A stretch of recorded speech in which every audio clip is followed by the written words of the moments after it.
Oh, my son, you should be ready to lay good foundation. Earlier the better. In the nearest future, you could be one of the leaders. So we pray. Amen.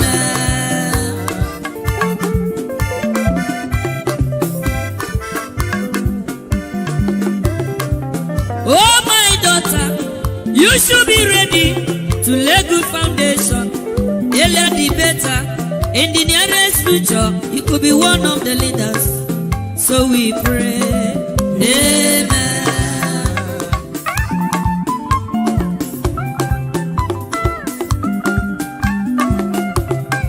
To become a leader is not very easy. To become a man is not a day job. Everybody's ambition is to become a leader and to become a rich man. That is the struggle. So my son, you should be ready to lay good foundation. Earlier the better. In the nearest future, you could be one of the leaders. So we pray. Amen. Thank you, my brother. God bless you. So, my daughter, you should be ready to lay good foundation. Earlier the better. In the nearest future, you could be one of the leaders. So we pray. Amen.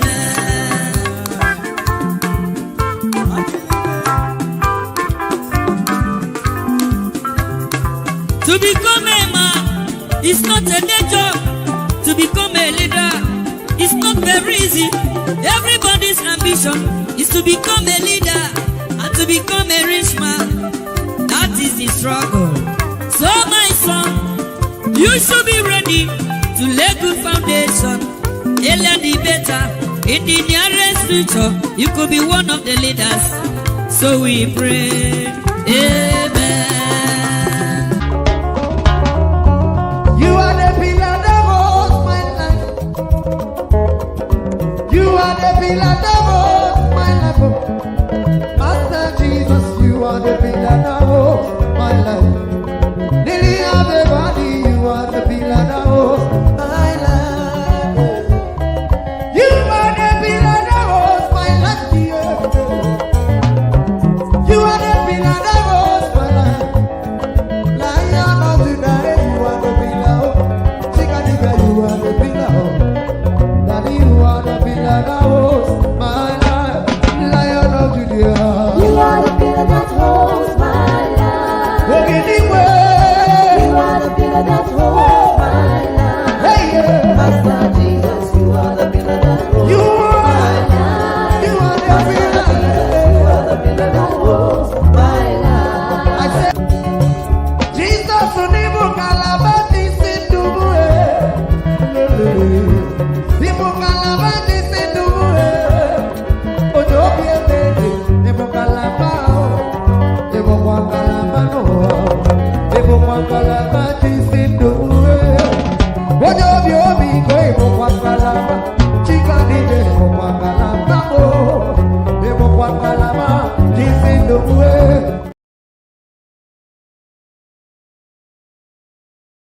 Thank you very much, my people. Good morning, good afternoon, good evening to every one of you. Yes, it's another wonderful day today. Today is Friday, 21st April 2023. Yes, we don't come back again. How are day today, my people? Happy weekend to you all. Yes, so in fact, you see why we the fight say make our country better. In case you don't know, Friday like this for Nigeria, it is sweet anyhow. You get why? Many of them not go understand. You see, as Friday comes so for abroad, everybody dey inside house.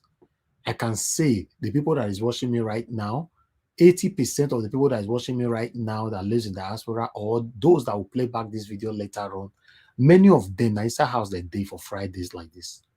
80%.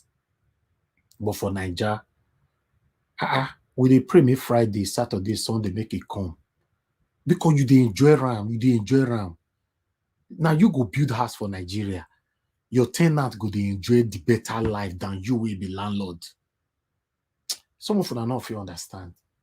This Friday, so Your tenant don't buy better wine. You and a wife, they will take the jolly for this weekend. You where you build your house now, you inside one room now for abroad. Cold or lucky for inside house. We could move on. Una know if you understand. Many of you are not going to understand. Let me quickly acknowledge the people right there on the comment section. Mother of all, Mommy Diaspora, good evening to you, Mommy. Thanks for joining us. Happy weekend to you. Paco Barrison, thanks for joining us. Faith Andrew, thank you very much for joining us. Good evening to every one of you. Please press on the like button and help us to share. Wisdom Lucky, John Ikem Stanley, thank you very much for joining us. My brother Mofi Ray, I can see you. Good evening to you. Abiajulu, I can see you. Good evening to you. John Ikem Stanley. Chris Emenike, thank you very much, my good people. Says more Moses, cousin, I can see you. Good evening, good evening, good evening, my people. I want to be Ferdinand. Good evening to you, sir. Thanks for joining us. Marvis Omonose, thank you very much for joining us. Sabovo Konga, good evening to you, sir. Thank you very much for joining us. Josephine, the said again, thank you very much for joining us. Good evening to you. Blessing Okafor, Mary Kimade, thank you. Helen Chukura, thank you very much. I appreciate every one of you, my good people. I can see Patricia Tagbajumi. Thank you very much, madam, for joining us. I appreciate you all, Madam Bella Naomi. Good evening to you, Samson Mori. Good evening, Discussion Channel TV. Good evening, my good people. Napoleon, Madatu Sabi. Good evening to every one of you. Fosa Sevigie, Adane Idukwe. Thank you very much for joining us. Lady G, I can see you as well. Victory all the way, I can see you. G Dima, thank you very much. God bless you all. Help us to like and share, and let's have more visibility. Today is Friday. We have a very, very interesting content for you today. Faith Unlimited, thanks for joining us. I appreciate every one of you. Lucky Yamo, Williams Winner, Jude King, Ederaro, Harrison, I can see you. Emmanuel Koye, thank you very much. We talk about Festus Okoye today. I can go see Emmanuel Koye. I also say, not be Festus Okoye, they inside that name Emmanuel Okoye. So just joking. Good evening to you, sir. Thanks for joining us. The first are serving here. Thank you very much for joining us. Christopher AJ Mofo, I see you right there. Sonia Alex, thank you very much for joining us. Good evening to you. Peace, Robert. Thank you. Origins, thanks for joining us. God bless you. Rose Igbinazaka, I can see you right there. God bless you. Thank you very much. Black Voices TV is with us. Michael Sadolo, thank you very much. Charlie Prince, thanks for joining us. Miracle B, Peace, Robert. Good luck, Jetro Omobude. Good evening to you. Friday in Wogu. Thank you very much. God bless you, my good people. Peter Inegbe, I can see you right there.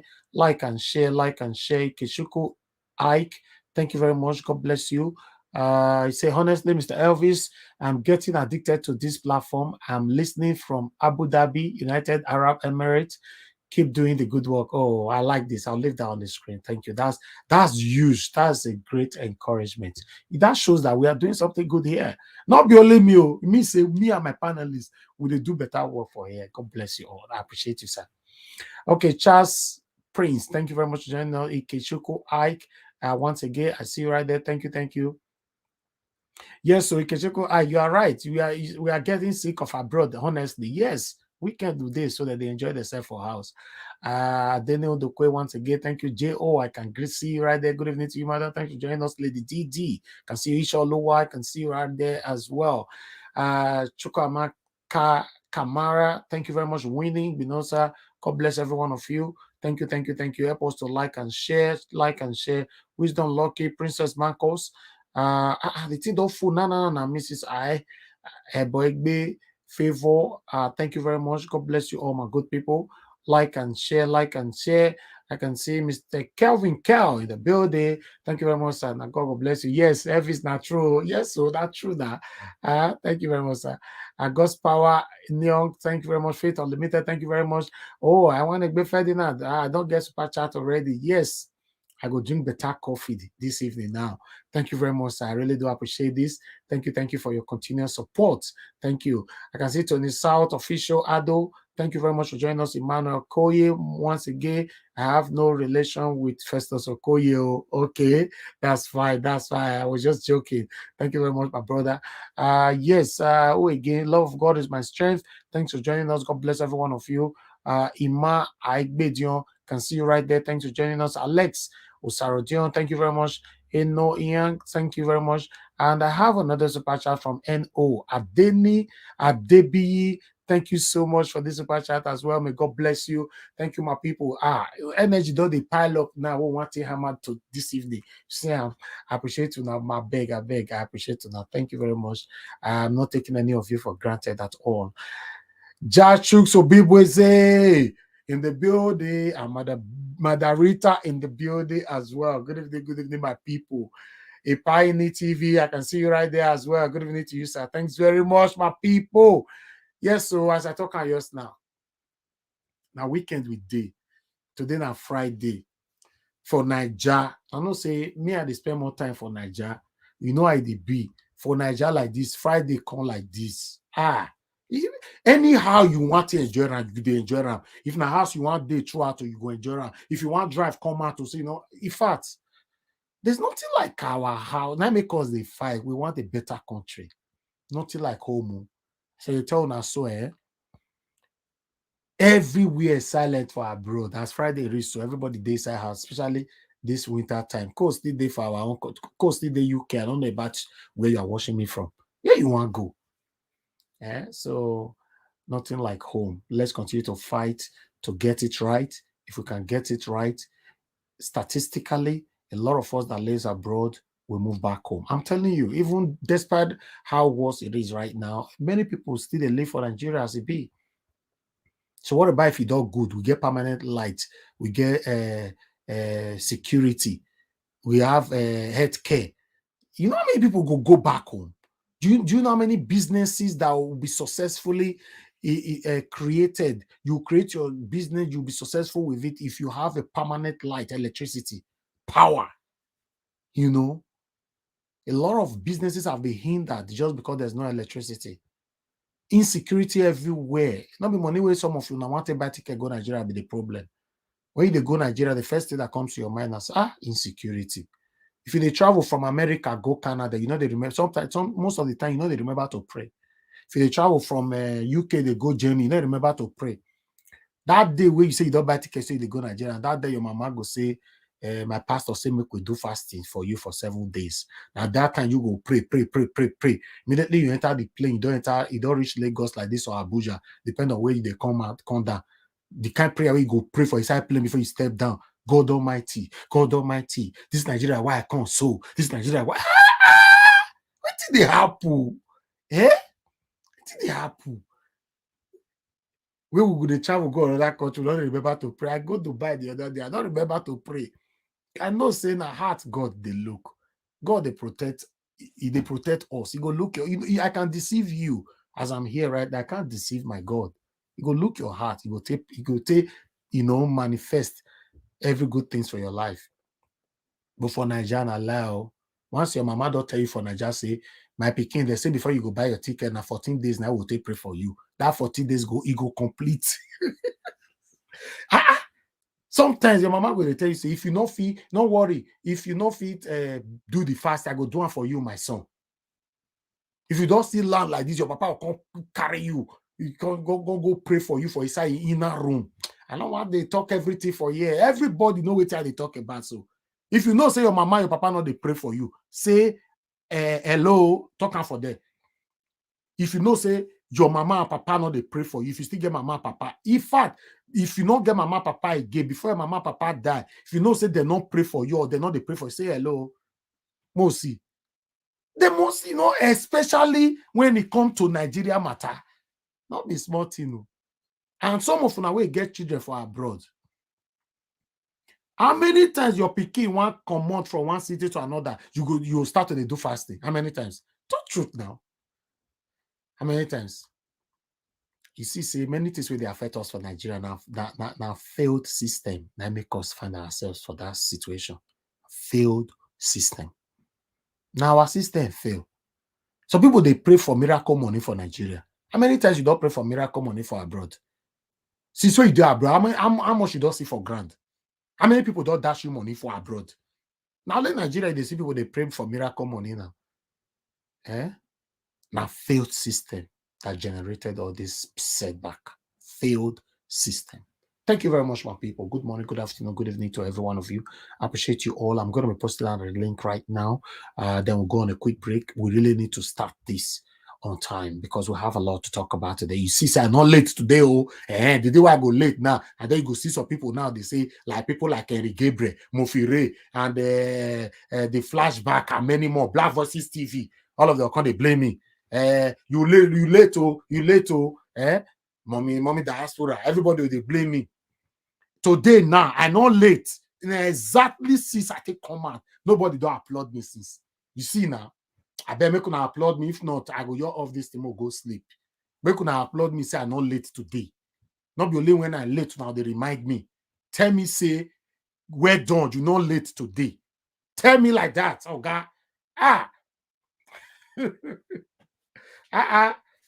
Encourage me.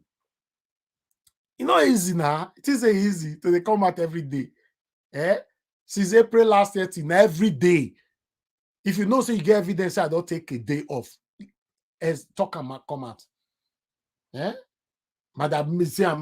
Madam Bella Naomi, he say once in a while, not be so now, mama. Just first tell me first, say well done. As Patrick Great talk and so, as Lady G talk and so, say well done.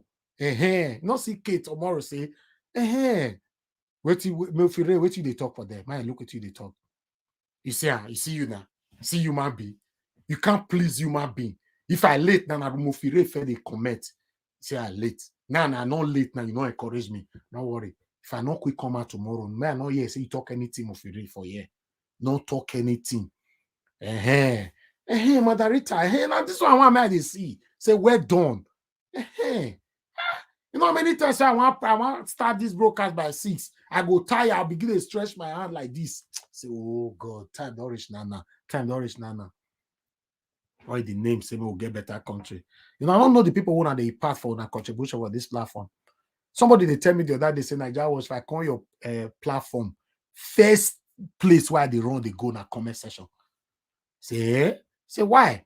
He say they listen, but you know they look at a screen. You goes comment section. You go start from beginning. They follow comment section. They come one by one. That is it. Thank you very much, my people. I appreciate you all. Okay, let me post out a link. Then we'll go for a quick break. Help us to share and like. Today's Friday, so that we do them as we do them. Now God bless you now. So the link is 3, 2, 1. I've posted the link. Click on it. Join us here, and let's talk about the things that is affecting you and I. And God will bless you, my people. So I'll go on a quick break now. Before I come, this screen will not follow. Now, late night spot. Now, no, I be. Thank you, my people. I know they do competition with anybody. If I offend you, forgive me. Show me love. Go to biza. Kama bara walo ninu ife kan akanbi. I know they do competition with anybody. If I offend you, forgive me. Show me love. I go show you love. Kama bara walo ninu ife kan. But I know they do competition with anybody.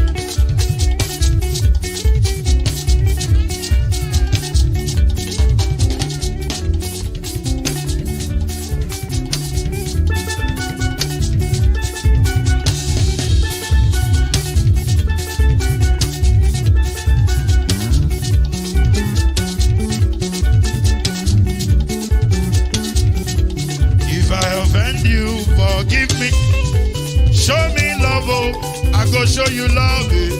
Kama bara walo ninu ife kan.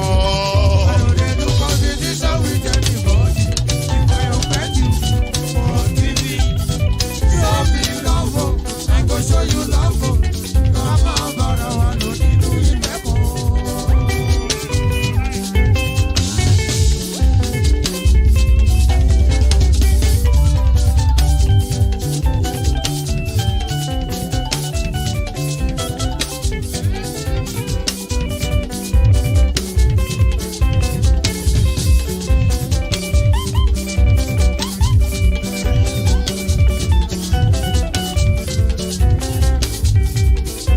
They do competition with anybody. If I offend you, forgive me. Tó bá ti sanwó fún Ṣẹ́gun nàbí o. Ẹ fẹ́ jókòó. Alákọ̀bí. Ṣẹ́gun Nàbí. Alákọ̀ọ́bí. Sábà mẹ́la. Anybody? Anybody? Any bobo. Anybody? Mo ló ń fọlú, ó gbà mí bó ṣe rí mi láti finishi. Délé mo ló ń fọlú, ẹ jẹ́ ń sọ̀rọ̀. Délé o, délé o.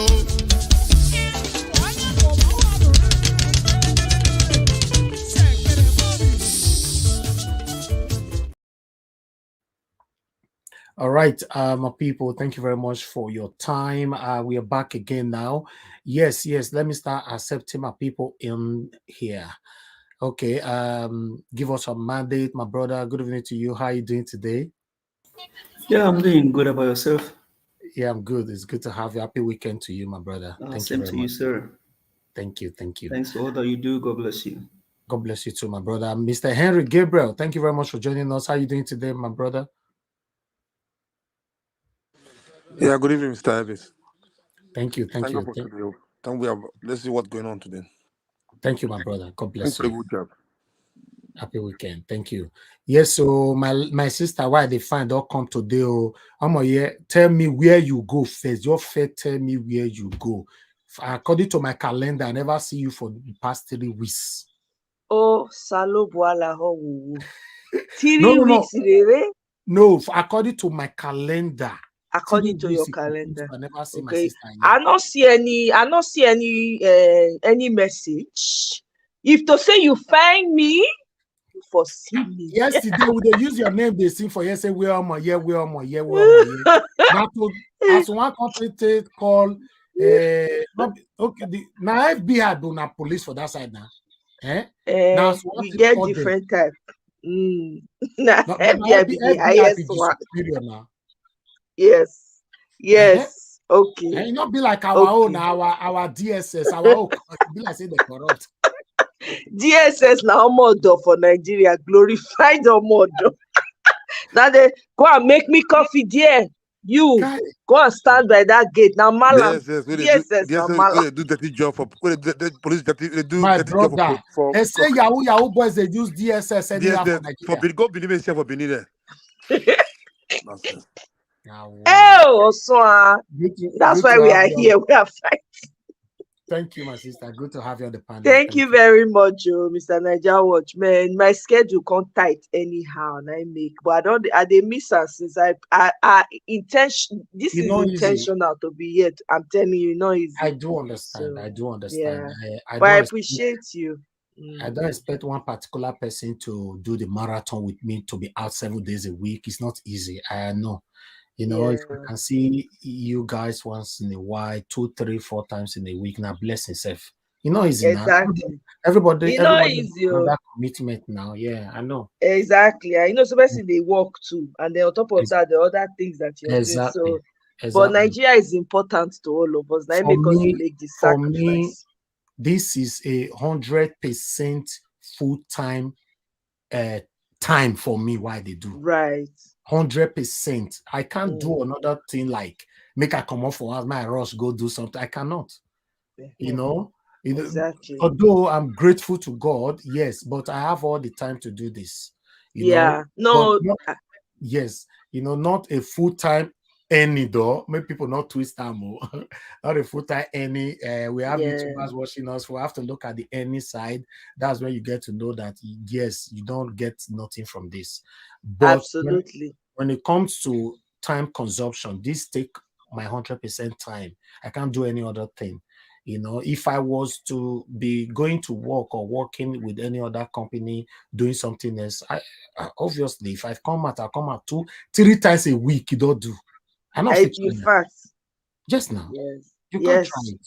You can't. No, we really appreciate you. Honestly, we really appreciate. In fact, I know so we feel thank you finish for this. But the times should be equal. We should divide it. Everybody. both the people, let me put this clear, both the people that have been with us before that is not here anymore for a reason best known to them, everybody played their parts. Right. Those of us that are still together today, our part is still continuing. So it's like that. You know, do your part. It doesn't have to be here, anywhere you are. Play your part positively. Make God look like, now make me talk and say, now heart God they look, will not be shirt what we wear. That's true. Don't put on a mask to come deceive people, and at the end of the day, no. So now heart. Thank you very much. Thank you very much, Mr. Elvis. I appreciate everyone. Thank you. Thank you. All right, Madam Patricia, thank you very much for joining us. Good evening to you. Good evening, Mr. Elvis. Good evening, everyone. Thank you for having me. We look forward to a great day. Mr. Elvis, you know, don't worry. Everything you are doing, you know, God is recording it. It says, well doing. You know, thank you. Time, faint not, you shall surely reap. So you reap the labor of your love, because it takes love and someone that is, you know, passionate, you know, sensitive to other people's plight and cries, for you to do what you are doing, because you could have just, you know, sit in the UK where you are and be doing other things with your time, you know, exactly, more presently beneficiary to you, you know, but that's not what you are doing. You are putting all time, your love, your, you know, your capital, you know. So I believe that everything, you know, God has a way of rewarding people. So just okay. Thank you. Exactly. Thank you so much. Thank you. This means a lot to me. Trust me. Encouragement like this means a lot to me. I value it. This is just me. I'm not just saying it because it means a lot to me. For me, I be person where they look at review outside my family. Yes, that's the best way you can get the best review to strengthen whatever you're doing in life. No matter how it looks like criticism and all that, just take it. Somebody actually messaged us yesterday. One of us here messaged us, another person messaged us again, you know, telling us, it was two people, one of us that wishes, you know, persons on the panel now, not mention the name, message us, and I got another message again this evening while they share the link. Say person messaged me yesterday, but now this evening I can't see him. Say that we wrote our title yesterday. Instead of putting sworn, we put swear. The person felt right note, praise us that your platform is a global platform now and all that. This slight mistake means a lot. I thought I should quickly bring it to your attention. Do you know that this person said that yesterday around 9? Even one of us with their panel, so we still said that for me now around 6. I believe I say 6, 10 past 6. The person said that not quickly see him. So this little thing. Some of you might think saying just normal thing, not be normal thing. If you see mistake around me, quickly let me know, because I be human being. Don't ever assume say we know everything. No, I go make mistake. Draw my attention to, even though now on air. Draw my attention. There's nothing wrong with it, you know. So that because we are carrying ourselves a collective effort. God bless you all. I just wanted to say that to let everybody know that I value every single effort you are putting into your life and this journey. Thank you. Elvis, I'm sorry. Even me, I took notes yesterday and I was in the panel. I should have drawn your attention to it. I'm really sorry. You see, so I don't know. So yes, always draw my attention to it, because if not, some people might just see it in like a different thing and all that. So yeah, mistake happens all the time, you know. There was a day that I wrote something here. Lefties quickly called me outside. They say, see, quickly saw this thing. I said, oh, okay.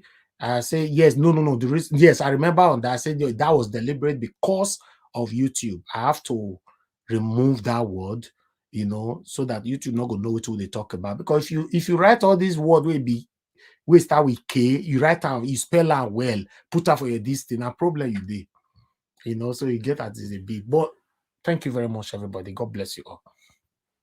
All right, let's move on now to Madarita. Good evening to you, Madarita. Thanks for joining us this evening. Yeah, good afternoon, everyone. Good afternoon, Elvis. Thank you. How are you doing today, madam?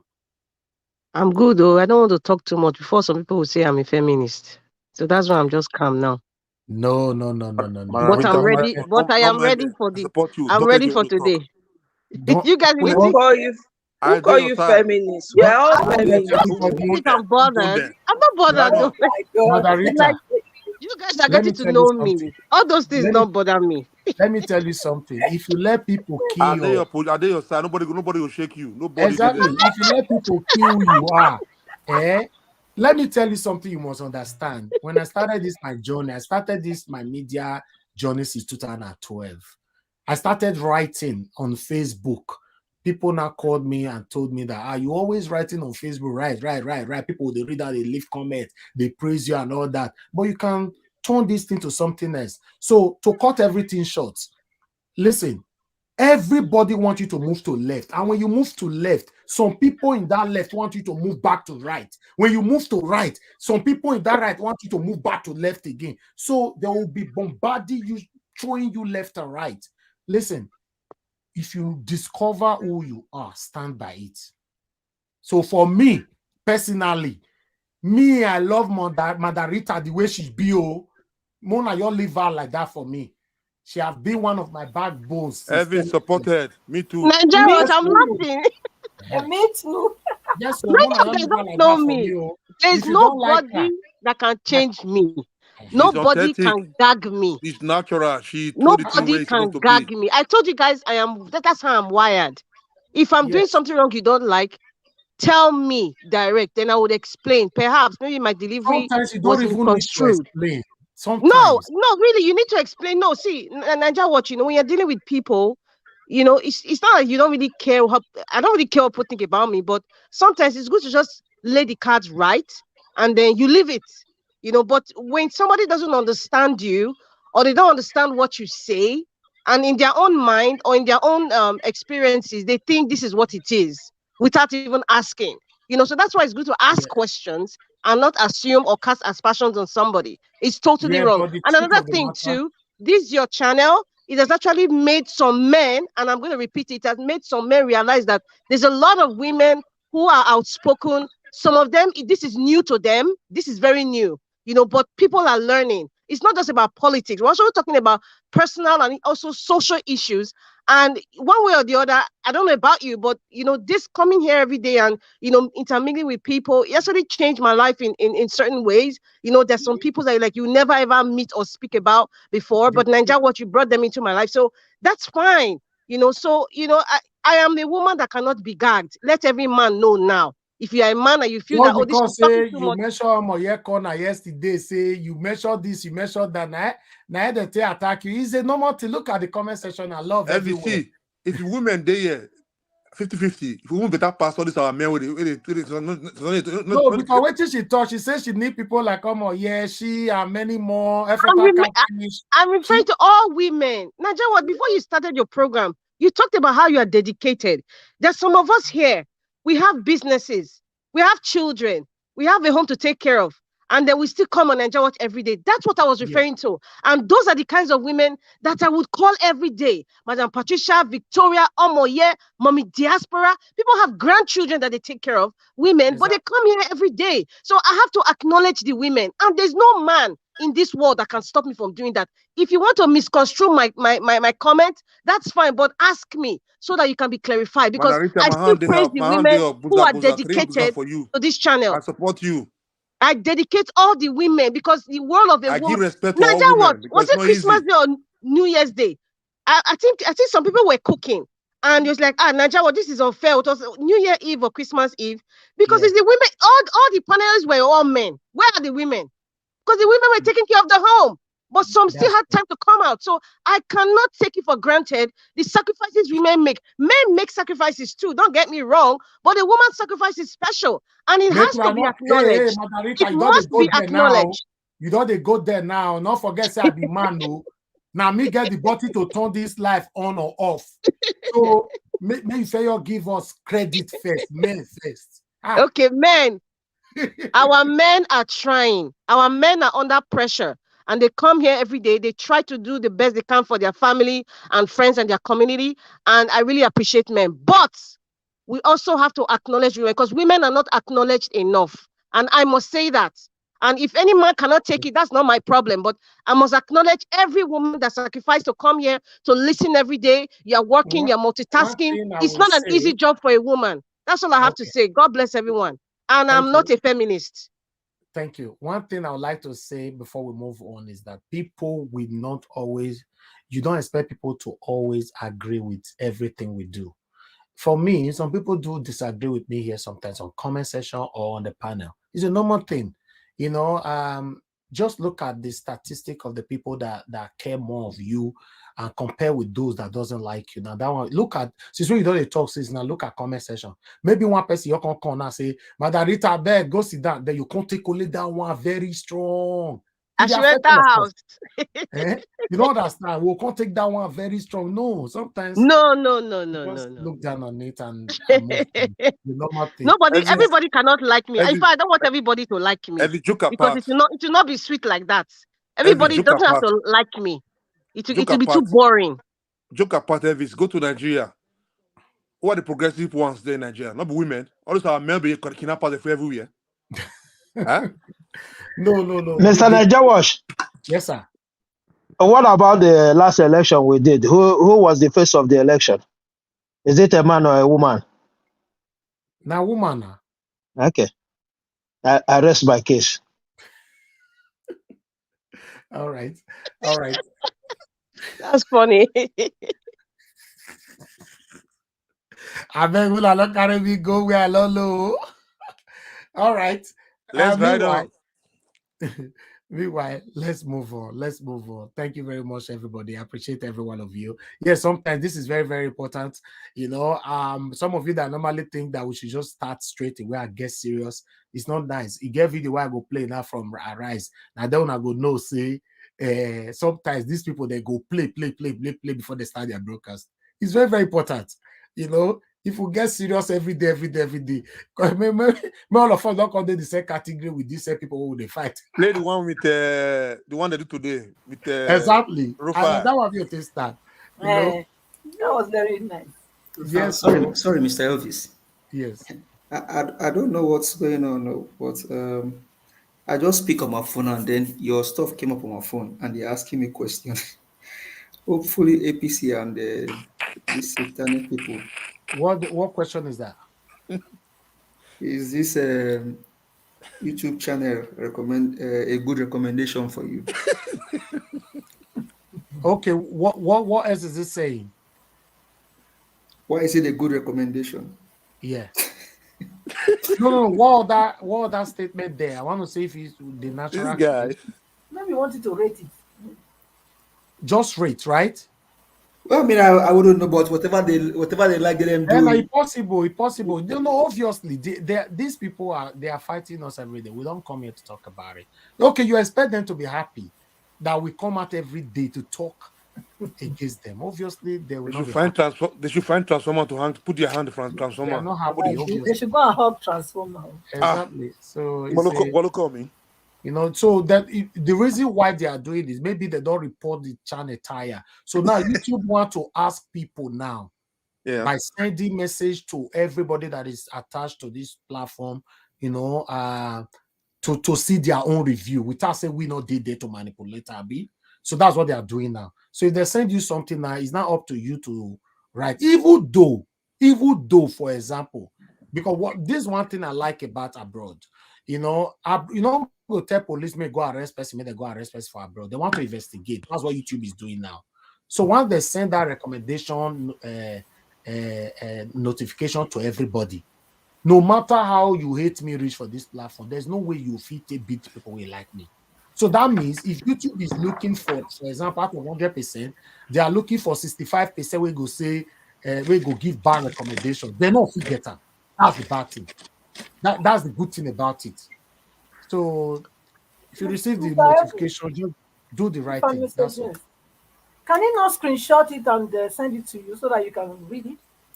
Exactly. Yeah, please. If you can do that, please do that. No, I mean, I already felt it and then submit it. So, but I mean, okay, that's all their own. If anybody receive it, just screenshot it and send yeah, it and to then please do that. Obviously, they will not send it to us. They are doing a review behind us because they don't lie, report tire. They don't try to do their own way to. They get blue eyes already. So they don't try to do their own way to bring the channel down, but they're not fit. So they are not doing it by reporting directly to YouTube now. So YouTube is now seeing that, oh, too much report is coming from one circular or one area. Okay, make we ask people question, what did they sup? So don't be surprised. Many of you will receive that notification. Just do what is right. You know, I'm not gonna say make I bribe you. Do what is right. If you think we are doing something wrong here, press no. If you think we are doing something right, yes, it's up to you. Thank you very much, my people. All right, let's move on. I can see Oga CM right there on the comment section. Oga CM, what did they do for comment session? Suppose they panel, you did comment session.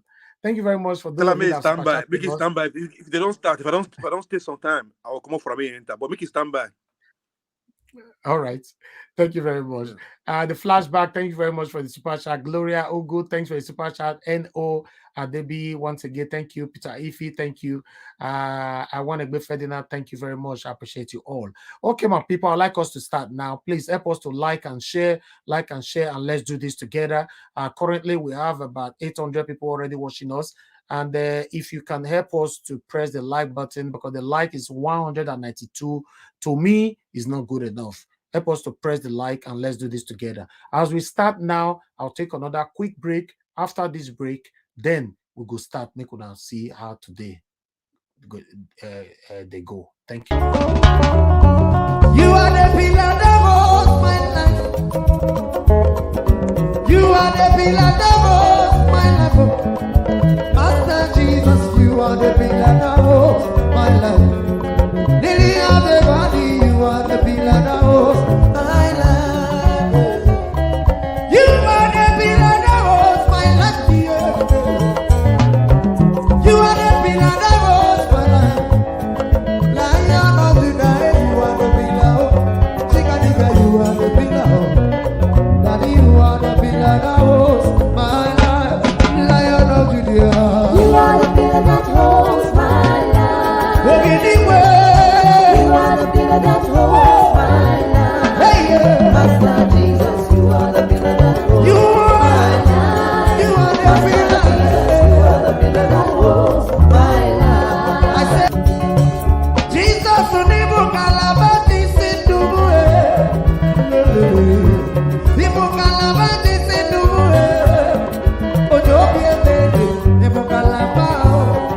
Nibu kwa kalabano. Nibu kwa kalabati sinduwe. Ojo biomi go nibu kwa kalaba. Chikanige nibu kwa kalabao. Nibu kwa kalabati sinduwe. All right. Thank you very much, my people. I appreciate every one of you. I would like us to start with a video quickly. You know, let's go to our rise. The one where we wait for don't come back. Rufai don't come back. I was so happy to see him back again today. So let's start with our rise. You know, I think that will be better for us. God bless you all. Which story is trending around the world? Hello, Janet. I will have just said hello, Dr. But I have to welcome Rufai.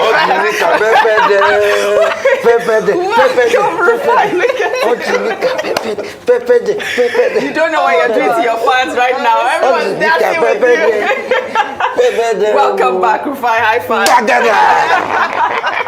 All right, you can say hello, Jinx now. I'm waiting for your hello, Jinx. You Dr. Abati, I'm waiting for your hello, Jinx. I'm waiting for your hello, Jinx. You know, I didn't greet you first. I greeted Rufai. Well, I said hello, Jinx. He's out of touch. Good morning.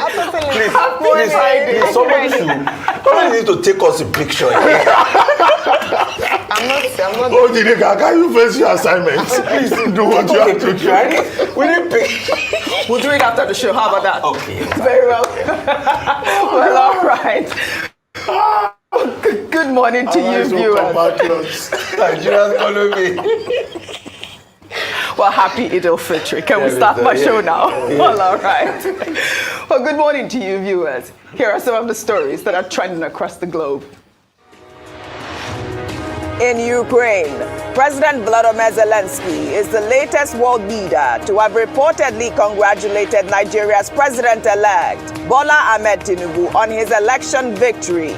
In a statement signed by Tinubu's media aide, Tunde Rahman on Thursday, Zelensky was quoted as saying, despite the extreme difficult testing times caused by the full-scale armed aggression of Russia against Ukraine, the country is determined to further strengthen cooperation with Nigeria at the bilateral level. In Nigeria, President Muhammadu Buhari on Thursday approved the immediate suspension of Hudu Yunusa Ari, the resident electoral commissioner in Adamawa State, who illegally declared the governorship candidate of the All Progressives Congress, Aisha Dahiru Binani, as governor-elect before collation of results were concluded. The president also ordered the Inspector General of Police, the Director General of the Department of State Services, and the Commandant General of the Nigeria Security and Civil Defense Corps to probe the role of their officers in aiding and abetting the INEC rec for prosecution. Well, let's begin what's trending. As today marks the Eid al-Fitr celebrations, world leaders, including Nigeria's President Muhammadu Buhari, have sent goodwill remarks to Muslims across the globe. President Muhammadu Buhari, in his message on Thursday, reflected on the 2023 general election and again reiterated that the exercise was transparent and that his party, the governing All Progressives Congress, lost ground in many states. Well, other prominent Nigerian leaders, including President-elect Bola Ahmed Tinubu and the Labour Party presidential candidate Peter Obi, also congratulated Muslims across the world. Well, Nigeria's former vice president and the presidential candidate of the People's Democratic Party in the 2023 elections, Atiku Abubakar, in his Salah message, asked Muslims to join efforts towards building a more united Nigeria in light of the recent unfortunate bitter divisions caused by national politics. Well, Atiku added that he is worried about how the outcome of the presidential election has deeply divided Nigeria. I mean, Dr. Abati, well, first of all, I'd like to congratulate our viewers. I'd like Muslim viewers. Happy Eid. Yesterday, we took a story of Lai Mohammed, who also talked about the fact that the 2023 election was, free and fair, was peaceful and, the least violent in Nigeria. And here we can hear President Muhammadu Buhari re-echoing his thoughts as well. I mean, ceremonial parade, I did see, I don't know, Rufai, you weren't here when, that video was circulating on social media where, the military were preparing for the inauguration, but also a lot of comments have been raised with the people that were picked as members. I don't know what your thoughts are. People talked about Bayo Ononuga as well. I mean, it's just an inauguration committee. Yeah. I mean, I don't have problems with anybody picking the inauguration committee. It is the APC's inauguration committee. Definitely, Bayo Ononuga has done a lot of work for them as regards, publicity. But I have a lot of problem with most of his very ethnic and vile comments, which is not befitting of a veteran of the struggles in this country. And that's why a lot of people have asked, what changed with Mr. Bayo Ononuga, with the kind of words he has said over the years, and now the things he's saying now because of politics. Also, other people on the list, yes, he has a spread across section. I've got nothing with that. Nature abhors a vacuum, there's going to be a transition team and all of that, yes. But please, for the love of mercy, I'd like to comment on a story Aya commented on. Let us see the truth always in this country. The truth will make you free. I'm seeing this attempt to push an agenda that this election was free and fair. It was anything short of it. Is it an election where a state broadcaster sponsored an electoral coup with Binani reading a public address of an election that has not been completed, and today NBC has not fined them? Is that a free and fair election? An election where only Jennifer's crime in Surulere was because she wanted to vote and she was stabbed in the face, but she still votes with blood dripping? With all the people killed and maimed, hurt in Lagos? With all the people killed all over the country? With the videos of people saying, election free and fair, with the discrepancy between the IRF result and what is seen on ground? Wasn't it Premium Times that carried the story about Obiakpon in River State?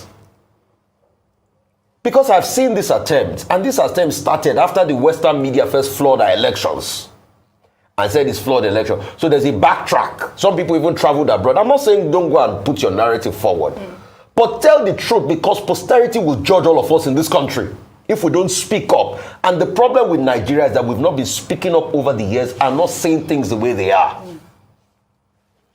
I think it's CDD or one of this civil society group that said 109 people died 3 months leading up to the election.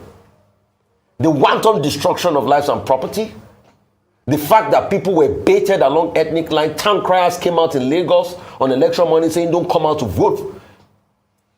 We cannot see all of this and act like it never happened. And the holy month of Ramadan is a month of healing for a lot of us. So please, I would like to ask you, in this month of denial of fasting, what did you learn about the love of God?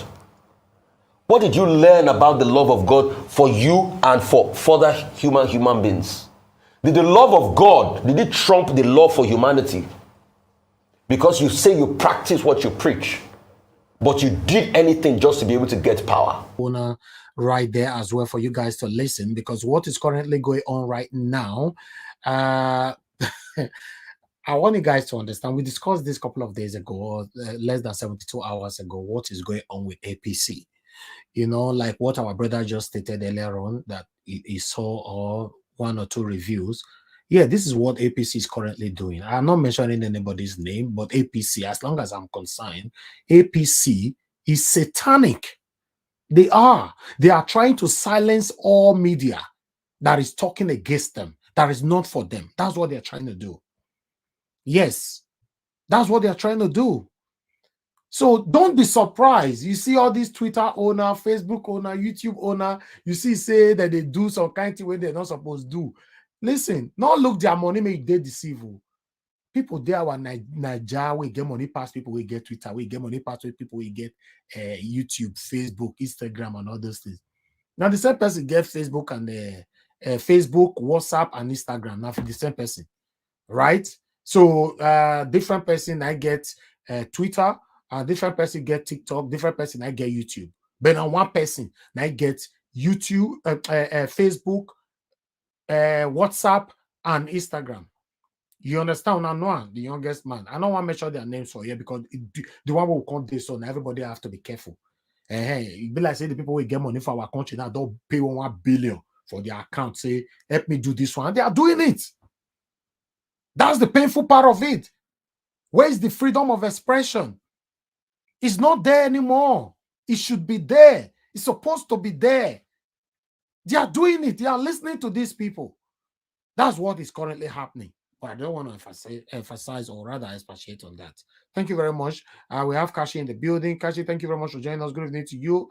Many other people right there. Cesar, can see you as well. Ari Thomas, thanks for joining. Father Evangelist, man of God, thanks for joining, Mr. Joseph, thank you very much, sir. Thank you very much. Thank you, every one of you right there. Meanwhile, the bigger one, make we listen to this one because one take this one by one. Now it be INEC. Finally, they don't talk about the petition. You know, we consign Peter Obi, consign Tinubu, we consign article we did there. You know, I want to make we carefully listen to Festus Okoye. I can't take fully safe, or rather, I can't take disgrace itself. Although I will give credit to channels, they try for this interview. Make not be shame, but they try. Make we watch this one together, my people. Thank you very much. God bless you all. Real quick. Indeed, that declaration on Sunday by the Electoral Act, legal or illegal? No, it's completely illegal. The resident electoral commissioner is appointed as a resident electoral commissioner, and the resident electoral. Meanwhile, we have 1,420, and the likes we have is not encouraging. On Nigeria Watch, we have about 1,002 there. We have 277 likes. Come on, guys, come on. At least if we have to look at the statistic that is watching us right now, we should be having a minimum of 800 according to the number of the people that is currently watching us. You know, press on the like button, my people. Always do this now. Many of you are used to this voice, used to this request all the time. Just do it. You know, as far as you come to the platform, just press on the like button. You know, if we are on 300 likes, when we have almost 1,500 people watching us across. It's not good enough. It's not good enough. God bless you all. Let's listen to what INEC have to say this time, how they contradict themselves. Commissioner exercises the powers donated to him by the commission itself and also by the constitution. And the resident electoral commissioner is answerable to the commission. That is the tenor of section 6 subsection 2 of the Electoral Act. Now, during elections, the resident electoral commissioner receives materials on behalf of the commission. Now, the chairman of the Independent National Electoral Commission is the one that appoints collation and returning officers. And returning officers and collation officers are appointed in writing. And it is only the resident electoral commissioner for the state that is privy to who is a collation officer and who is a returning officer. Because the moment the chairman makes the appointment, the chairman forwards the list of the collation and returning officers to the resident electoral commissioner for the state. And so the work of the resident electoral commissioner is completely cut out.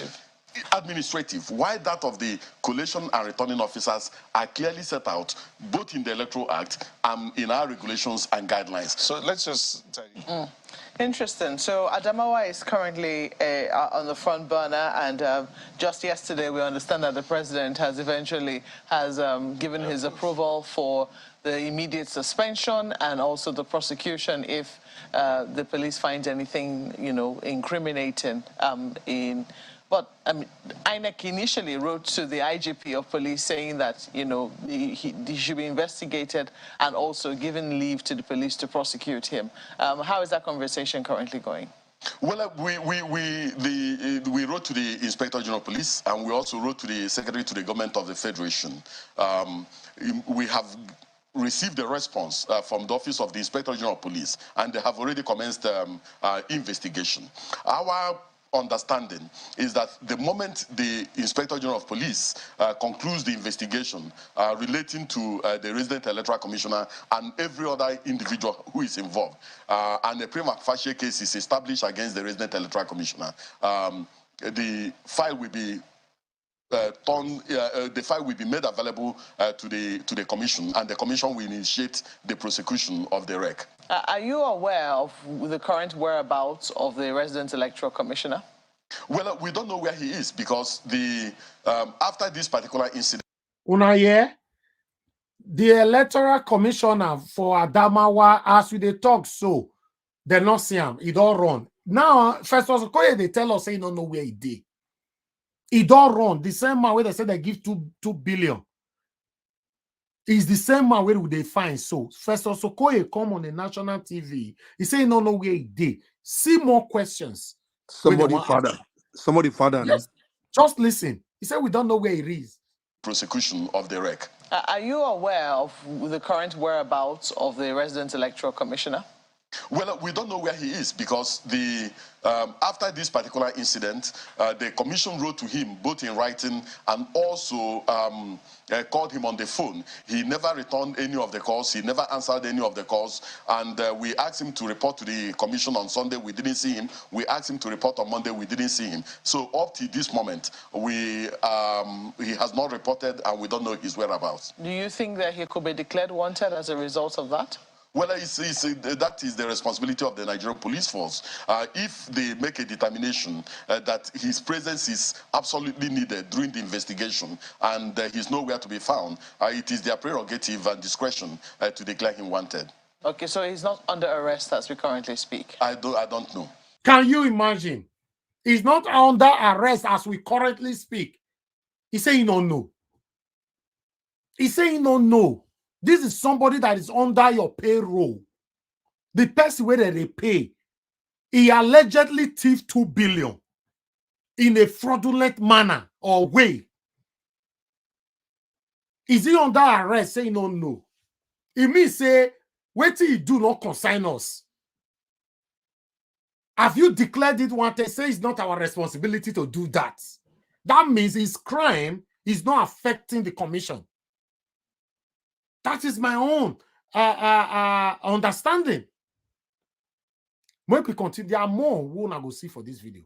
And he's nowhere to be found. It is their prerogative and discretion to declare him wanted. Okay, so he's not under arrest as we currently speak? I don't know. But one of the statements that credited to the forced PRO was the fact that, and even in the Electoral Act, that the police can't act until the INEC or an official of INEC tells them to take someone out of a polling unit, for instance, in an election process, or anything that has to do with the Electoral Act. So now you're saying that nobody knows where he is. Have you asked the police to make him available? Remember, contradiction on one start to the see. So if I talk and say it is the responsibility of the police to declare him wanted or arrest him. Abi, not be so you talking just now. Now, constitutionally, INEC by itself, now he get the power, the right to tell police when they arrest them. See contradiction. Make una watch. Them to take someone out of a polling unit, for instance, in an election process, or anything that has to do with the Electoral Act. So now you're saying that nobody knows where he is. Have you asked the police to make him available? Because as if we're going by that statement and what's in the Electoral Act, the police can't even touch him until you tell them to. You've asked the police to. Exactly. Police doesn't have any right. In the talk say not our responsibility, is the police responsibility. Now, if you not see what this guy do Okoye, I don't know this guy, I don't know his name, I never seen him before, but this guy finished Okoye.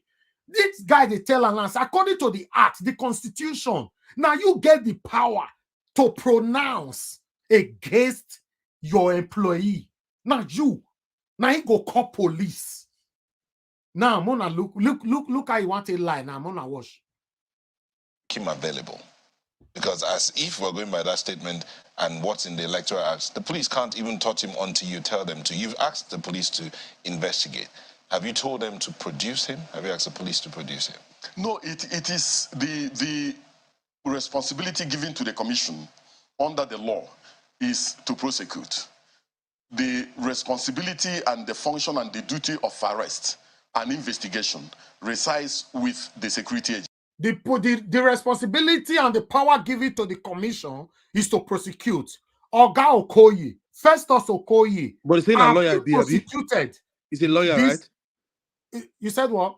He's a lawyer, right? He's a lawyer, yes. Shameless lawyer. Oga Okoye, as the commission prosecuted this man. In fact, have they persecuted him? They have not persecuted him. They have not prosecuted him. Now he's saying the responsibility is not for them, it's for the police. He can't surprise, say, he go only fit deceive that woman who sit that day. But the man who did that can say, no, Oga, not be so. This art, it be like say I know her with you. It be like say, as we they carry our own constitution, they come out for here all the time. This is what is happening now. Look at the balla blue. We're gonna listen to her. Let me take it back. Under the law is to prosecute. The responsibility and the function and the duty of arrest and investigation resides with the security agencies, and in this case, the Nigerian Police Force, which is the lead agency in terms of election security. We have formally written to the Inspector General of Police, detailing what the issues are, detailing the infractions we believe that the resident electoral commissioner committed. And we have asked him to act, investigate, and if possible, make an arrest. And if he establishes a prima facie case, that the case file should be made available to the commission, and the commission will initiate the prosecution. And so we have followed the law, and we have followed the process and the procedures. The commission should initiate the prosecution first, before the action of the police. Now, so it's said there for constitution. You know, I'm slightly very reluctant analyzing and evaluating issues around the conduct of both the presidential and National Assembly election as well as the governorship and state assembly election. Because some of the issues are already before the presidential election tribunal and also before various election tribunals. So some of these issues have been submitted to the courts, and the courts are definitely going to make a pronouncement on that, on them. Secondly, after every election, the commission engages in what we call both internal and external evaluation of the conduct of the elections to learn valuable lessons, to know where we made mistakes, and also to my people, man, not very side the pause because we must get it right. Many of them don't watch and see, but I can bet not be everybody understand that normally. Normally, now 7 days after election, 7 days to review the election. What happen? If mistake day, make we iron them out. Right? Okay. Make we not see now this man, this good man. So I don't know his name. Let's say I forgot catch his name. That Channels TV representative. So one tell us so say constitutionally now after 7 days. But as we speak, so presidential election don't pass 2 months.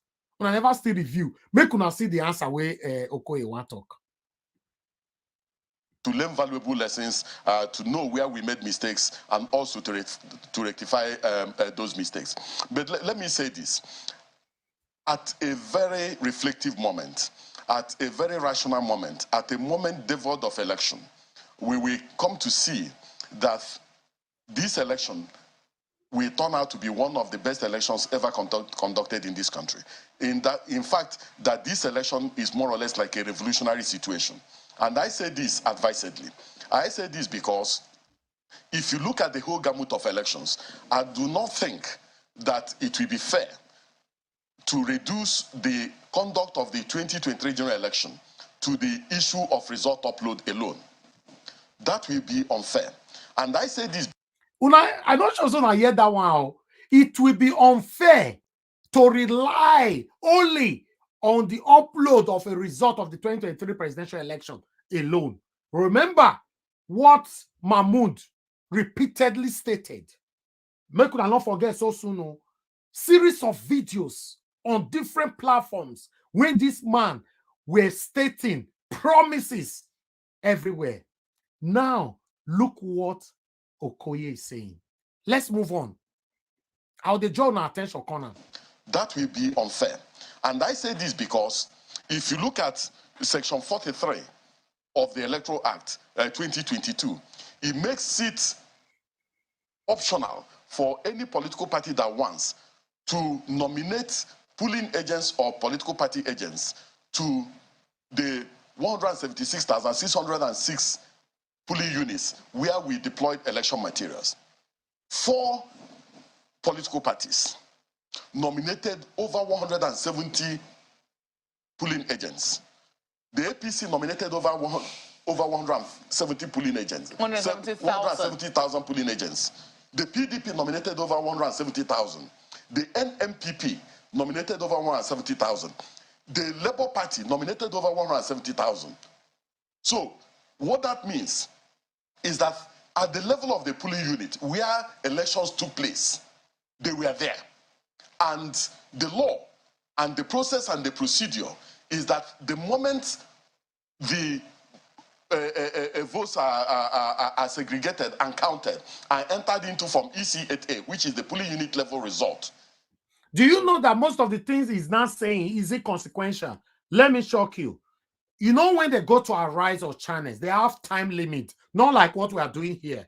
Remember when Michael Zokome, Barrister Michael Zokome came here, Barrister Mike Guinea came here, we were just free talking and all that, right?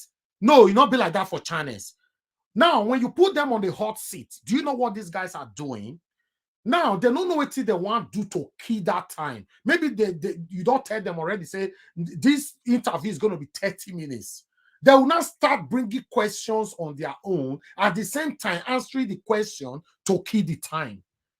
But this month, so this Channels representative finish work. Make una watch. A copy will be returned by the commission. A copy will be given to the a police officer if available, and copies will be given to the polling agents of the political parties if available. So what that means is that every political party that deployed over 170,000 polling agents has a copy, original copy, or the duplicate copy of the result sheet emanating from every polling unit. Yeah, I'm coming. The second issue. They were trying to stop him because he was trying to tell us the full story, how they plan election, just to keep time. You okay? But let's move on. We are getting somewhere, my people. Like and share, because we cannot be deceived twice. Distractions everywhere. I refuse to be distracted this time. Is that you have to analyze elections from a holistic perspective and not necessarily from the point of view of only result upload, because that's exactly what is trending. But as I say, the question of whether Section 64 of the Electoral Act is mandatory in terms of result upload, whether the issue of collation revolves only around uploaded results, and the other issues emanating from it have been submitted to the Presidential Election Petition Tribunal. Yeah. And at the fullness of time, you will come to see that the commission has done very well. Yes, we had challenges relating to the upload of the presidential election results, and we informed the Nigerians that this was the challenge. Yes, listen, yes, unquote, yes, we had challenges and we report to Nigerians. But that lady there, Chinese television representative, or anchor, you know what he tell her? He said, no, you don't report anything. Now, after election, a day after election, when we now draw your attention to the manipulation, there, you now say, oh, there were glitches. But the way they talk now, it be like saying that them, by themselves, came out to explain to Nigerians, this is what happened. No, just watch. Let me take this a little bit back, 10 seconds. Okay. Yes, we had challenges relating to the upload of the presidential election results, and we informed the Nigerians that this was the challenge we had. But our elections cannot be reduced only to that. So the statement which you issued was issued only after we had that conversation with you on the 26th of February. Yes. It would seem that Nigerians were taken for granted. For a number of people, they will also tell you, whilst they're not reducing the entire gamut of the elections to the upload of election results, that for them was the game changer. And INEC, at different, led by its chairman, at different fora, made a promise to Nigerians that the IREV will work. It seemed like it was a solemn promise that was made to Nigerians. And on the 25th, on the 25th, that promise was broken. The least that Nigerians expected was an explanation and perhaps an apology, an acknowledgement of what had happened in terms of the promise that was made and what was delivered. You don't think that the Nigerian people deserve an apology for that? Listen, this guy not going to apologize. Just watch what he's going to do. You not go see the way he go take these guys. If I don't know what I want to describe them, they have a way of jumping the question, the direct question thrown to them. Just watch how you want to escape that apology with the request from her. We made an explanation on what had happened, and we are yet to really evaluate our processes and procedures. We are yet to evaluate our processes and procedures. Normally, constitutionally, wait till the act talk now after 7 days. Now only 7 days you get me to one. May you call everybody back, say, wait till the election will do last week or Sierra, more Amedan. He don't tie himself again. Now he don't contract. Wait till the court contradict himself. After 2 months, he's still talking about evaluation. Watch. An explanation on what had happened, and we are yet to really evaluate our processes and procedures because we are still conducting elections. But you will also agree with me that there was result upload during the governorship election, there was result upload during the state assembly election, that there was result upload during the senatorial election, and there was result upload during the House of Representatives election. It was in the presidential upload that there were challenges. So I think that, yes, there were challenges. No, sir. No, as far as I'm concerned, no. In fact, a lot of results uploaded during the governorship election, there's a lot of complaints, and we can prove this to you. Not allegedly, fact. A lot of complaints. In fact, starting from Lagos. So there's nothing like now only presidential election, result. Now we complain. No, not only presidential election. Now only presidential election, now una tango on the presidential election day, which was on the 25th of February. On the governorship election on the 18th of March, there were also complaints. Uploading was a major problem in various states. Let's move on, my people. Presidential upload, that there were challenges. So I think that, yes, there were challenges, there were problems, and we tried to explain. But we must also acknowledge that in relation to A, B, C, and D, that the commission did very well. I think that an acknowledgement of the fact that there were places and situations where we rose up. Come on, my people. I beg, make una press like. We have 1,730 watching us. You know, Nigeria Watch, I think we have about 1.5 there. Let me check. Let me see how many likes we have anyway. 1 minute, my people. We have 1,400 watching on Nigeria Watch alone. We have 406 likes. Come on now. Why not the selfish? Are you guys telling us we have more of our enemies watching us right now? Even some of our enemies are even pressing the likes because they know we are telling them the truth. They know we are fighting for them. Guys, what's so difficult? You know, press like and share. Like. Press We like. cannot It's not be having difficult. Come on, man. Almost 2,000 watching us across. We'll be having just 426 likes. It's not good enough. We should be staggering at least 1,000 likes by now. It means that the video will be recommended by YouTube. Please continue to press on the like button. God bless you all. Let's move on. See, now when we talk about me, the press like, you see, say the number go they reduce. 1,004 now they just now it don't be 1,006. You see, it don't be 1,003 from because we say me the press like. To the occasion, will be very, very helpful. But we cannot reduce the entire 2023 election to the challenges we had with the presidential upload. You know, okay, go ahead. Okay, but I know that my colleagues in Lagos are also burning. They have questions they want to ask you. But just before our colleagues in Lagos come in, there's this matter of a review of the results, for instance. Just staying with that February 26 elections. When INEC... That review of result we talk just now, they want to enter trouble. So for this channel's representative, so may God bless them for us. Watch. February 26 elections.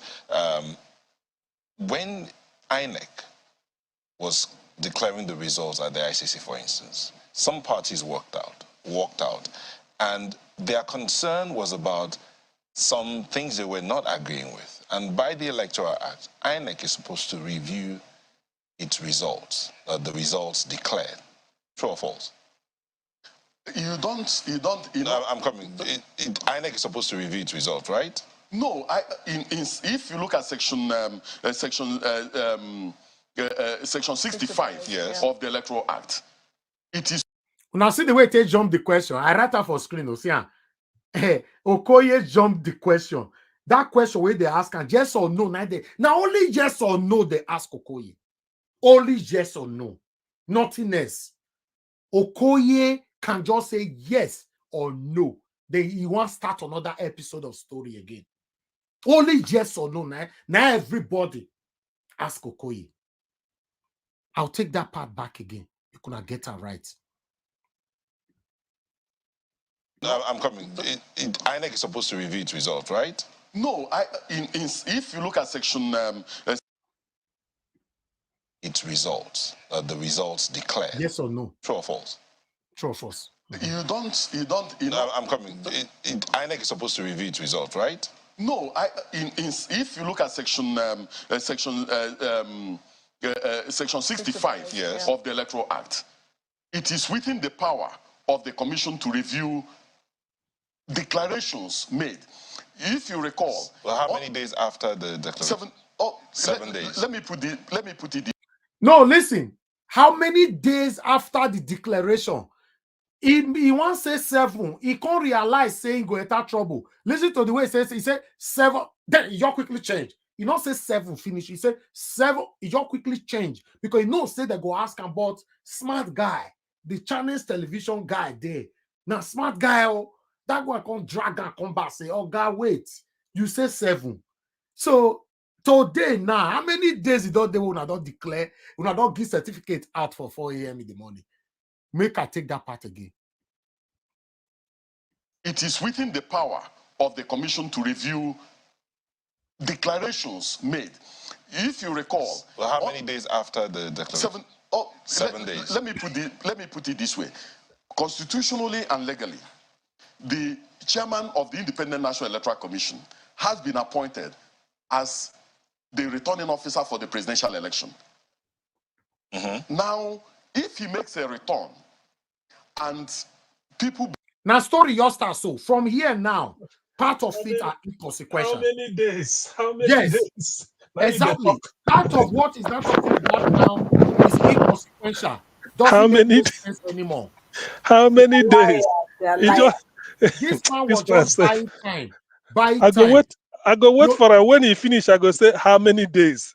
Yes, when I go see where channels go say, all right, thank you very much, Festus Okoye, for coming around. We don't have time anymore because that was his target. Just watch. Let's move on. Put it this way: constitutionally and legally, the chairman of the Independent National Electoral Commission has been appointed as the returning officer for the presidential election. Now, if he makes a return, who asked you this question? People believe that the return that was not made in consonance with the Constitution, in consonance with the regulations, and also in consonance with the law. They can write to the Independent National Electoral Commission for a review, and the commission is obligated to carry out that review within a period of 7 days. You do not begin a review when collation is still ongoing. My people, collation is still ongoing since 25th of February till now, presidential collation. Kai, which country? How did we get here? And they announced the president. And they've announced the president. They announced results. People, collation is still going on, and the person they've announced results when they select for 4 a.m. in the morning, don't they warm up for the 29th of May? Don't they form cabinet? Why do you they never? Don't they form cabinet? Collation is still going on. Review, no. They take treatment. These people. Let's move on. If they give me gun, I shoot this man. You do not begin a review. Hello, Naija Watch. Yes, sir. Naija Watch. Listen to me. This particular interview, notify APC to use it as an evidence against them. Let them take this P and save it. You own your television, you own your kitchen, your pot. No, I off it already. I'm sorry about that. But notify APC to take good record of this thing. They can use it against them. No, Labour Party. Labour Party, sorry. Yeah. Thank you. Let's move on. Thank you. How many days? Mute yourself. Let's move on. You do not begin a review when collation is still ongoing. So the question then is, yes, we've agreed that this INEC can review if the parties demand a review of the result. Do they have to demand for it? I beg, who know this man name? Very smart, oh. This man, very smart. I beg, make una big name because make channels they feature him all the time. We need people like the very intelligent man. I don't know his name. I try make a look for. I don't know him. Agreed that this INEC can review if the parties demand a review of the result. Do they have to demand for it? Well, if a political party demands a review and there are genuine and concrete evidence for that particular review, definitely the commission will review. So let me read that section 65 clearly. Provided that, let me read from 1 or I. The decision of the returning officer shall be final on any question arising from or relating to unmarked ballot papers, rejected ballot paper, and declaration of scores of candidates and the return of a candidate. Yes. Provided that the commission shall have the power within. Sorry, sir, I paused that reading. You know, say they know they like when they read the same book where they say they deceive you. You can't read that for them. If they pay they don't like them. Because any little thing they'll say session 7 versus 8 equals to 9. Session. Now, this our smart man. So can't they read down for us? Say, don't worry, me not read down. Make me read down for you. Let's move on. The decision of the returning officer shall be final on any question arising from or relating to unmarked ballot papers, rejected ballot paper, and declaration of scores of candidates and the return of a candidate. Yes. Provided that the commission shall have the power within 7 days to review the declaration and return where the commission determines that said declaration and return was not made voluntarily or was made contrary to the provisions of the law, regulations and guidelines and manual for the election.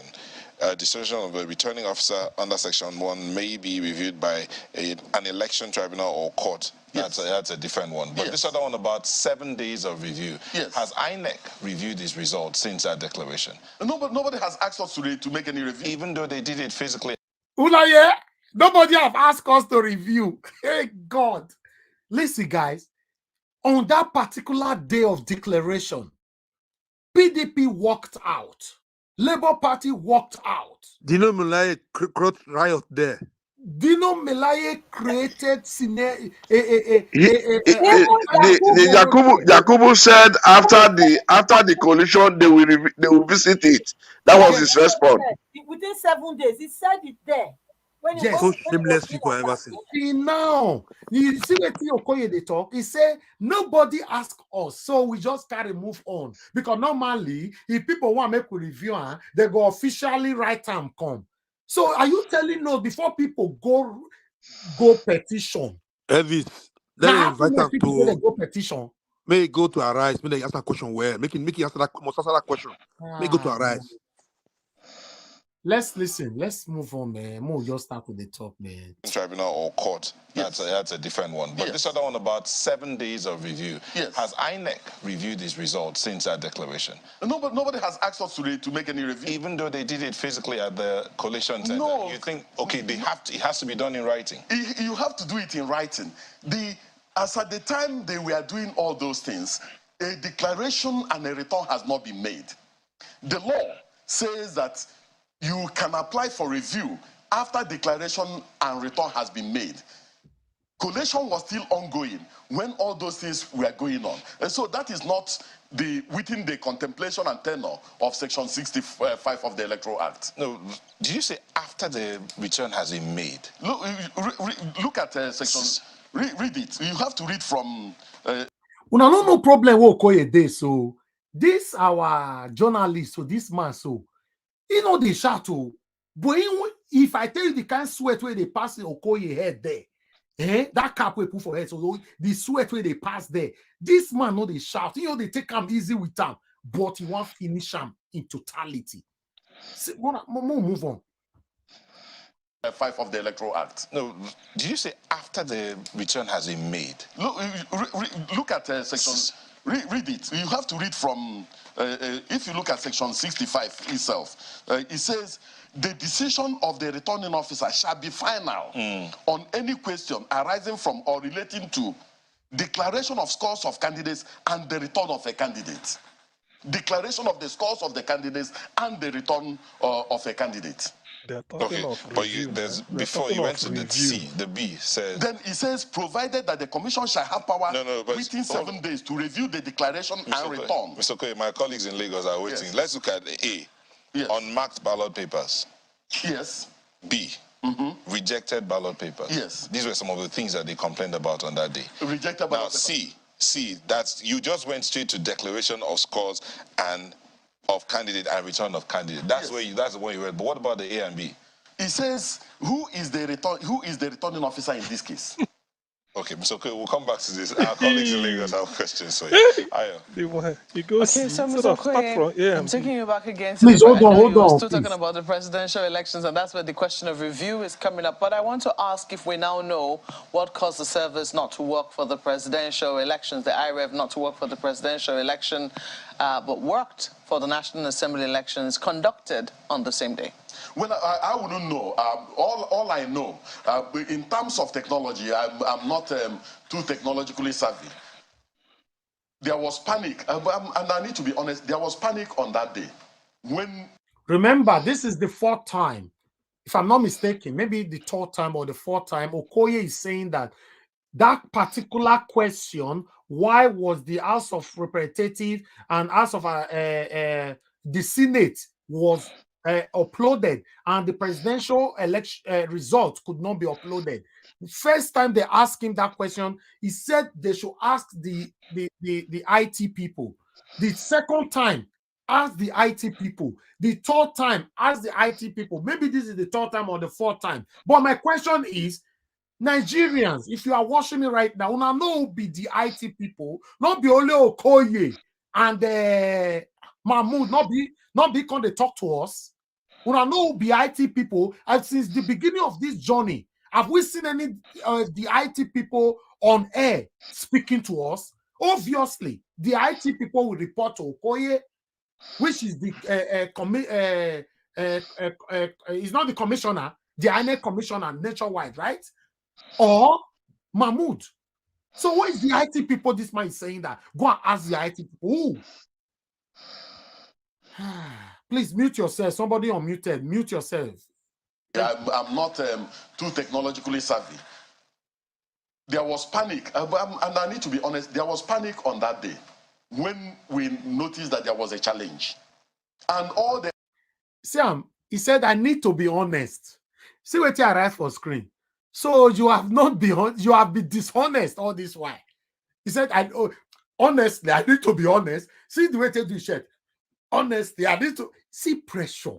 Make I take that part back. Make I take them back. We know they carry the watch TV without not they carry pen. Would they bullet point and down? Cause we can't talk them.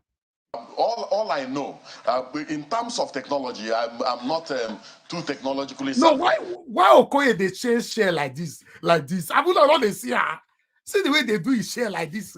That share a bit poor. It can't become Tamara too. That share they won't run away. Kai.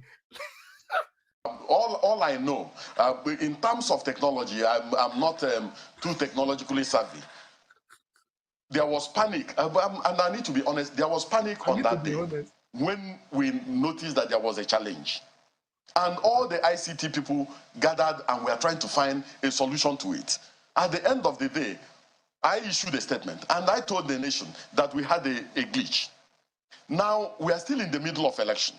The moment we are through with the issue of all these elections, we will sit down as a commission and do both internal and external review of the entire gamut and entire processes leading to this election. And I'm sure that at that particular moment, those who were involved and those who were in charge of our ICT facility will come and soberly and rationally explain to the commission what exactly happened and what went wrong and what should be done. I'm sure you've heard forward. People saying that, you know, that the servers were switched off and there was an internal sabotage within INEC. Honestly, I wouldn't know. But I do not think that the commission, after making promises to the Nigerian people, will turn around and sabotage itself. It's not rational. It doesn't make sense to me. When will this audit take place? The moment we are through with the elections. That's No, we are not through with the. We are still. They say when. He said the moment we are through. We did say this guy they don't finish. Then see no wait, Nigerians, why would nobody come the hot all this? Why? Presidential election never finish. Okoye just revealed that when we are through, they can rewind down. Because I know I'm gonna take my matter. And the reason why these people know if you take my matter, my word go anywhere. Because now waiting they talk and they reiterate. So make una hear them. This audit take place? The moment we are through with the elections. That's No, we are not through with the. We are still giving certificates. We gave so many certificates yesterday, and there are some who. Oh God, no, the certificate you gave yesterday, we are talking. They're asking you presidential election. What are you diverting? Now, so this man, you take shop the time, chop. The next seconds now, you say, now they say, okay, Oga, you can now go home. Just like that. No, I see the way they shop the time finish. Just watch. That's No, we are not through with it. We are still giving certificates. We gave so many certificates yesterday, and there are some who went for lesser Hajj and are yet to come back to collect their certificates. Okay. And so we still have one or two issues to sort out. Do you know when that will be? When will the review take place, the audit? When the commission has to take a decision on that, no decision has been taken. Jesus. Now see, my people, meanwhile, because of all these things that is currently happening right now, Nigerians, they vex. A lot have been happening. Kidnapping have started in Nigeria. Killings have started. Mass burial is going on. Just because of this. Meanwhile, many Nigerians are still very, very patient, waiting for the 29th of May to elapse and see what will happen so that they can activate their arsenal. The only way this can be prevented, for that arsenal not to be activated, for we not to kill ourselves, it's for the judges. It's for the judges to hear the cry of the people. It's for the judges to pay attention to the plight of the people. If not, make una watch this short video quickly. Government says that about 214 persons were killed as a result of attacks by terrorists, communal clashes and reprisals across the state from January to March this year. The Commissioner for Internal Security and Home Affairs, Mr. Samuel Arwan, made this known in the first quarter 2023 security report presented at the State Security Council. Mr. Arwan explains that 196 males, 14 females and 4 minors were killed, while 746 citizens were kidnapped during the period under review, adding that Kaduna Central Senatorial District remains top on the list with 115 deaths. Receiving the report, Governor Nasser El-Rufai appealed to the federal government to escalate security operations across the 7 frontline states of the Northwest and Niger. The 2 reports just presented by Mr. Samuel Arwan, our Commissioner for Internal Security and Home Affairs, indicates the persistence of security challenges. Like and continue to press on the like button. We currently have 1,672 watching us, and the like is not encouraging. I'm sorry, it's not at all. We have 581. When we have about 1,006 watching us, the likes is not good at all. Continue to press on that like button as we hear from our wonderful panelists. But before that, I'd like to quickly acknowledge those of you that have super chatted us. Thank you very much, Hillary. I appreciate you. Thank you very much for your super chat. Amazing Grace USA, thank you so much. I really do appreciate you. Henry Gilbert, thank you very much. Ibele, thank you very much. God bless you all. I appreciate every one of you for your super chat and your encouragement. God bless you all. For those of you that have likes or those of you that have shared, God bless you all. Let's hear from the people on the panel. Where the first person we have on the panel today is Give Us a Mandate. Give Us a Mandate. Thanks for joining us, my brother. Thanks for your patience. Please, let's hear from you. 8 minutes. Thank you. Thank you very much, Mr. Helvis. Good evening once again. Depending on your location, people, morning, afternoon, thank you guys for always coming out to do this. It's nice to be here again. It's weekend. Thank you so much. For everyone in the comment section, greetings to you. Let me just take maybe 1 minute to see something right quick. The people on comment section and everyone watching us, even on the panelists, if you have not liked, can you just press on the like for just, let's do for maybe the next 10 seconds. Just go ahead and just like. Let's increase the number. Thank you. We keep seeing the number going up. Thank you. Please, let's keep liking. Let's keep liking. These things must go far and reach the heart of people. Nigeria cannot remain the same. You, myself, everyone, we need to do a better job by making sure that these videos go a long way. And also, if you see any survey out there that comes from YouTube on Nigeria Watch, just go ahead and just do those survey. Do it right. Do the right thing.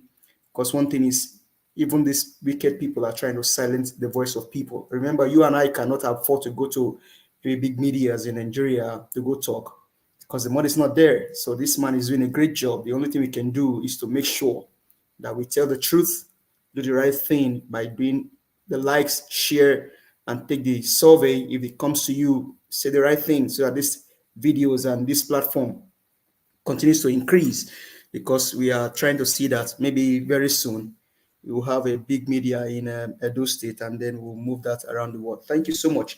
Now, the very first video, thank you, my brother, which is about Buhari. I mean, one thing even though I don't all the time believe or probably support what Abati says, one thing he said about Lai Mohammed is that Lai Mohammed spoke based on his own opinion, and everybody have their own opinion. So to Buhari, he said the election was free and fair. And he said that to justify the fact that he has promised Nigerians free and fair election. But one thing he forgot to understand, or probably to realize, or maybe he was also in the bubble, like Wale Soyinka and then Isse Sage, is that over 88 people died in this election.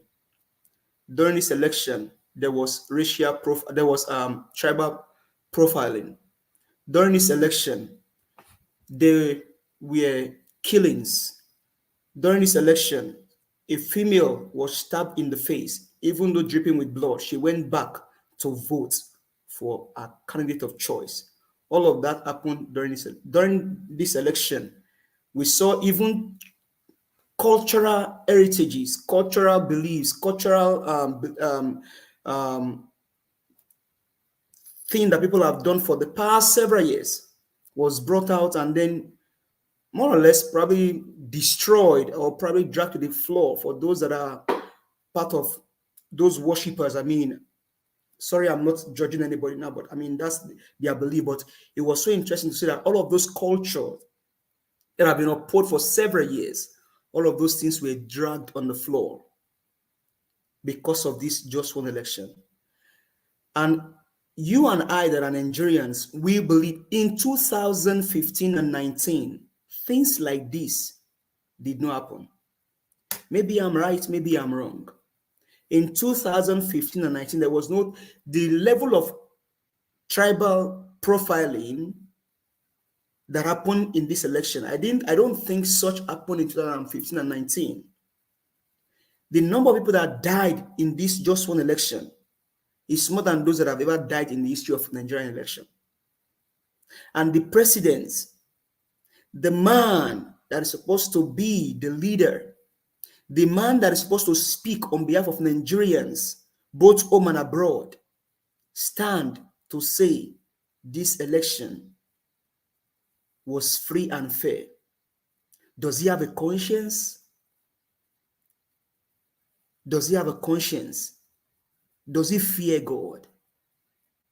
Because one thing is, even no one life should be lost in an election. Talk more, over 88 people died. Some even killed themselves voluntarily because they believed that INEC did not do the right thing. We have a case of 19-year-old boy that all of a sudden just killed himself in Plateau State.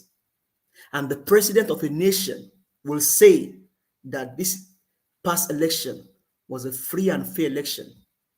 When Lai Mohammed came to the US and told them that they willingly shut down the presidential election server, maybe they have different server for each of them, I don't know, but that was what Lai Mohammed, he said they did it intentionally. And Buhari said the election was free and fair. I will leave you to God. But you must also remember, like the man watching me now, Dr. CM, he said, if you are above 70, you already have your boarding pass. You are only waiting for your flight.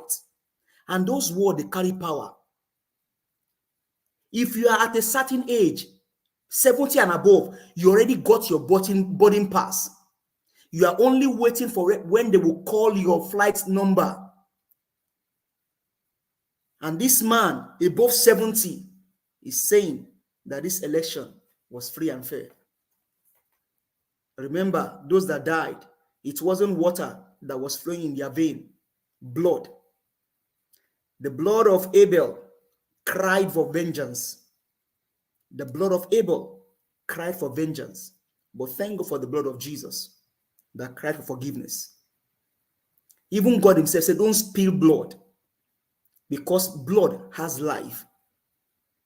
Over 88 people died. And Buhari can stand and tell people, maybe you are even listening to me tonight, Buhari, you said this election was free and fair. You need to rethink. You need to rethink. Now, going to Rufai, what more can you say? When a good man is good and say true to power, if it's not there, we missed.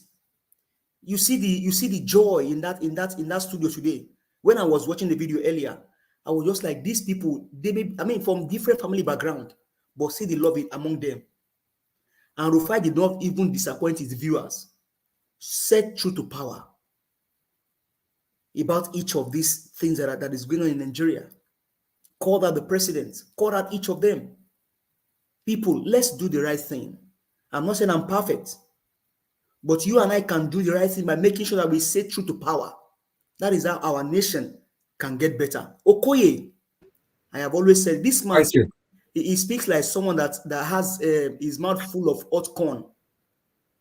Came out again. But one thing that you must also do for me is LP. The INEC chairman said LP did not provide enough poll watchers. But Okoye now came out and said LP gave over 170,000 polling unit agents. That means they gave more than what he expected. So we'll watch and see how this whole thing plays out. Nigeria is at the brinks, just like what Mr. Elvis said. Buhari, INEC, judges, do the right thing. Thank you. Thank you. Thank you, my brother. Thank you very much for your submission. God bless you. Eric Gabriel, thank you very much, my brother, for your patience. Please talk to us. Yeah, once again, thank you, Mr. Elvis, for your time and every sacrifice. Thank you for coming every day for a better Nigeria. First of all, let me go to the video from Rufai when they were talking about the welcome about. Let me catch on my brain. Put me through Elvis, because I was doing something before. Put me through again for the where they were talking. Okay, where they were talking about. Let me put me through the place. I'm just black out a little bit. If somebody put me through place about Rufai, they were talking about in Rufai. Is it the insecurity? Yeah. Let me go from one. I will come back again. For meanwhile, let me go from go for insecurity first. You see, when Rufai was talking about people, they sympathize, they mourn the death and mourn this, the same things again, the same comments every time, again and again and again. At this time of the year, where they were celebrating, when people are dying, this could have called state of emergency. It would be a sad day for Nigeria, it's supposed to be, but they're celebrating when people are dying. Because it's just like such things can happen in the Western country. When people are dying, they're celebrating something. I don't think so. Where's the human in us as an African, as a Nigerian? You see, the leaders there in Nigeria, they don't care about people. People kill every seconds, every day. All they care about is their own personal interest. Their children are not staying in Nigeria either. They are not staying there. This is the reason why they are making every means to make sure Obi don't come in, so they can change the narrative about this corruption or this loophole, which guys putting Nigeria backward. That's why they're using every means to block him coming in. No matter how they're gonna go, we're gonna be there. We're gonna have our mandate. That's for sure. For Koye coming to national TV, start talking. Sometimes I ask myself, these are the sole lawyers, they say they call themselves. And this is somebody's father, somebody's husband, coming to national TV and lie. White lie. You forgot, okay, the constitution they have to follow is there. but they could not even follow any of it. They could not review. They said 7 days have to review, but still now they still not yet review. To the extent it came to lie that they have to write to them to review. Are you kidding me? They are still collecting results, and they already announced the winner of the election. I don't get it. I mean, somebody got to put me through. I don't get it. It's just like you went to school. The teacher has seen doing some calculation about all the results, right? They already tell you took first or you took second. When the result is not, they've not finished collecting the result. It don't work like that. And this so-called judiciary, the judges, I hope they are listening to what this Okoye is open his mouth to talk now, to say. So that means Tinubu is not the winner yet, because they've not finished collecting. They've not finished. This is what he's trying to tell us then. He cannot even answer the question they were giving him. He will just dance around the bush. When Buhari say this election is free and fair election, I don't know what they call free and fair election. You see, they are so cold. The leaders we have, the so-called leaders position we have, they are so cold. They are inhuman. People die in this election. Tribalism came in there. People were wounded. People were forced not to vote. People were forced to vote for this candidate, and he called that free election. When the security agents were rigging the election, the DSS, the police, they were rigging the election. People were beaten, injured. More than 80 people died in this election, and Buhari opened his mouth. And he was saying it. He said they should forgive him or whatever. Me personally, Henry, I will never forgive him. I will not forgive his own generation, unborn generation either. Buhari created pain in Nigeria. Nigeria was having pain before, but not pain like this. Are you kidding me? Free and fair election. The Lai Mohammed is a grandfather. Like he said, the grandson asked him why they call him Lai Mohammed. He's a born liar. And these are people who wake up, they will pray 5-6 times a day. What are you praying for? Where your heart is full of evil. No human sympathy. People are dying. You call your president. And we have this so-called Nigerian police, DSS, security agencies, and military. They could not go to Kaduna, make everywhere shut down. Curfew. Go attack these people. And the new people, I watched on program, those people, IDP camp people, they said they see the military, they have checkpoint. They know where this terrorist is. They could not go there. They even beat police, security, Nigerian army money to go and buy things for themselves. They knew this. They know these criminals.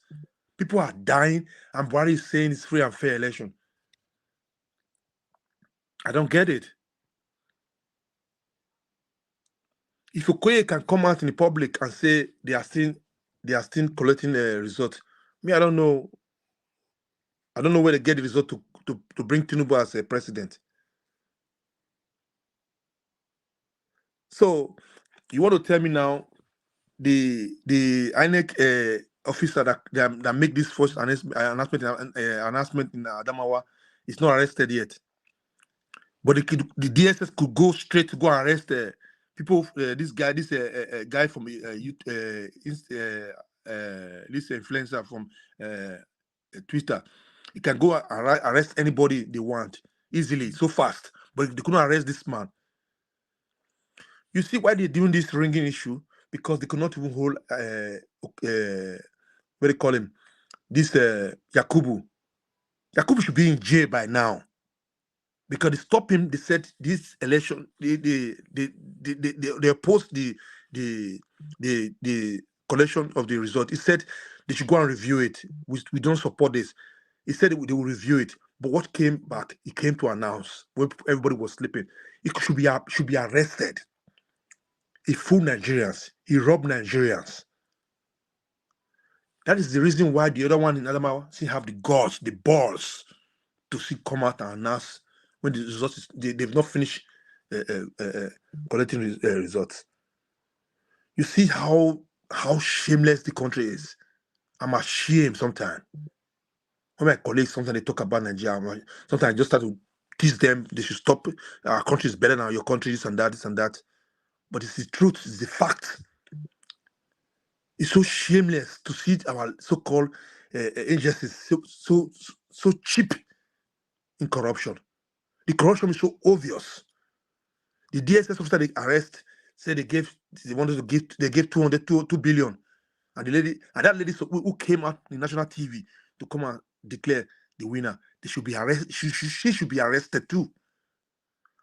And the NTA who came to announce this thing, they should give them fine too. The impunity in that country is so alarming. It's so alarming. Nigeria is in time bomb. They should do the right in the judiciary right now. We are watching them because Okoye came to tell us they're still collecting results. This is what he said. I think everybody heard what he was saying. He came to Aras TV, Channel TV said they're still collecting results. If they finish, they will review it. So why they came to tell us they have a winner already?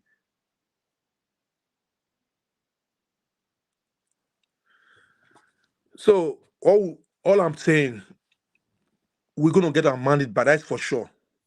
Tinubu is not going to be president. They will not inaugurate Tinubu on 29th of May. It's not going to be possible because the election is not the result is not finished. It's not already.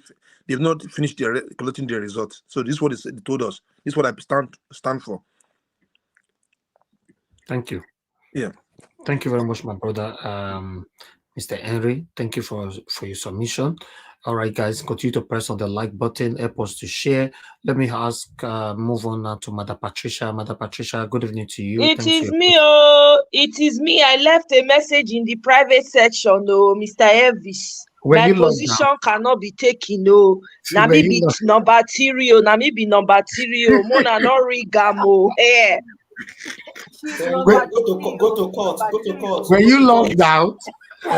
Yeah, he logged me and I came back right in. But of course, he will put you in your. Elvis, if you don't want trouble, just leave Omoye, beg. Let her go, please. Thank you, Madam Patricia. You say make una no rigamo. Ha, Mona no rigamo. I don't want to go to court. Thank you very much. Oh my God. Thank you, Mr. Elvis, and thank you to everyone, Mr. Give us our mandate, and Mr. Henry. Greetings to everyone on the panel, and everyone in the comment section. So, I want to start with the Rufai. I'm so excited that Rufai is back. I don't know if anybody has noticed though. Twitter, no, they let when we know they Twitter, they let us search like before again. What's up with Elon Musk, man? The guy don't scatter everywhere. We can't even search, all the information that they get before for Twitter. The thing I don't understand within this man do. Anyways, I'm very excited that Mr. Rufai is back, and I just want to touch quickly on the video they showed with those appointees for I think it's inaugural committee. Is that what it's called? Now, the reason why they're doing all of that is to work on the psyche of Nigerians. I'm just saying this for those who maybe will be caught off guard when they see that, or when they hear that, may be disappointed when they see it and think, oh my God, guess what? They're working on your psyche. These people know they've been doing evil for over 40 years, my people.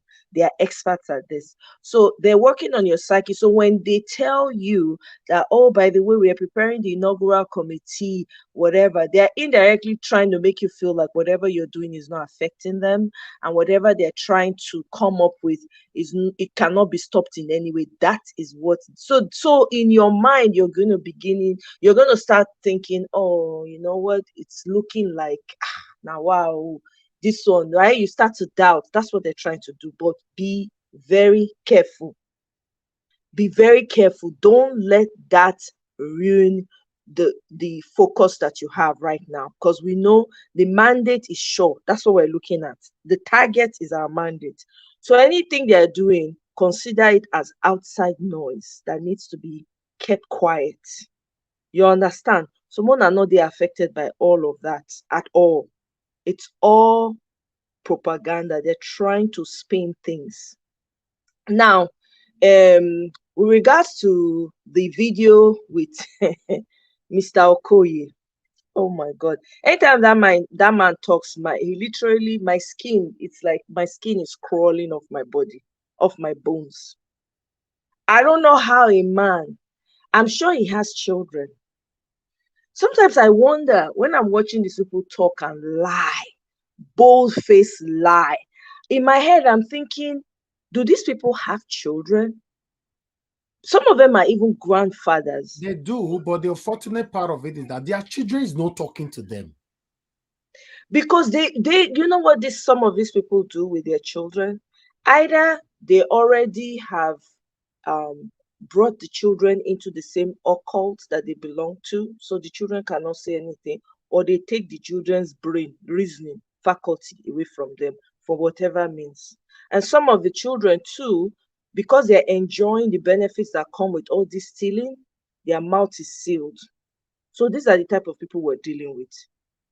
Why I'm saying this is because what this man is doing, it's not now it's going to affect him. He's enjoying the benefits of their evil right now. It's not now it's going to affect. It is the people that are coming after and the ones that are already around now that will suffer greatly. As Nigerians, we need to be writing down the names of these people. Their lineage can never near any leadership position in Nigeria. We need to be serious about this. We really need to make not just mental notes, but physically write it down, save it somewhere on your computer. All these people that have created so much problem for us directly and indirectly. And we must be able to track and trace their lineage so that if anyone shows up in the future and says, I'm running for something, immediate shutdown, because this thing stays in the DNA. These people have no idea what their actions today is causing. I want us as Nigerians to start to think like that.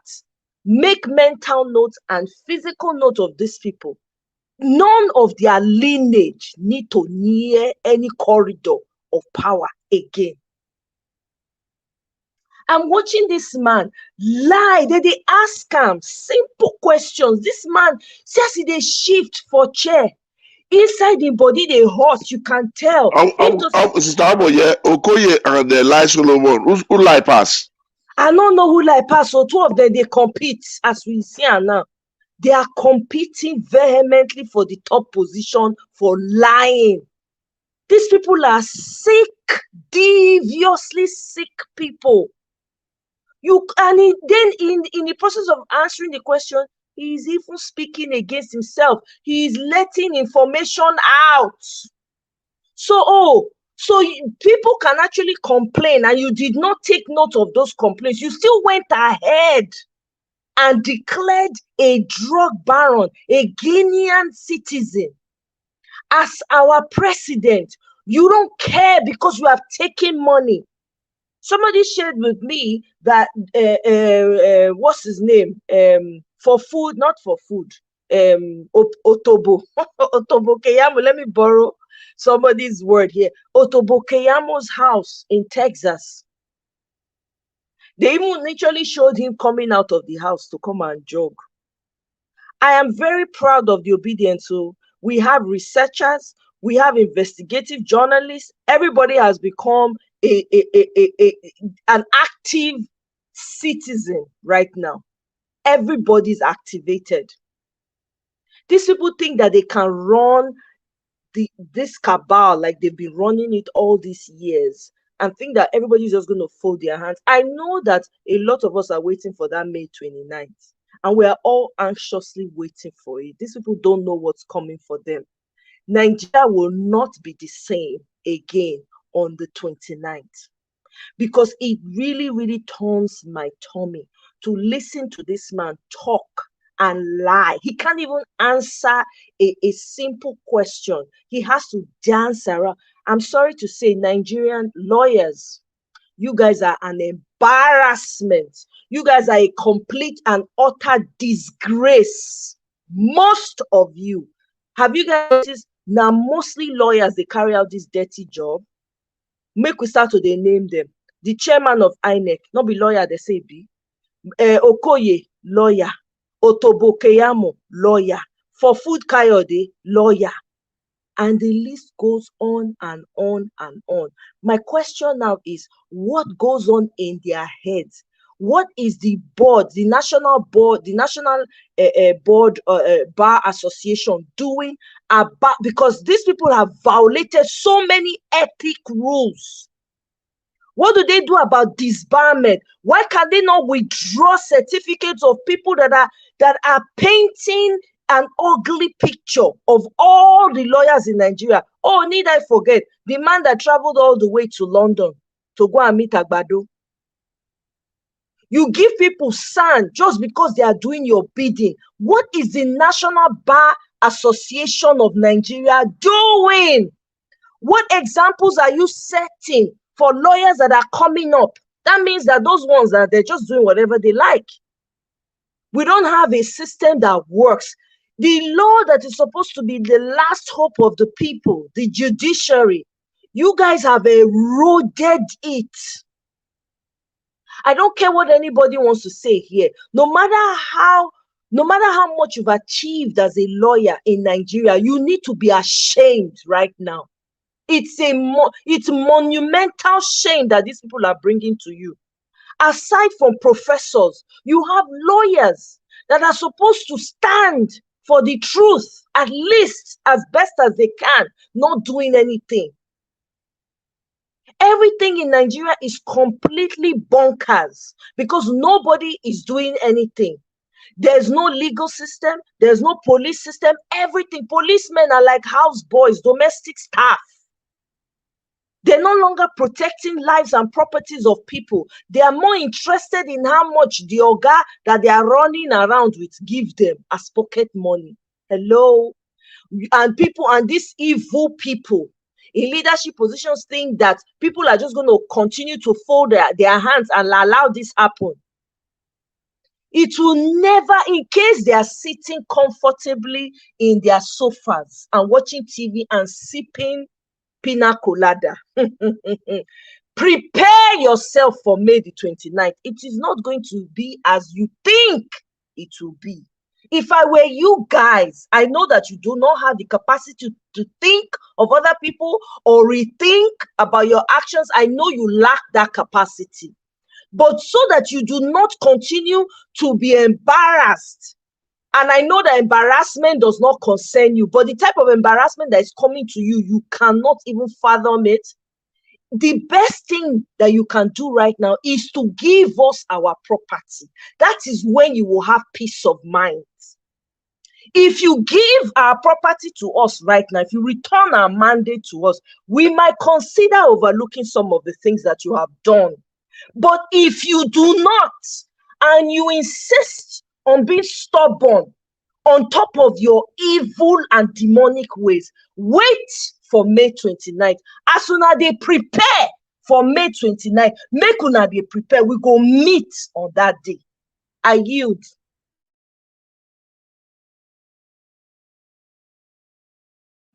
Thank you very much, my sister. I really appreciate you, Omoye. I know, say that passion was come from you. Thank you very much. Yes, for me, I believe the lawyers, as you stated, these guys are just working for their pockets. They don't really care about the growth of the country anymore. Almost all of them are working for their pocket. Look at the petition that is currently going on right now. All of them are demanding. Even INEC, that have languished how much? 300 billion or so, on this election that just finished. They are requesting for a 3 billion naira where they want to pay lawyer, to defend themselves in petition courts. You can imagine. And lawyers go wear their cloak when they say they won't be like saying now which they say they when their counterparts from another country dash them, and that wig when they make they know they function and think properly. They go carry and put for head, go they defend this evil people. Lawyers are supposed to be the ones. You see this thing when they do so. You see this panel when they go back and forth. So now lawyers supposed to they follow, they drag this matter. Yeah. Our work for here now we go they say okay, this lawyer don't file this suit. Another lawyer. Now that one we supposed to they talk for here. This is how weak the legal system is. It be like say the lawyers don't know what they do for Nigeria. Everybody just sit down, they chase accident victims, ambulance chasing up and down. Waiting they supposed to they do, they know they do. You see, it's not just the leadership, it's the people also. They can only be Inibehe, that's a lawyer. He's only one man.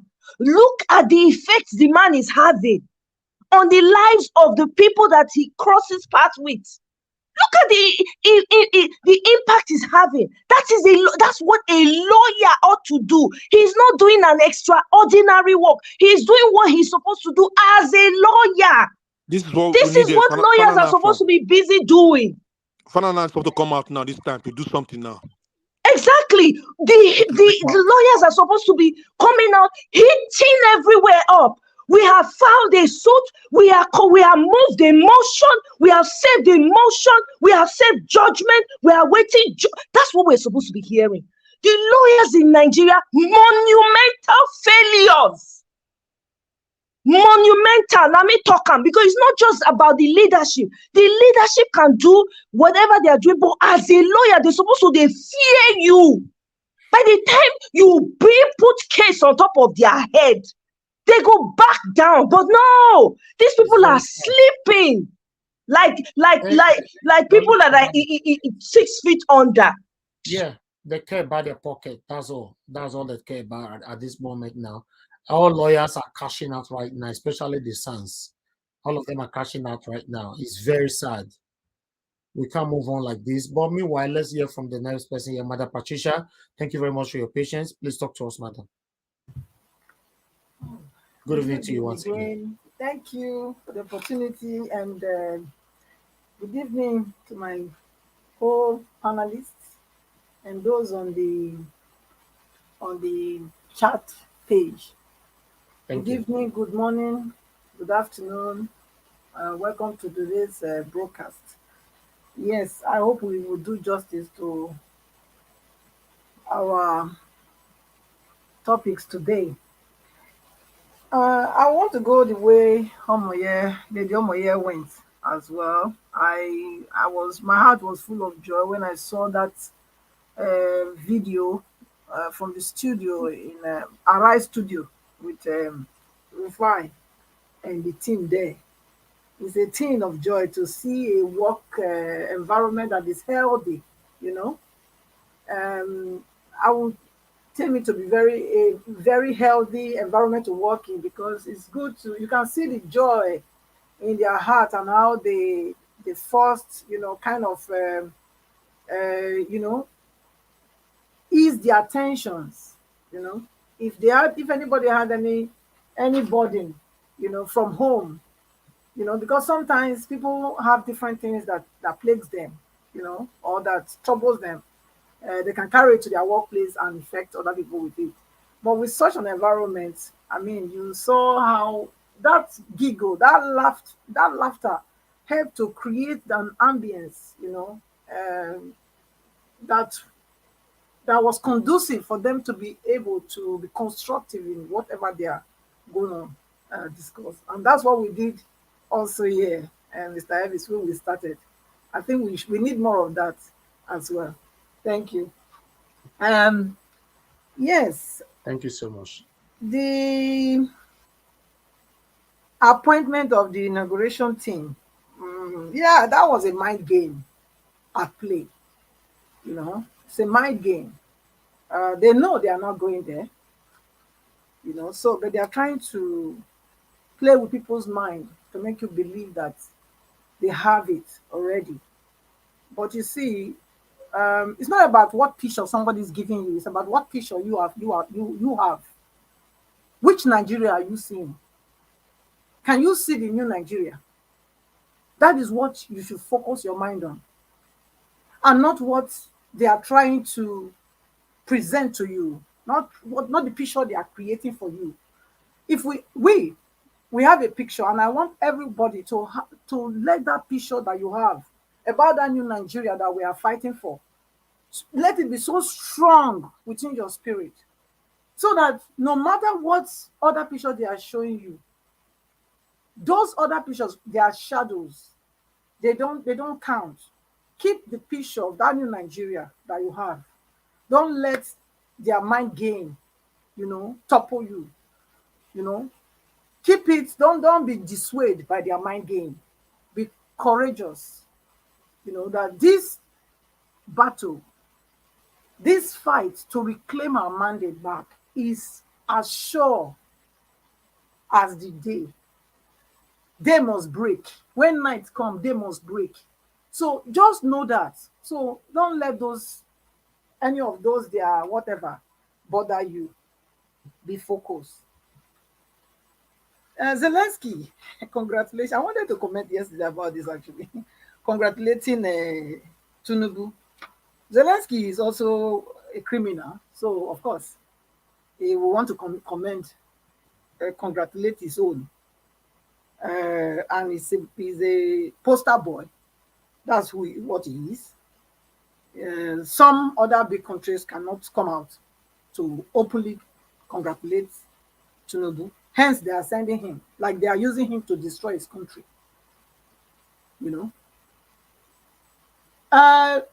Ukraine is is it Roman Gilead in the Bible?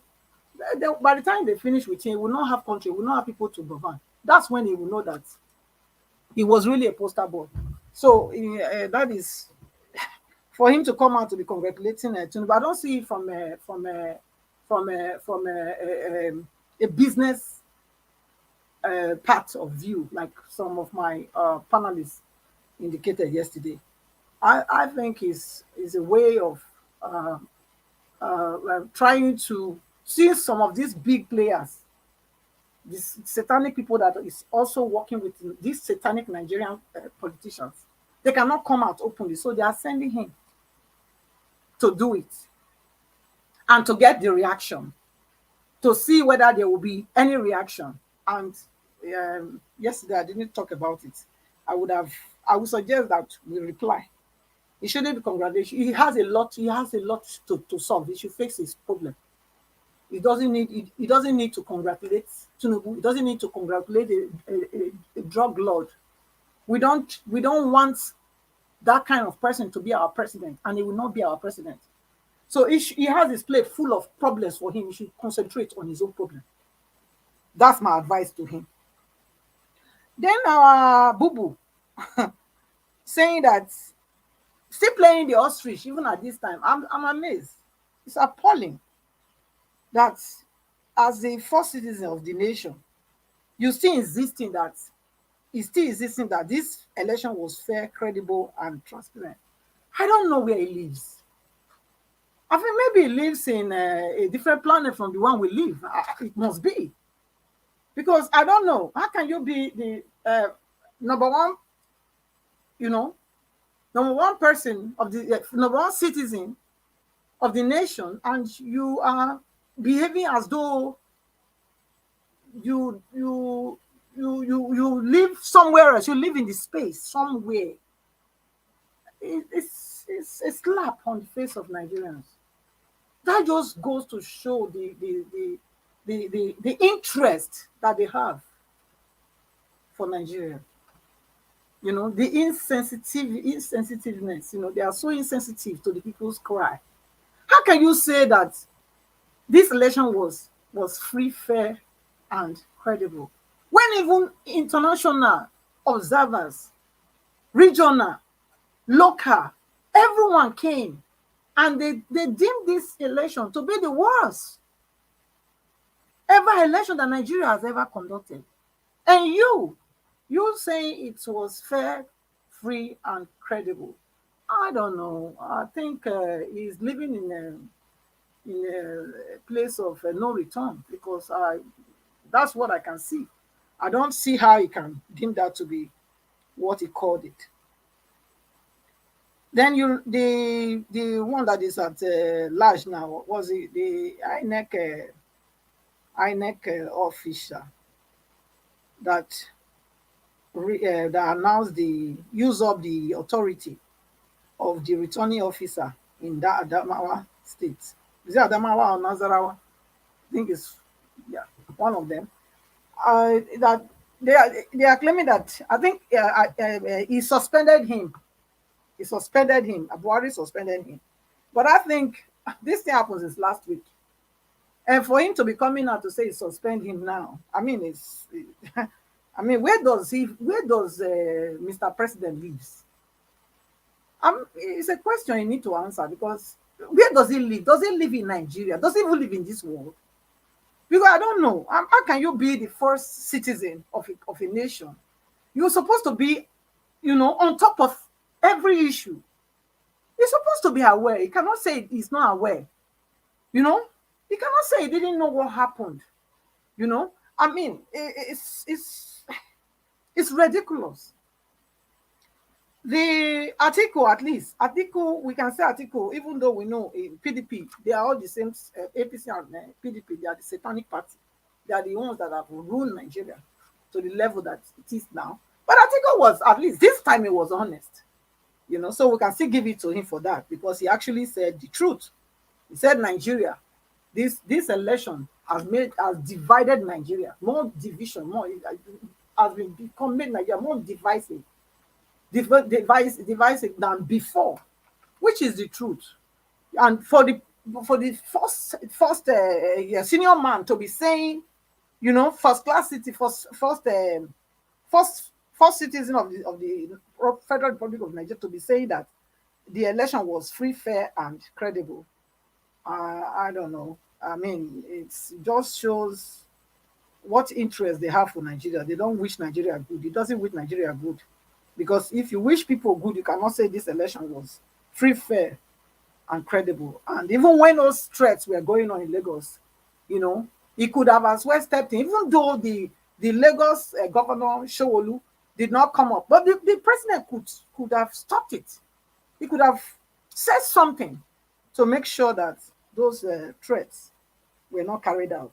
And as we speak, everybody know they were carried out. And here you come telling us that the election was free, fair, and credible. That's a shame. It's a shame that you are not standing for truth.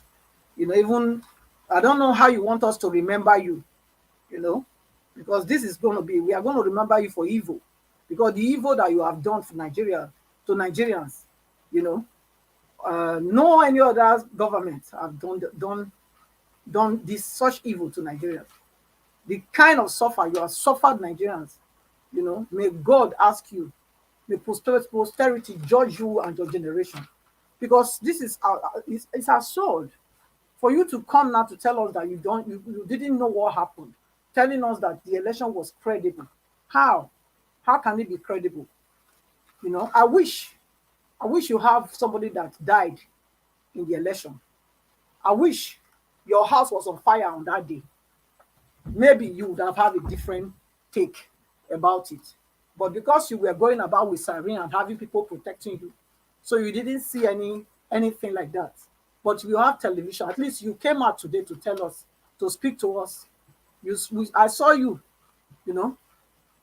on television. That same television you used to broadcast to Nigeria what you are going to say and whatever you are doing.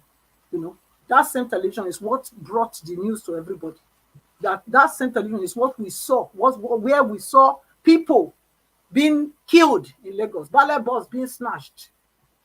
The lady that they stabbed her, went to the hospital, stitched it, and came back with dripping of blood. She came back and voted.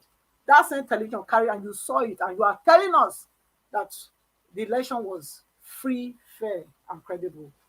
Oh, I'm so disappointed in you.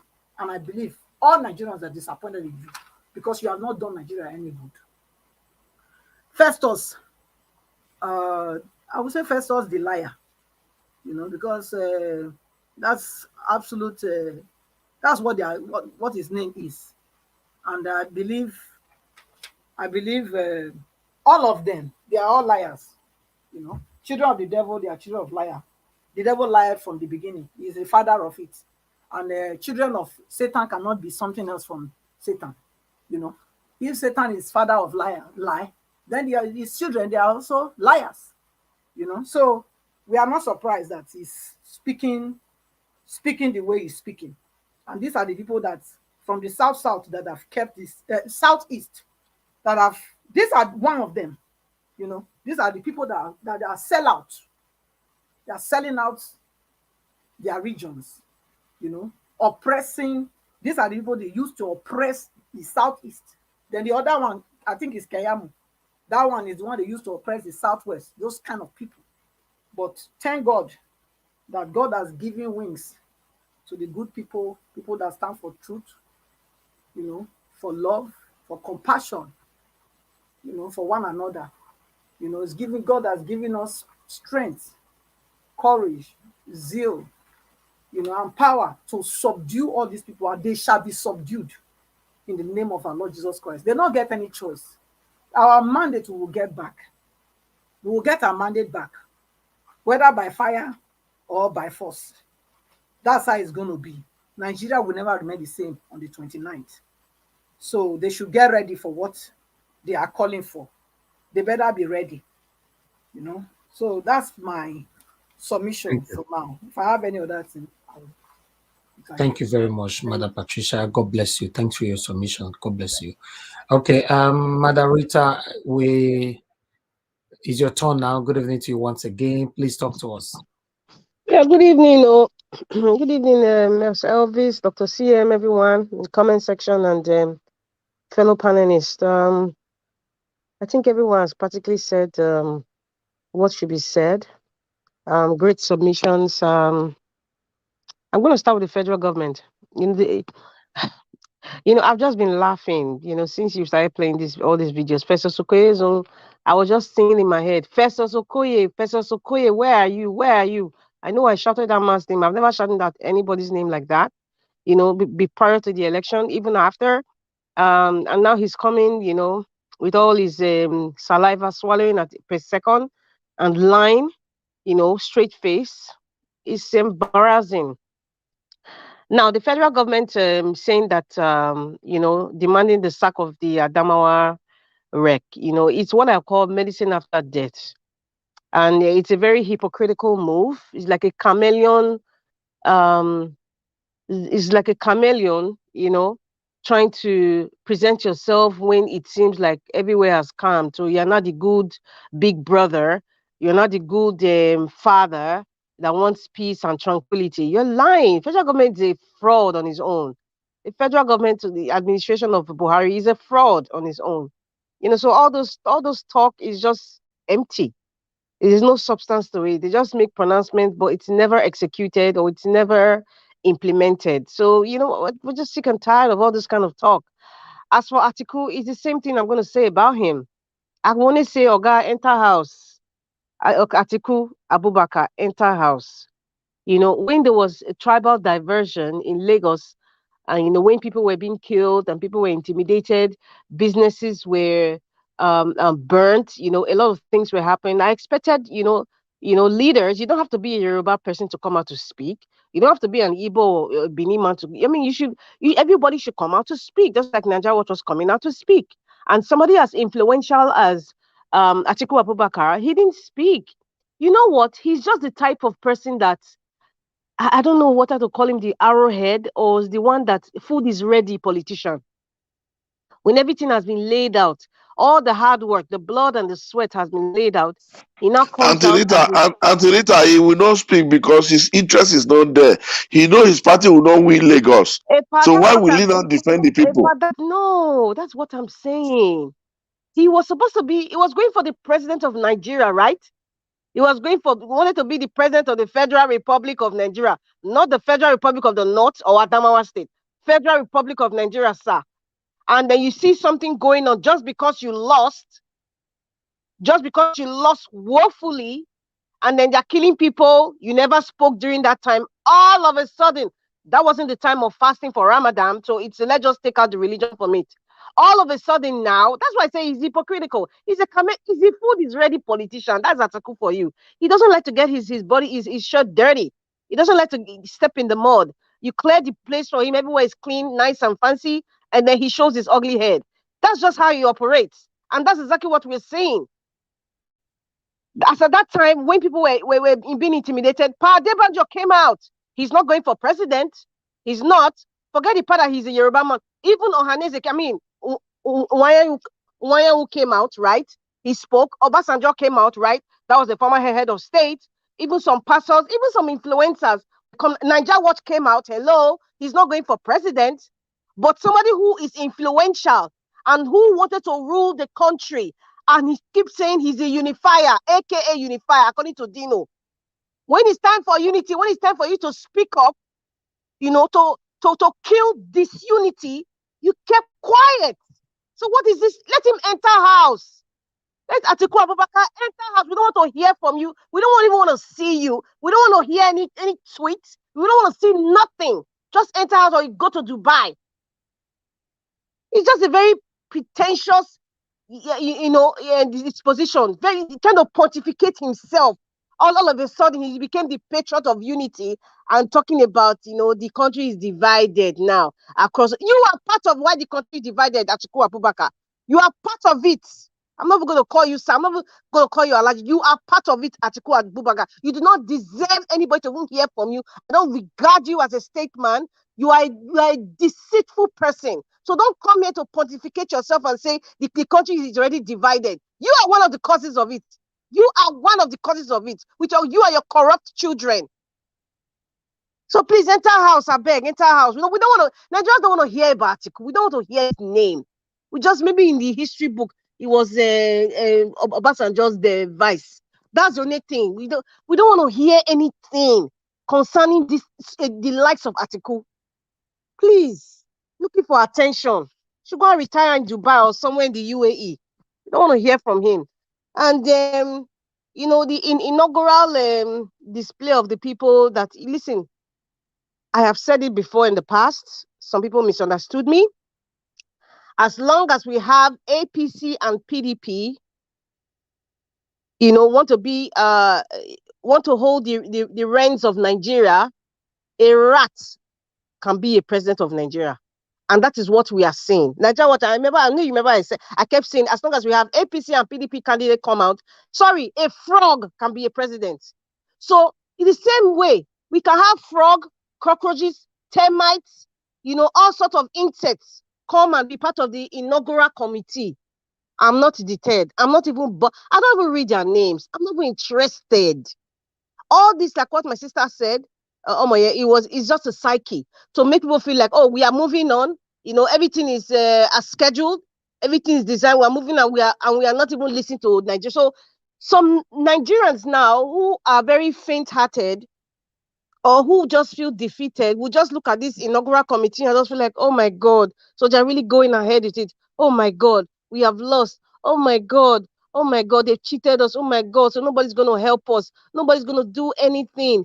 Oh my God, man, people, don't be deterred, please. Don't be deterred. They can bring all forms of insects and animals, because as far as I'm concerned, they are animals in Agbada and the coats. That's all, just like Professor Zukoye.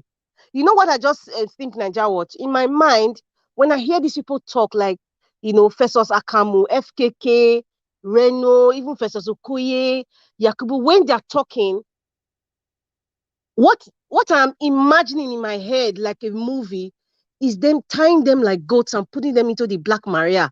Just pick one. You just go to Festus Okoye with his coat now. Just tie him. We will not even use handcuff. Handcuff is too decent. Tie them with rope. With a very hard, strong, the one they used to tie all those cows, those heavy twine. Tie them, just be picking them from their house. They're showing it live. They're showing justice. Nigeria Watch, I'm not laughing.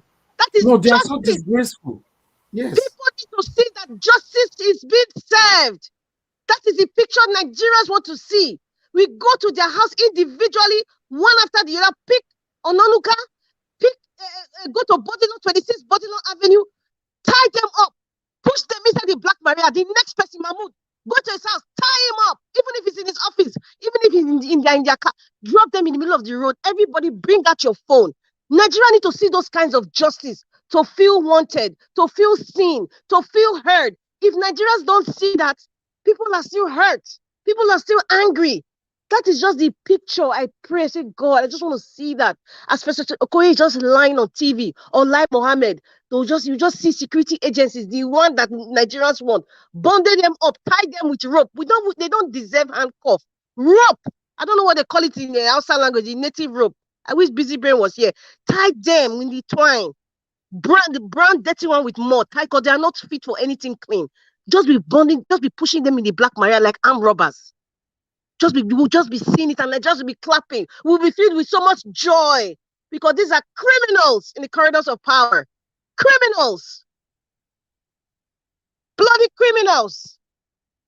When Rufai was talking about, what have you learned from fasting? This Ramadan period. What are people learning? You see, I just find it like an epiphany that no matter the religion you practice or you believe in, it is who you are inside and how you express yourself, especially when people have given you public funds to take care of, when you are the custodians of people's taxpayers' money. They say, show a man money and power, I will tell you who he really is.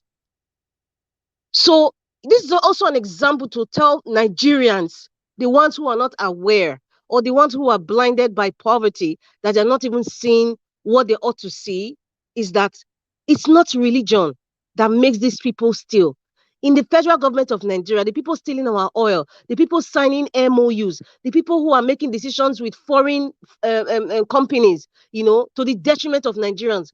They have people who believe in Hare Krishna there, they are Muslims, they are Christians, they are Protestants, they are Catholic, name all. There is a potpourri of religions. So it's not really about religion right now. What they are practicing is ceremonial. That is the truth, Nigeria Watch. It's just ceremonial. This fasting, and they will do their fasting. As a Christian, you do, okay, I'm under Lent period, like as if it's a ceremonial thing. Ash Wednesday, you go to the church, you go and take your Holy Communion. But when you get to the office, you are killing people. So what you're doing is ceremonial religion. You are not practicing. In fact, you don't even know what you're practicing. You're just doing it, making no loss. Everybody is seeing I'm holy. Look at now, the people who are Mahmoud Yakubu, that lied in the face of God, brought daylight, did a wizard act at 4 a.m. in the morning against Nigerians. Is he not a Muslim? Did he not fast during this period? Did he not go for Umrah or whatever? I don't know what they call it, without due respect to the Muslim. Did he not do that? Did he not have people going to Israel or Egypt for pilgrimage? Christians going for pilgrimage to Israel? Didn't they go? You see some of them go to where they bury Jesus Christ. They are going there. They are going to the highest the mountains to climb. Are they not coming back home killing people? They should answer, are they not doing the same thing? So therefore, Nigerians, it's not about religion. These people are wicked cousins of Lucifer. Wicked cousins of Lucifer. That's what they are. So religion is just ceremonial. Because you ought to see it in the way they practice it. And so Peter the Rock Obi is an example of somebody who is a Christian now, who is serving God, who is saying, what will God do? Even in the midst of all the insults and lies and propaganda, he will still say, Atiku is my brother, he's my senior brother. He has never insulted anybody. Even when he's trying to shade somebody to say, I don't have any other citizenship. He's right, he's not shading anybody. It's a fact. He doesn't have any other citizenship. It's not even shade in any way. So, all those ones are ceremonial religion, Nigeria. Professor Sokoye, I don't want to even talk about, all the lies and the confusion that he was just spewing, on national TV. He should also enter, in fact, Professor Sokoye should enter jail. He's a disgrace to the NBA. He's a disgrace. I don't know, this period in time, everything that's surrounding an educator is just painful to Nigeria. It's a shame for people who have PhD, those who are doctors, lawyers, people who are scientists. You just see them, professors coming out to lie and change numbers. What are you teaching your students in class? How are you marking? God. Anyway, may God help us. But I say God has helped us. Oh, God has brought Peter the Rock Obi, and God has given us wisdom. God has given us the tools. God has given us the tools. Our mouth is part of the tools. Our actions is part of the tools. Investigative journalism is part of the tools. Nigeria Watch is part of the tools. Social media, support, speaking up. Don't allow anybody to gag you. Don't allow anybody to say, stop speaking. You heard Rufai that say, because Nigerians are speaking up now. Nigerians are actually reading the constitution. Nigeria are actually reading the electoral law and interpreting it and giving it back to the people that are supposed to implement it. Nigerians are already, they are going to the table now. And that is why they are all shaking. Body language, you can even see Professor Sokoye is fidgeting on his seat, swallowing saliva per second, sweating. He's mumbling.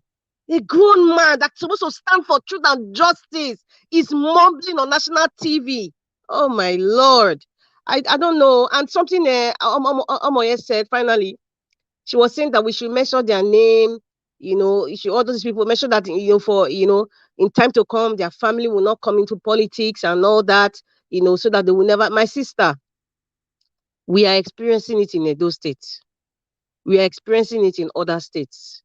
Igbinejo name people talk about. Look, Igbinejo was a bad governor. Is it not his niece now that they've used to steal a mandate, aided by Governor Obaseki? Rufai's son that has gotten a seat in the Federal House of Rep. All these people you're seeing, James Ibori's daughter, same thing. Okowa too, Okowa's daughter. Okay, Okowa's daughter. So as long as we have bad governors, bad House of Rep, bad senators, we would definitely have the children of the people who destroyed Nigeria in the system. Unless we have someone like Peter the Rock Obi that will set the standard of what justice looks like, that will set the standard, my dear, it's going to be a recycling. They will carry their children to Harvard, to all the best universities in the UK and North America and Europe. When they are done, have you gone to the FCT? If you go to the FCT, I know what I'm saying because I'm speaking with facts. Go to the FCT, the federal ministries. When you go to those offices, you will see the kind of people that you meet there. Then you understand why the system the way it is. Their children, 25 years old, 23 years old, who have graduated from the UK, they've gotten their masters. They don't go to the regular government offices. No, they put them in the federal ministries. Just go to Abuja. Just go to Abuja, and then you get your. Just go. Or if you know anybody working in the, just go there. You see their kids there. 23 years, they've done their masters in the UK. So they're placing them there, and just guess what? 15, 20 years from now, they're the head of service, they're the head of finance in the federal ministry, the head of this, the head of that, and most of them are from the Northern Caliphate. For your information, very few of them from the south that their parents just placed them there. That is this cycle. It's not. It's just about until Peter the Rock Obi takes the steering wheel of Nigeria. That's in where you talk. It's not gonna happen. No, Edo State just experienced it with not Natasha Osaru, that young man that came to kneel down to beg for his mandate that was stolen. Who was stealing it? Aided by Governor Baseki, aided by these governors that are killing us. So it's a vicious cycle, painful one though, but we cannot. That is why we are fighting this fight that Peter the Rock Obi must be our president. We need somebody who head the screw in the right direction to start to change things. He's changing things already. He's exposing all these killers of our nation, all the people that he thought were good influencers. Joke Silva. Look at what's that one? Law. I mean, just look at look at the slew of all of them supporting evil. So he's exposing a lot of things. He's exposing more. So you can imagine when he's in seat of power. It will be jollof rice all the way. When you start seeing them entering Black Maria, we'll start to see judges being tied and pushed into a Black Maria. That is the justice Nigerians need. That's the justice we need. If not, it's slow-mo. It's slow-mo. And that's why we have to keep speaking. And thank you very much, Nigeria Watch. Thank you. Thank you very much, Madam Rita. I appreciate you for your submission. Thank you. God bless you. Guys, before we move on, can we take the lights? Because you can see we still have 1,322 watching us. Can we take that likes to at least 850? You know, we currently have 729. Thank you very much, everybody that have liked. Please continue to press on the like button if you have not done yet. So please help us to do that so that we can have more visibility. Thank you very much. God bless you all. Meanwhile, I appreciate those of you that have super chatted us, Dr. Alexander Gomez, Osenige Omede, Hilary, thank you very much, Amazing Grace, thank you very much, Henry Gabriel, Ibele, the flashback, Gloria, N.O. Adebi, Peter Ife, and I want to be Ferdinand. God bless every one of you once again. All right, I would like to call on the next person here, which is Mr. Edwin. Good evening to you, sir. Epa, please talk to us. Thank you very much, Naja Watch. I thank you. I thank my fellow panelists. Conversation. I greet all of you. I say thank you all. Like my great sister, Sister Rita, just finished the measurement of Atiku. I want us to understand that Atiku is never there to govern Nigeria. He has always been there to take Nigeria as a sole personal property. He's a sessional politician. That's the way I know him to be. And mind you, if you watch the video that leaked, when the daughter was now saying, "My father is a wicked," Mr. Edwin, sir, so sorry. Omo, you're on the phone. She want to quickly respond to something. 30 seconds. Sorry. Okay. Yeah, go ahead. Yeah. Thank you very much, Mr. Elvis, and thank you, Edwin, for allowing me. So, Sister Rita, I heard what you said about, I'm not talking about, it's not, clearly everybody knows that can happen now. I'm just saying that for the record, we need to start making mental notes and taking records of these people. So that when Peter Obi comes in and we start to clean out the system, we know what we need to be doing. So, of course, nothing like that can happen. We can't change anything about the nepotism that's going on right now. There's no way any change can happen, based on what's on ground. So I just wanted to quickly clarify that. Thank you very much, Thank you. Mr. Thank Elvis. you very much. Thank you. Pardon, sir. Thank you very much, sir. Go ahead.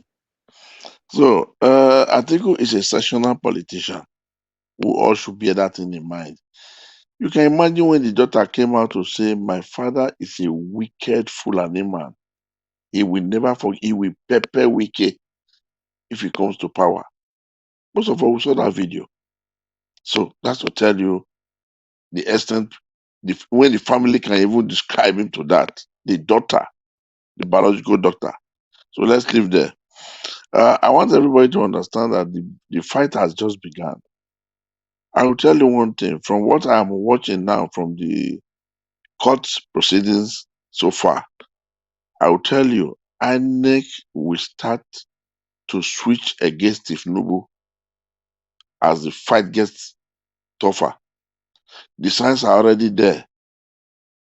Mahmoud will start to distance himself from Tinubu, and that's Mr. Agbado, when they now know that whatever robs Tinubu will rob them.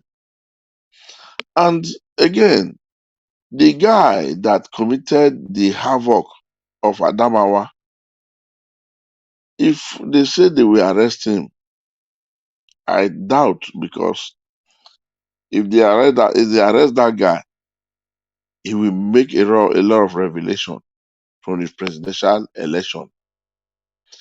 He was given that go ahead to do that thing. It only backfired somewhere, or he never did it. He never applied intelligence into it. That's why that thing happened.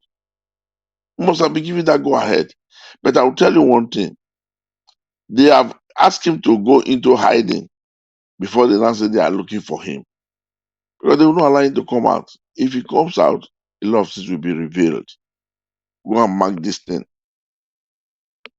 Now, every day that come and pass, the chance of Tinubu to lost as a president select increases. Now, if you watch the video that's currently trending now, this drug video of the chopper involving this guy from Mali, this diary from Mali, a world-renowned drug peddler. Sanwo-Olu was with him, Agbado was with him, and the guy was at the middle. With the white substance that was shown, we should know these things are now showing and pointing to a direction of what? A direction of a lose-lose-lose. Now, I want to use the opportunity to beg those who have much about this man, who has got these things in stock, releasing them one after the other. Please, this one you've released now is dying down. Before this weekend runs out, please, you people should try and drop one again for us, so that the nation will know exactly whom they are trying to bestow in us as a leader. I know you guys are out there who have a lot about this man, Tinubu. Please don't relent in releasing most of these wonderful videos and information you are giving to the nation, so I will not grow wise. That's what I will beg for. I'm begging you guys, please don't be weary and don't get tired in exposing Tinubu, in helping Nigerians to know that we are about to train in the wrong path. So I will say, please, you people should double your effort and increase your revelation about Tinubu. Now, I will now go to the issue of passports. Yeah, that issue of passport, I think, for me, this afternoon, I concluded that the mandate has been returned back to the rightful owner. How and why will I conclude like that? This afternoon, Guinea Embassy, they confirmed that yes, that passport is real and it was issued to Tinubu. And not just a passport, it's even their own diplomatic passport. So, when Nigeria Constitution have said for you to contest a presidency and rule, you must never be a citizen of any other country. I think this afternoon, that confirmation from the embassy, from the Guinea Embassy, it's supposed to be game over. It's supposed to be a game over. So, that is on that ground. The Adamawa man, don't run. If they want to psych you beyond what you can take, open your mouth and tell them what you know. That's my advice to you. Because now you are running. There's two things. These people, they are dangerous. They might silence you and make you cold forever. So it's better you also be at the surface, so that people will not see. If they send you to hiding and they know where you are hiding, they'll come down and silence you. You should know this. You should know the game these people want to play. So I'm referring to the man that committed the unspeakable in Adamawa. You committed it because your organization where you work for, they are going against the will of the Almighty God. So this is why the devils, the agents of devils that dwell in destructive elements, hypnotize you and use you upon the instruction given to you to do it shabbishly and carelessly. And this is why we found out, and this is why this thing came to limelight. So for you to continue to exist, don't let them send you to hide and tell you where to go and hide. Then they will come and hit you. That's how these people they operate. If you don't know, you should understand it now. Now, if people remember that these people or this man allegedly, let me use that word, has been tormenting Nigeria with drug. What was found in Ikorodu, in the house? Immediately the NDLA spokesman, revealed everything and made a TV presentation by granting an interview to a TV network. Till today, who has ever seen that man again? The NDLA spokesman, who has ever again set eye on that man again? I don't think there is. So INEC today, they are already aware and they've said it. There were some questions that they gave to them. Were they aware of the drug issue in US? And today INEC have denied they don't have knowledge. Because it's part of the question sent back to them to answer. They said they are not aware. Double citizenship or dual nationality, they said they are not aware. So that is the beginning of INEC trying to separate themselves from Tinubu. And this is the handwork of Almighty God that is showing us the positive signs that He, the God of yesterday, today, is still the one forever, the one for tomorrow. So now they've shown that. And There's they've something now. I wanted to say, sir. Excuse me, sir. Yes, ma. Yes, ma.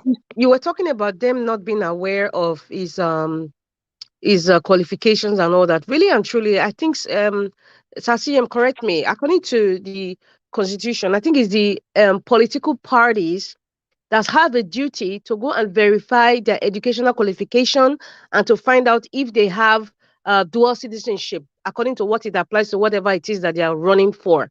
So really, when they do that and they say, okay, this is our candidate, then they now submit their candidate to INEC. So INEC's duty is not to investigate the validity of their certificate or if they have dual citizenship.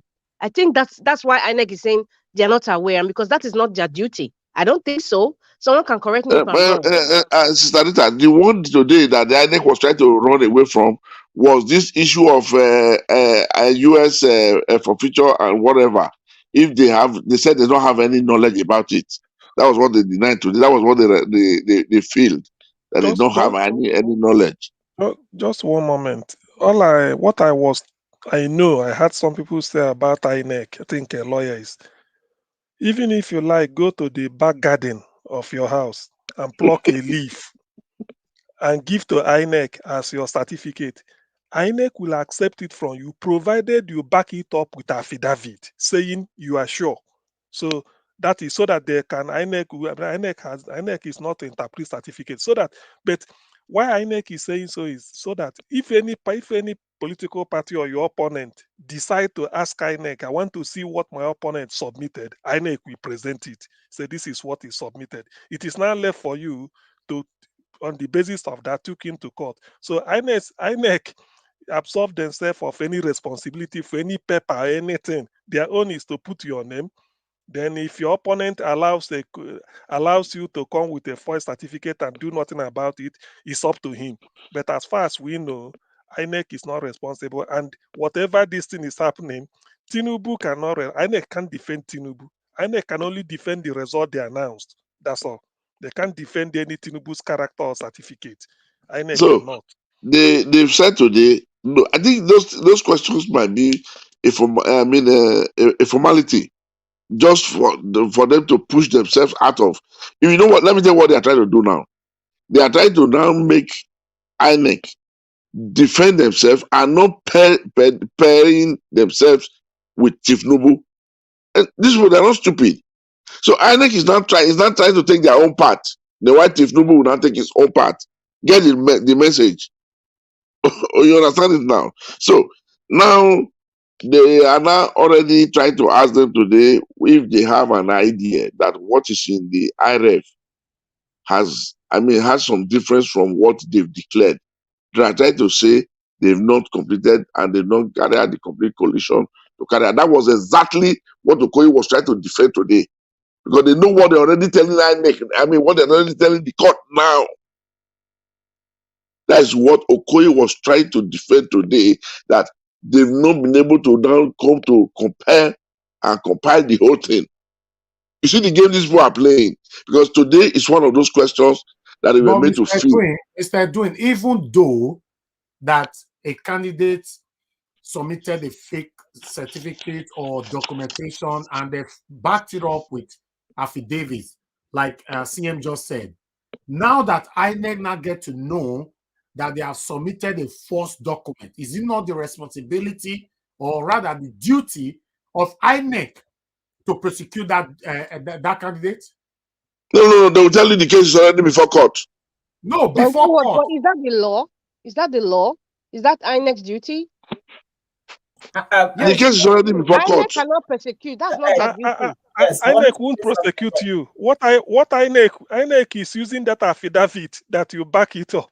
You say if anything you put in, INEC will accept. And once your affidavit is wrong, it will not become perjury.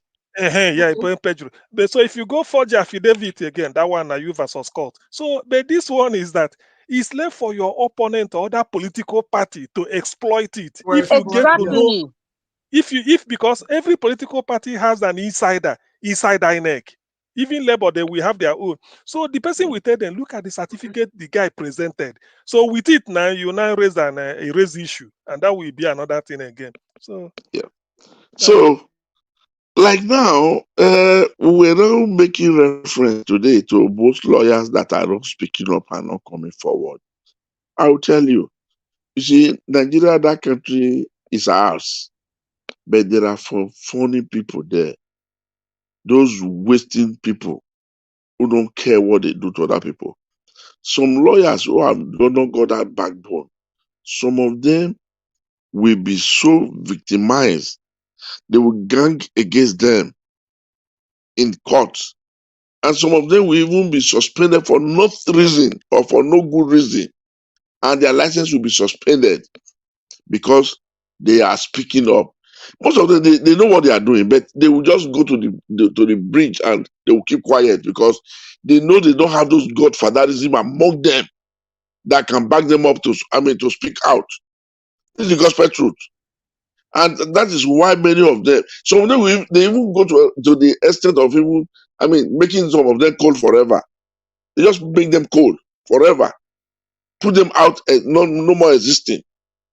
These satanic people, they have all this, they can go to this extent to deal with all these lawyers. That's why when you see some of them, when those ones that are speaking are already the ones that are already rugged. They're already rugged. They have all the backings. Then, even when you take their matter to caucus, there must be one of their man there that will say, no way, this is my guy. It can't happen. So this is what is happening among these guys.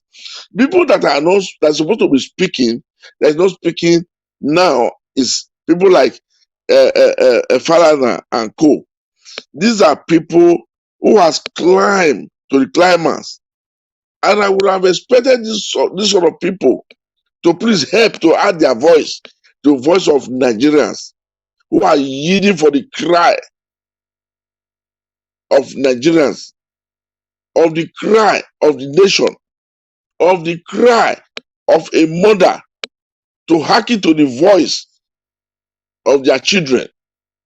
People like Falana, there are a few of them out there who have come to that climax that will be able to do this needful. But they are still keeping quiet. Why?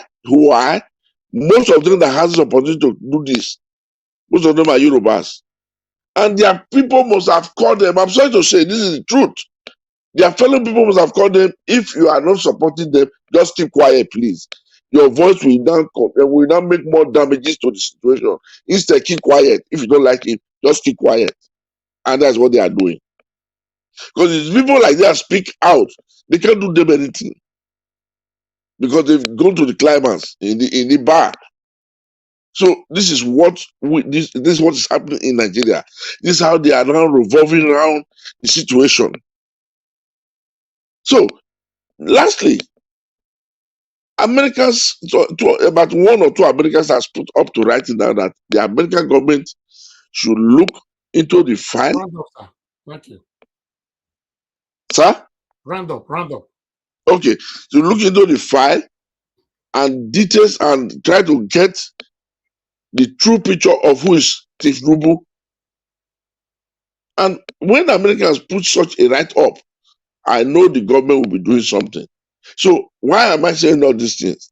I'm saying them to say that, gentlemen, as we speak here, we will be ending almost of our speech with prayer that God of Almighty come hastily to answer us so that our mandate will come overnight. But it will come. That's my submission. Thank you very much. And God bless everybody. Thank you very much, sir. Mr. Edwin. God bless you. Thank you, sir. Before CM is Alex Edopiki. Alex Adopeke, good evening to you once again. Sir, please talk to us.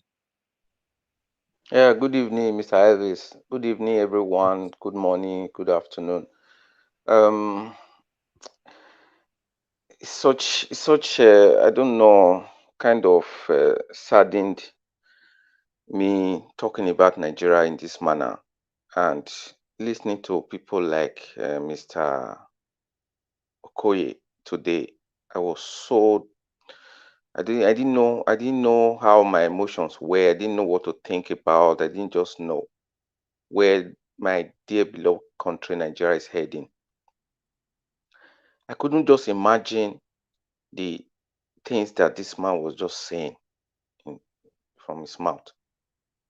And I'm very, very happy that at least there are some other people on other mainstream media that are being able to come up to the task, because the questioning that came today, I was really impressed. It was really grilled. I expected something like that from Rufai and other caliber, but kudos to this guy who really and the lady that grilled him. I don't know which planet this guy lives in. I don't know. He was talking to Nigerians as if we are dullards, that Nigerians are people who don't even know their left from their right. For God's sake, these are the most brilliant and wonderful people on this earth, and Nigerians. And such people like Okoye make people now look at us as if we don't know what we are doing. You brought rules out. You promised Nigerians everything that was supposed to be done. You hijacked it, and you're not defending things that are not defendable. I can't get it. What really baffles me, or what makes me really, really angry, is the amount of money that was spent, the amount of money that they wasted. We are talking about over 300 billion naira.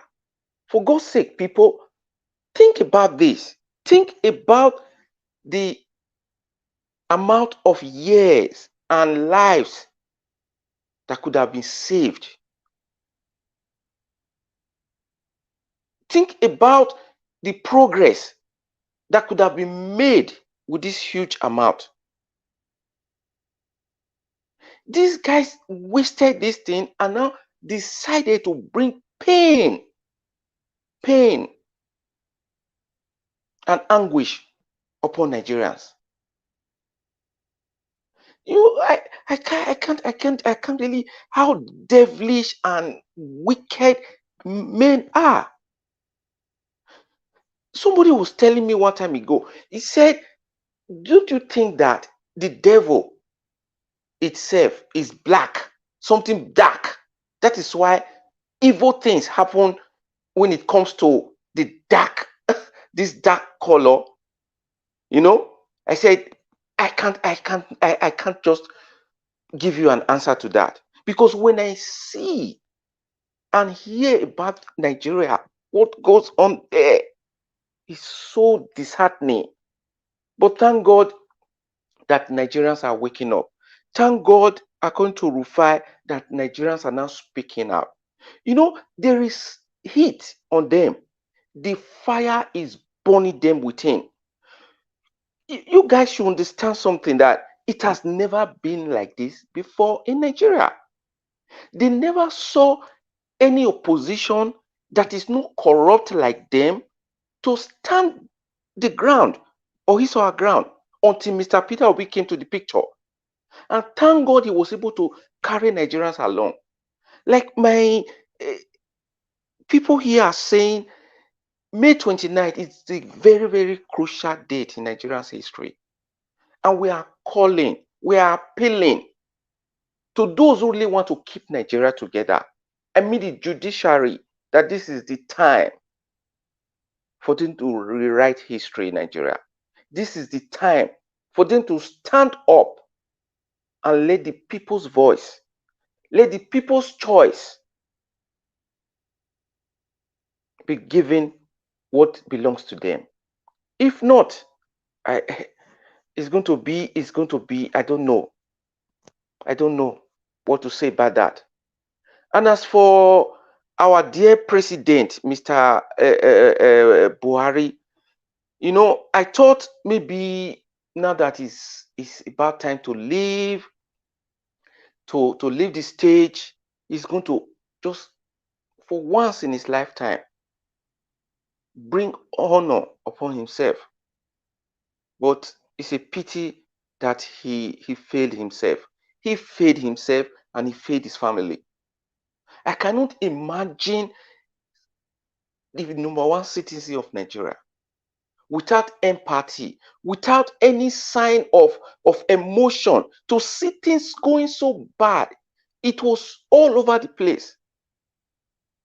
And you are still saying, even when you are now leaving the stage, that everything was just fine. So you don't even have value, you don't even care. No empathy. Are you human, Mr. President? Why?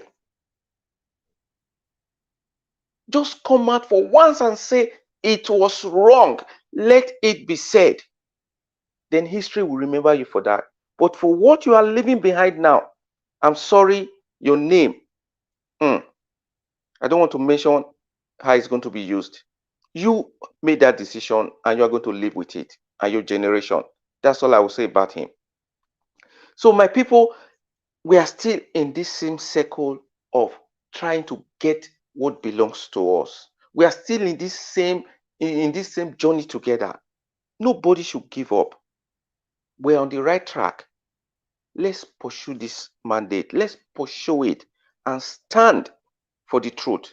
And history, posterity is going to remember everyone who stood on the right side and not those who are now on the wrong side or standing or sitting on the fence. Like Mr. My last speaker just said concerning Falana.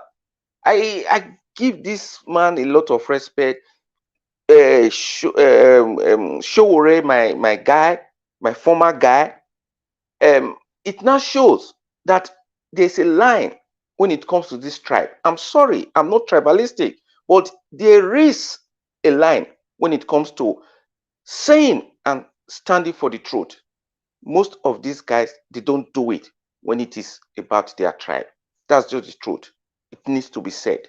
I hope they are listening, and those who are around them will give them a shaking to say, stand for the truth, irrespective of where you come from or whatever religion or tribe you belong. For when Nigeria is good, it is for all of us. If it is bad, it is for all of us. So I submit for now. God bless you all. Thank you very much, my brother. I appreciate you. I would like us to, before we move on, I have a caller here. Omoye Kona is with us here. I think you want to respond to Mr. Edwin quickly before Mr. CM. Omoye Kona, please go ahead. Okay, thank you very much. All right, thank you very much, Mr. Niger. So, Pa Eldrin, I want to make a comment when you refer to, the lawyers, why they are not speaking up and all of that. Yes, we do know that, but hey, the professor who stood her ground and refused to take bribe, do you think that her life was not a threat, was not threatened? Do you think that a lot of people did not come against her? We don't even know the type of pressure she had to go through.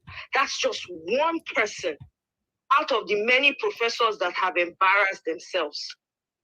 So to say that, the lawyers are afraid for their life, this is the time to speak up. Everyone who stands for the truth and who wants a new Nigeria, we always try to protect each other, if you've noticed.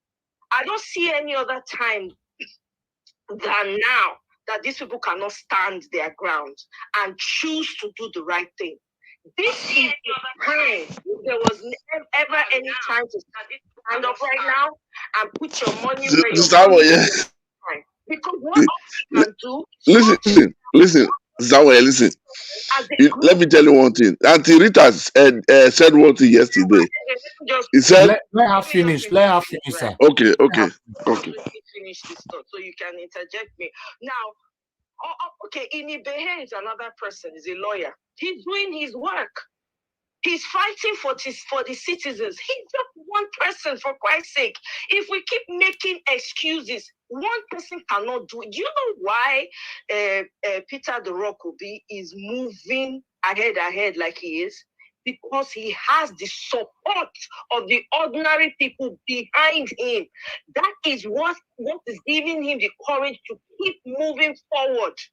We need them now, not later.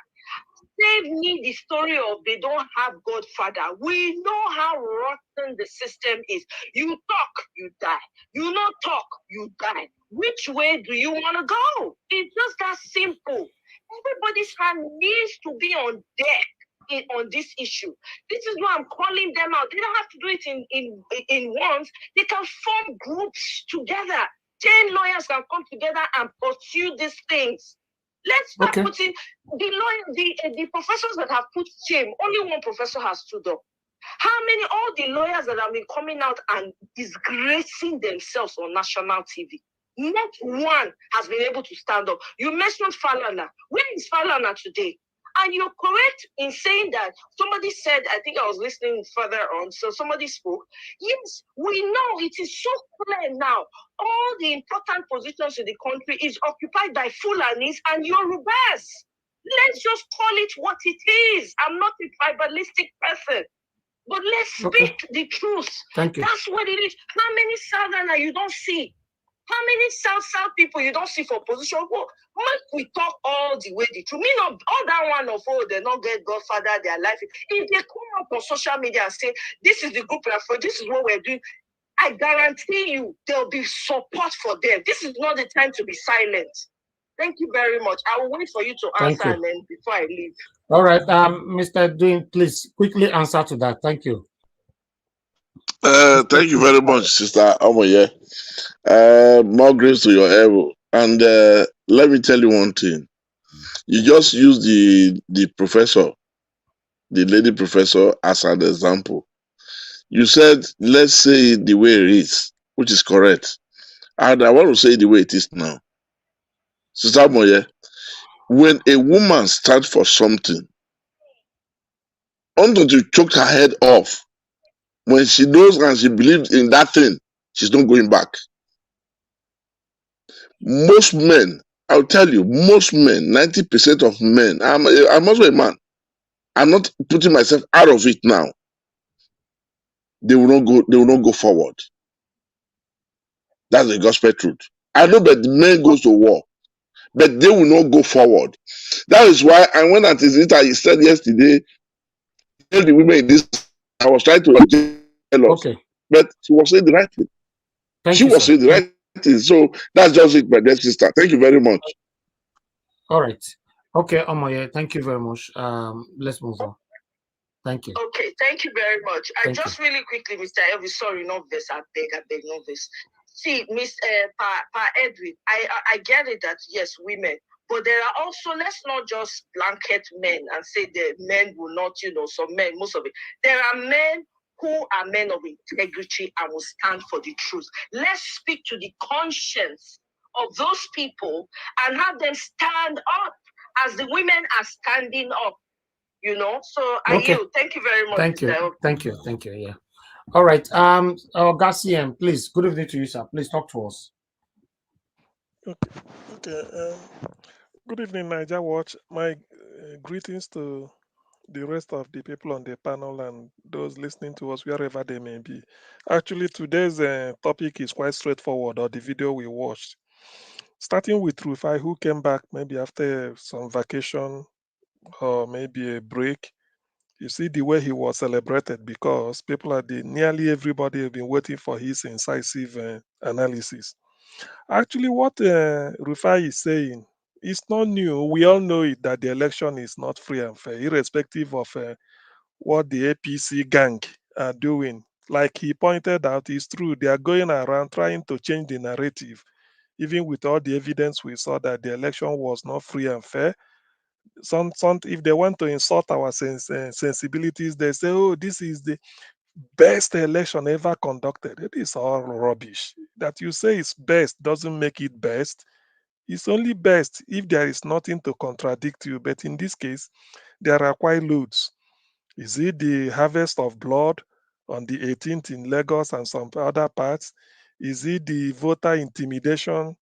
Even a town crier like Rufai pointed out had to go telling people, don't come out unless you are voting for us. Eh? Or is it the post-election arson going to bomb businesses? So how can it be free and fair?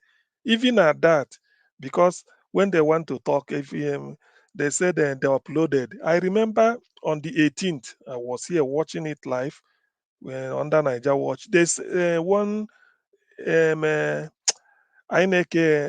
agent, I think it should be near Etios or somewhere in Lagos. He said you can vote, but we won't upload. That was on the 18th of March for gubernatorial election. He said you can vote, but we won't upload it. So how can an election be free and fair? And when they come out, they give their own pass mark. Anyway, from the way things are panning out, which brings me to this issue of inaugural committee. These people say they really, I don't know why, they feel that they can bamboozle us. Well, I'm not a lawyer. I didn't study law, but I'm sufficiently educated to be able to read in between the lines and interpret English language, or even be able to, make a sense out of anything given to me or said to me or what I read. Inaugural committee, those that will take charge of this, take charge of that. All those ones, like somebody pointed out here, it's just to play on our psyche and start to say, oh, they're already beyond this. They are looking forward to so that they're not just in that direction. No, it's not gonna work. Of course, if they like, they can. Why haven't they announced the chief of staff, press secretary to whoever it may be, and they announce ministers saying that the next week they will forward the name to National Assembly so that they start screening ahead of the. Why can't they say that to show that they are really serious? All these things is just a waste of time. They are wasting their own time. The issue at stake is everyday new discovery. We've now discovered that Tinubu is having a dual citizenship. The issue of his drug case in US is now receiving a global attention. Not global attention in terms of mention, but global attention because so many interested groups and organizations are demanding a written application, a documentary evidence for their own use. So it is not enough for some newspaper in Germany to publish it headline that this is a drug cartel. And now look at the short videos we are seeing. The drug baron in a helicopter being in between Tinubu and Sonyolu. You see, there are things that I don't know. You see, we are here to understand what is called character in leadership. It's only P2B understood it. We are here to, they think that if you are seen in a brothel overnight tomorrow, you want to be president. Don't you know it? You may say, it's just, what about? It doesn't. It says something about your moral. You might be looking at the constitution and say, where does the constitution say that you cannot go to red light district? And so what? If it's not stated, but you should know. You are in the public view, not to talk of when you are dealing with a drug, cocaine ring, heroin here and there, and you are trying to sweep it under the carpet. Suddenly, those that want to claim the moral high ground, they've all kept quiet. On the other hand, lawyers keeping quiet may think that they will be contacted to defend the case when the thing happens because they want to cash out, like because this is their season, this is their bazaar. So some of them might say, look, if I start criticizing now, they may not engage me, so I better pretend as if I do not know it or just be murmuring something at the background. So we know all these things, but thank God for P2B. All these things will be straightened out. It cannot happen. it's becoming increasingly clear that Tinubu cannot be sworn in on 29th or else heavens will fall. They know it. The entire world know. So that's why all this, and once in a while, one backyard president will say, "Oh yeah, I recognize him." How can you be practicing democracy if you fail to get the endorsement of major key democratic countries and they've known? So all these things, I'm not really moved, and I will urge everybody keep your don't lose your nerves. All these are all scaremongering. It wouldn't work. Now let me deal on with Festus. This Festus Okoye. Looking at the man self, he presents an aura of criminality. That's when you look at him, you look at him as a retired armed robber, if at all he's retired. Look at the way he's talking. The question they are asking him is answering another thing. Anyway, but he laid a foundation to implicate himself. Let me recap. He said on the day, all parties will have their agent, which we've all known. Then INEC will be there. Then at the end, they tally the result and then give a copy to the police. If the police is there, INEC will have their own. Party agents will have their own. We agree. At that point, everybody can confirm the result. Now, the question he should answer is, if you, the INEC, now take your own out and go somewhere, maybe enlist sorry if I may use you, enlist the services of Give Us Our Mandate to hold the torchlight for you, maybe while Chooks Obibueze will be using the TPEX. When you go and do it, how does that affect the one as a party agent I'm holding? You see, that is the question. That is what they don't know.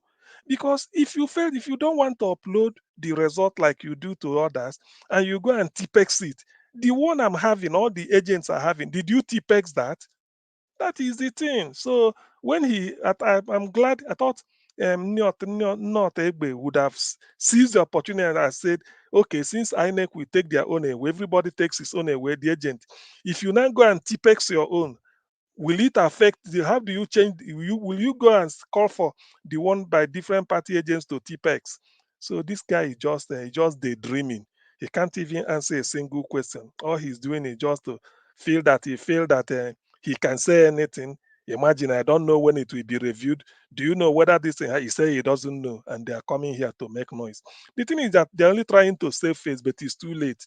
And again, they will regret ever using beavers or ever making it transparent the way it is. That will be their regret, because the old ways whereby you do it, you give somebody, nothing will happen at the station, everything is counted at the collation center, probably in a local government headquarters. That is where they now go and manipulate the issue. But these days, it's not gonna work. So as far as I'm concerned, INEC is guilty as charged. But in this case, they have to explain their procedure in court. And let me now know when the glitch happened. They are trying to help a glitch. Remember, one of the key witnesses that P2B and the Labour Party invited are IT experts. I don't think they're from Nigeria. I've read this somewhere. And moreover, they've asked for that beavers before they reconfigured it. They've taken note of everything. So there are more to it that will be made known. That's why they are delaying the takeoff of the case. But should it take off and they call these witnesses, they now come and tell them how there was a glitch. There was no glitch anywhere. I remember an INEC agent at Omuahia saying they were told specifically not to upload this. In fact, they weren't given the password to use to get into the server so that they can upload it. So it's deliberate. Coming to tell me there was all these things are just they are making it up, building cases along the road, along the way. Now, the next thing to also underscore is that according to this Festus of a man, that man self, sometimes he's talking like somebody who just came out of beer parlor. He said they are collecting results. They've not. Oh, you are collecting results, but you've announced a winner. Hmm?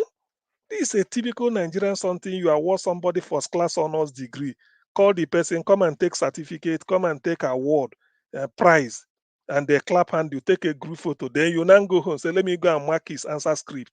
How then did you arrive at the mark that gave rise to the grade you gave him? So this is a typical Nigerian. You've not collected the results, but you've announced a winner and even given a winner certificate. What a shame. It is true we may be laughing, but this is a very terrible shame. It shows that by this election, they've taken Nigeria beyond 1,000 years. What, even if you want to steal, there's a way you do it in a way that even the owner of the whatever you are stealing will respect you for your intelligence. How can you be doing this? There are lies. We know these are lies, but there are believable lies. Though they are lies, but you can be believing them in the hope that yes, it's coming from a clever person. How can you be saying you've not you are still collecting results? You've not you've not reviewed everything. Yet you've awarded, you've said this person is the first. You've declared a winner in the middle of the night when most of the results have not been, you know, collected or even looked into. So it's a very big shame. Probably I don't know whether INEC will reprimand Festus for what the interview he did. It's not for me to say. But as far as I know, if I'm to be in INEC, anyway, well, there's not no credibility in INEC anyway. So let me not go and say something that will make them look good. No, they don't have any credibility. In fact, all of them should resign in shame, and then the head of the INEC should be in jail. By now, he should have been in jail. We'll be counting, detain him, keep him there. If not that somebody might say it's too draconian, by now I don't think he should be among the living, because you can't go and change the wish of the people. That's why I always put it in perspective and analyze it. People should realize when you reduce 154 votes to 27, it's not figure, it's human being you are dealing with. This is an opinion somebody expressed. The people that constitute that 154, you do not know them. They must have thought long and hard to say, look, let me change the system by voting this man. Then you, a single person, will now use the TPEX and change it. So which means you know more than them. Or you are not telling them that the opinion do not count, it is your own that will count. Okay, if you now know that their opinion do not count, why did you invite them to come and vote? That is another logic. Why did you invite them? Why not say there's no point you coming to vote because I won't care? So that they can quietly leave you and go about their normal business. Maybe they have businesses they have to do, or they even lie in their houses and be sleeping. It's part of rest. You give yourself a rest. Say, well, let me sleep and then drink cold water and sleep. But you bring them out in the sun. Some were beaten by the military police and they endured it. Like we saw, some people had a bloodshed. The lady that was injured, she still came back only to vote. And this is the vote. United said, no, let us reduce it. Juggle figure as if you are juggling football. You put this one up, put this one down. For what? These are the opinion of the people. I keep maintaining it that the three cardinal offenses you will commit in the Western world is number one, espionage, number two, rape, number three is changing electoral fraud. If you try it, you are in for it. You don't even waste time. Nobody will even listen to you, because this is the opinion of the people, and INEC is playing with it, just changing figure as if it is their own, as if you are doing arithmetic in your room, maybe with your small child. You say, okay, let's use 154 times 5. Later you say, let's reduce it to 27. Playing with figure. These are people's opinion, people's wish. This is what they want, because you promise them their vote will count, only for somebody to go and be changing it. Man, that person should be a gunner. I want Nigerians to understand that it is, in fact, armed robber coming to your house to rob you is a single thing, because it's only you versus the armed robber. But for you to change the opinion of millions or thousands of people, no, you are not worthy to live. Now, the Adamawa Guba scandal, you see, that Nigeria is another wonder again. That Adamawa Guba scandal, why the thing why the thing makes me is very hilarious is what made it hilarious. It's not really the chap who came to declare the result, or maybe the senator who was reading the thank you speech, or sort of acceptance speech. Thank you, I've this. It's not that, although that might sound funny. to me, what made it funny are those two gentlemen that said, fear Allah. You know, you are fasting, telling the chap who want to say, fear God. Remember, you are fasting. You can't do this. It is not your, that is what made it. You know, it looks like a child. Can you imagine where they've reduced a whole nation? You know, where they've reduced everything in Nigeria is fraud. Everything is just fraud. Nobody cares. So they only put you in a duty. If they say tomorrow, yeah, you are the captain of the football team, it doesn't mean maybe when they wait for you as you are coming, somebody else will just take your position and start to kick the ball. You say it doesn't. That is the thing. We don't even delegate duty. Who anybody can just usurp anything and then do what they like. Can you imagine such a scenario? They are reminding him, say, you can't do this. Remember God. You don't fear God. Fear Allah. Fear. I mean, are we not ashamed? And even the lady was not even at the venue where the declaration should be made. I mean, where the results should be announced. She's already somewhere, waiting with microphone all over her, trying to read and thank them that is the next 4 years. You see, all these things. When we All right, thank you, Augustine. when we play Ojoro like this, let us remember that we are not just the only person. A madman is not mad because he doesn't know it. A madman is mad because of the brothers that are also ashamed to come close to him. Thank you. Thank you so much. Uncle Elvis, I want to say something in just a minute, 30 seconds. Please be quick, sir. Go ahead. Yeah. Listen, Uncle CN. You know what happened this afternoon? They discovered that most of INEC documents, essential documents, was given to this woman's printing company to print for the whole nation. See now, compromise. You see, this woman, this very woman, she's the one that printed INEC confidential documents for the whole nation. This afternoon, it was revealed. So that's why she prepared her her victory speech ahead of time, even before voting. Nigeria. All right, Mr. Chukso Bibweze, thanks for your patience, sir. Good evening to you. Please talk to us. Yeah, good evening, Mr. Niger Watch. Good evening, fellow panelists and those watching us, and of course our comment section. Please like and share, please. We are here for a better Nigeria. So if we want a better Nigeria, all of us must contribute. Exactly. Yeah, this is their own contribution. Yeah, I'm gonna start with Mr. Okoye. It's disappointing that he's still even be coming to TV to talk. Because he has lied and lied and lied that he doesn't even know what to say. For him to say that they are still collecting and he's waiting for somebody to write him in order for them to take their audit. It's quite I don't know.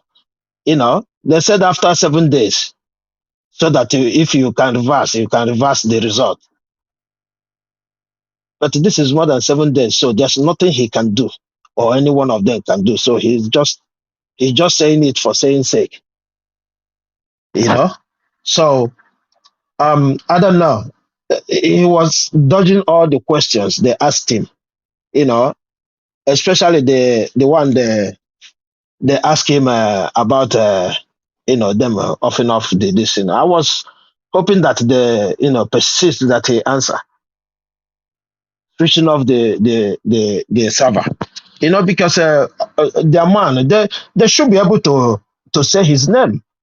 Who said that it was an INEC's idea to switch it willingly? They should be able to call his name because he told the international media.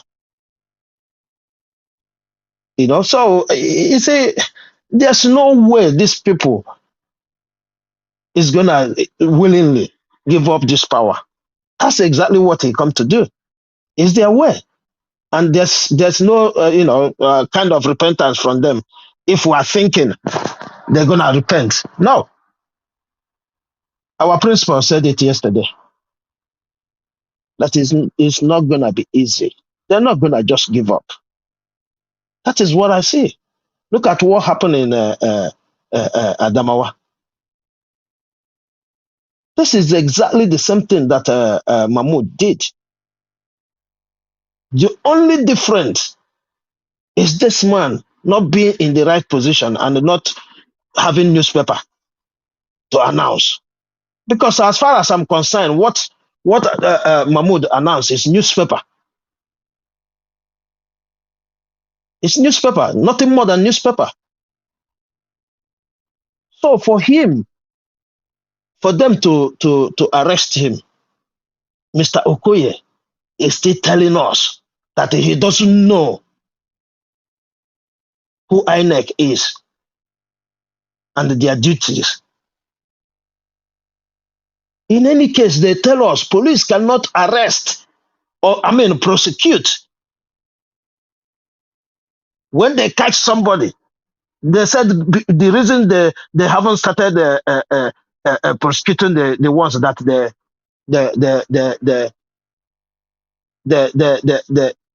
caught during the elections is because INEC has not given them the go ahead. INEC just announced last week or even this week that they are preparing to hand them over to these people to do their job. So this is complete madness. And he come to tell us that he doesn't know that INEC should have arrested this man and prosecute him. That's what he's telling us. And they think he's good enough. So with Festus Okoye, he's just a disgrace. It's nothing more than disgrace. Because there's never a time he come on the national TV and says something that is reasonable. You see him panicking, shaking, all kinds of body movement, showing you that even though he know that he's lying, he still got the conscience. But to use it is a problem for him. And this is how each and every one of them are. Look at Festus Okoye coming out again to still tell us that he doesn't know the job of INEC. And he's still being there as INEC spokesperson. Okay, you don't know. What stops you from bringing in what is it called, the engineers, and let them have a word with us, because they are not ghosts. They need to get their spokesman too to come and talk to us. That's what it should be. He shouldn't be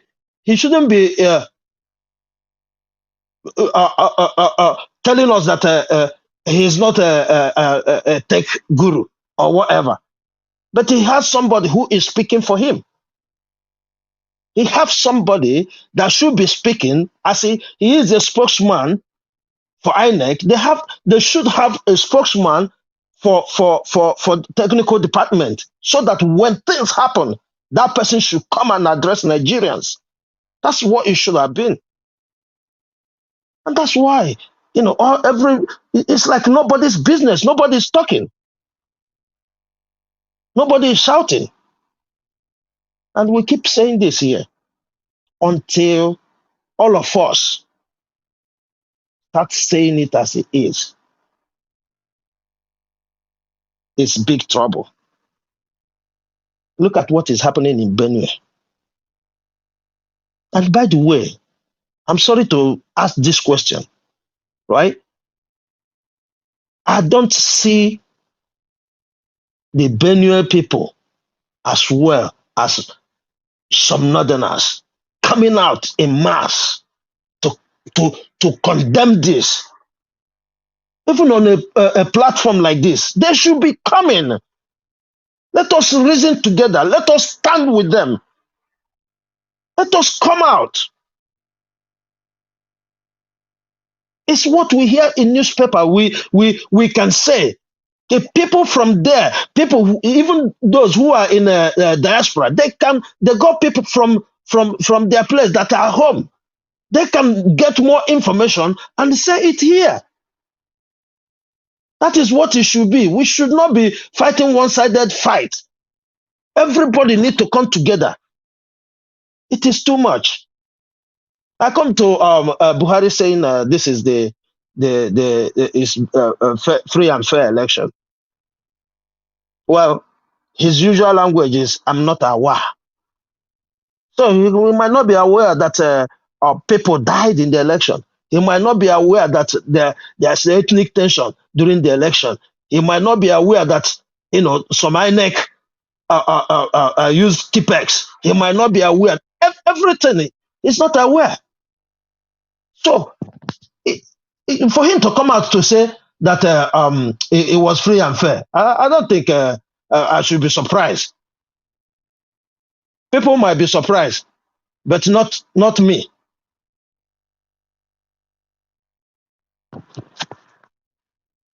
I mean, I don't know what to say because it's all it's depressing, complete depressing.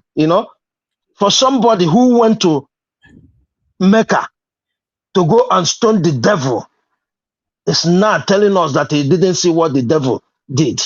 It's all right. It's all right. But come 29th of May, I'm still believing, because the evidence against these people, they don't even know what to say again. Thank you. Thank you, Mr. Shooks. God bless you, sir. Thanks for your submission. Okay, I would like to quickly thank Nosa Hari. Thanks very much for the super chat. May God bless you. I really do appreciate this. Hello, guys. Please press on this like button. Let's take the likes to at least we can hit 1,000. We currently still have 1,300 watching us. We are about 3 hours away now, so that's a good thing. Please press on the like button if you have not yet done so. Help us to share, let our voices go far, and also hit on the dollar sign, encourage what we do here. God bless you all. Madam Nena, thanks very much for coming in. God bless you. Good evening to you. Please talk to us. Yeah, good evening. Good evening, everybody. Good evening, Mr. Avis. Good evening, the panelists. Good evening, everyone on the line. I'll first of all start by saying, Mr. Avis, this is just, with everything that happens, this is the beauty and the beauty of this Niger Watch station, whatever. What does it?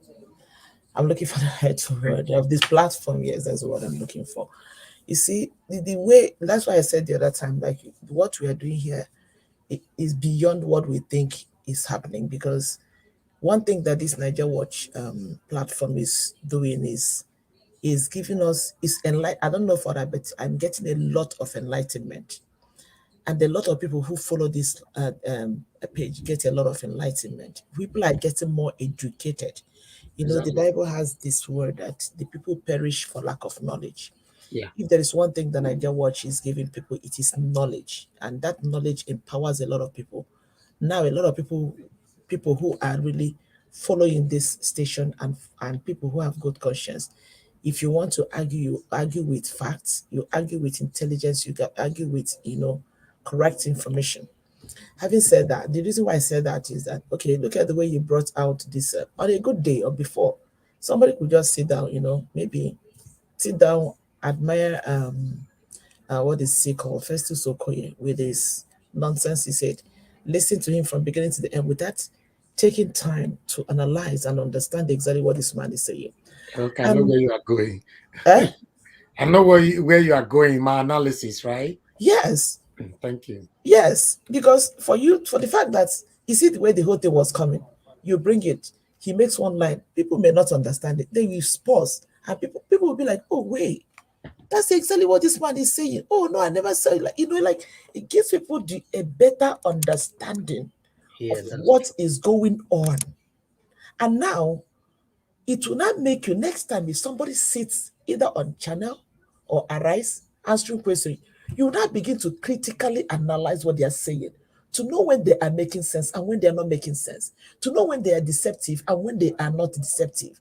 It is giving us, like, I don't know if you're like, when I was watching them, like I said, this Mr. Davis, you're just on your platform is on another level, and you are just on another level. It would have been easy to just play it and everybody would just listen to it.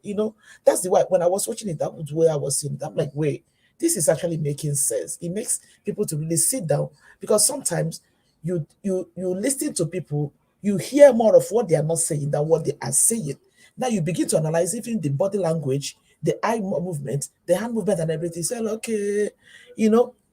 So if I should put that into perspective, that man, Festus Okoye, simply came to China's news to make a mess of himself. And I am so excited by that young man that was interviewing him. Not to take it away that the lady didn't do well, but that guy, though his boldness, and that spells one thing and one thing alone, that Nigerians are beginning to have a better understanding. Now, a lot of people who do not have a clue about all this Nigerian, I heard one day when somebody was telling me that because of this Nigerian election, now that she has gone to read Nigerian electoral law, begin to read Nigerian this, a lot of things that people don't read before. People are not. First of all, if anybody had told him that that guy interviewing him would have come to sit with him on that table with the electoral law in his right before him to read it out for him, he wouldn't have believed it, because the angle to which that interview went, that man was not expecting. That was why he got to a point he became very fidgety. You see him and he will adjust his chair, he will adjust it, because he did not see exactly what was coming for him. And that tells you that this is how much these people have deceived the Nigerians over the years, because they've seen Nigerians as people who just accept anything. They just throw anything out there. Everybody accepts it, hook, line, and sinker, and people move with it. But now, I want to believe, honestly, that with what this man saw on the seat today, if anybody calls that man for interview again, maybe for channels, he wouldn't even dare to go and face somebody like Rufai. He wouldn't even dare. If anybody calls him again for interview on this issue, I believe that first of Okoye will run, because he wouldn't know the angle that he'll be hit. You see, this whole thing, in fact, I can't remember if it's Madam Rita or Moyes, I don't remember who said it, that one thing that this election have done is that it has really exposed a lot of these people. It has really given, it is, in fact, this election is so beautiful. Beautiful in the sense that it has exposed a lot of, all these people that before we hold them in so much high esteem, we have so much respect for them. In fact, when he was talking, I was saying, as I said, I wish from the part of the world where I come from, with that cap he has on his head. Growing up, I used to see people that wear that cap as people that are respected. Today, we call them the red cap thieves, no longer the red cap chiefs, because it was a disgrace, all round disgrace that man came to, China's news today to do, lying, and his lies were, and you see, he got to a point that guy, the last time when the guy was asking him question, the guy glanced at the woman as if to say, can you see the nonsense this one is saying, and they just smiled. When people make such gestures when they are talking to you, you know that they know deep down that you are just talking nonsense. So if I were that Festus Okoye, man, he should just hide his face in shame. It's so a disgrace, And like somebody said here before, that you realize that most of these people are either professors or lawyers, people who are supposed to be intellectuals, people who are supposed to, tell us the real things that are happening. They are the ones that are just simply disgracing themselves left, right, and center. And then I come to the issue of the man that committed the blunder in Adamawa State. Festus Okoye, once again, coming to tell us that they don't know anything about the man. He was just rigmaroling, going round and round. Honestly, let me tell you something. They know exactly where that man is. They took that man, like somebody mentioned here. If they should bring that guy out, that guy is going to spill a lot of things. They carefully took him and hid him somewhere. Tell him, just lie low here. Because 2 billion, whatever that was given, all of them got a share from it. That is just the simple truth about it. They will hide him, because how can you come to tell us that you don't know where this man is? How can you come to tell us? 1 minute you're saying it is the INEC that will prosecute, another minute you say it is the. Why did you come if you cannot even answer any simple question concerning the parastatal that you're representing? Anyone that asks, you say, I don't know. I honestly do not know. I don't know. Then why are you here? You don't know nothing. Then get out. Get out. Go sit down somewhere. Like yes, gonna will always say, inter-house. Madam Rita, I can't remember who used to say that. Inter-house, go sit down one place. Go and sit down somewhere. These people need to stop disgracing themselves left, right, and center. It's becoming like a child's play. It's becoming like a juvenile game that they are playing. It's becoming so disgrace. It's already disgraceful, but it's like every single day is getting more disgraceful. The way these people display their foolishness in the full glare of the world, it is so ridiculous. It's just annoying. And also, I want to talk about Lai Mohammed and Buhari coming out to say that the election is free and fair. Of course, what do you expect them to say? What do you expect them to say? I don't expect them to say anything. Otherwise, they are trying to be, they're trying to save their own face or maybe sing their own praise. They are the only ones that are singing their own praise. If not, something that the whole world, everybody, the whole world, even the American society, as much as we can say that they are the part of what is going on in Nigeria and everything, but then they spoke of the international community, the observers, and everybody have said it that this election is terrible, it's the worst Nigeria has ever had. And these people are the only ones that are singing their praises, telling us that this election is the freest and the fairest. And I'm like, what planet are these people existing from? And on the second thought, I say anyway, you don't blame them. They have to sing their praise. They have to make themselves feel good. But like we all say on this panel, that posterity will judge these people. Posterity will judge them. That is just one thing I know. How old is Buhari? How old is Lai Mohammed? How old all these people? How old are they? If at most they will live in the next 30, 40 years. Babangida that annulled MKO Abiola's election. Where is he today? Babangida is more like a vegetable. Babangida cannot work. Babangida is incontinent. He can't even work. This is a man that needs to be carried from one place to another. He can't even work with a worker. He's wheelchair bound. That tells you that all these things that these people think that they are acquiring is nothing. If only they can think understand that all these things mean nothing. And I just want to end again, like everybody says, the judiciary, everybody's looking at you. Today is the 21st. We have how many days to go to the inauguration? The world is watching. The world is watching, because the truth about it is that just like everybody's saying it, we cannot continue like this. Enough is enough. Nigeria cannot continue to be like this. And I want to say something. There's one thing that they give us a mandate to put on the chat, and I want to reiterate that. I was able also to Google and find out I got the exact address of Festus Kayamo's house in Houston, Texas. People that live in Houston area, I do not see how any sensible Nigerian will see. First, if I'm walking on the street and meet somebody like Festus Kayamo on the street, or if inside the store, I will raise alarm. I will so insult him. He won't do nothing to me. This is America. As long as I won't put my hands on him, I will record him. I will insult him. I will scream. I don't see why any Nigerian will see that man on the street and pass him without saying anything. It's not just enough to say, "Oh, I know where he." Nigerians are supposed to go there. The other day I saw some. I'm sorry if I'm taking time. I saw some group of people from. I think it's from. What is it? What country is that again? One of these in Asian countries, right? They went to the in front of the house of where their children are living, and they were protesting about a few people, 4 or 5 of them. They were telling neighbors, "Hey, these your neighbors, their parents are these, they are the ones that are stealing our money." Stealing our money, they're protesting in front of them. You're not hurting them, you're not doing anything. America allows you, as long as you're not hurting them, as long as you're not doing anything. I don't know why Nigerians cannot speak up something like this. For me, I pray that somebody like Festus Kayamo or one of these people find themselves in New Jersey. Like I just meet them inside mall or meet them anywhere. They're gonna say they meet a crazy person, honestly. Because the way I would so disgrace them, God help them. Anyway, that is just what I have to say for now. Thank you so much. Okay, thank you very much. Thank you, Madam Nena. God bless you. All right, I appreciate every one of you.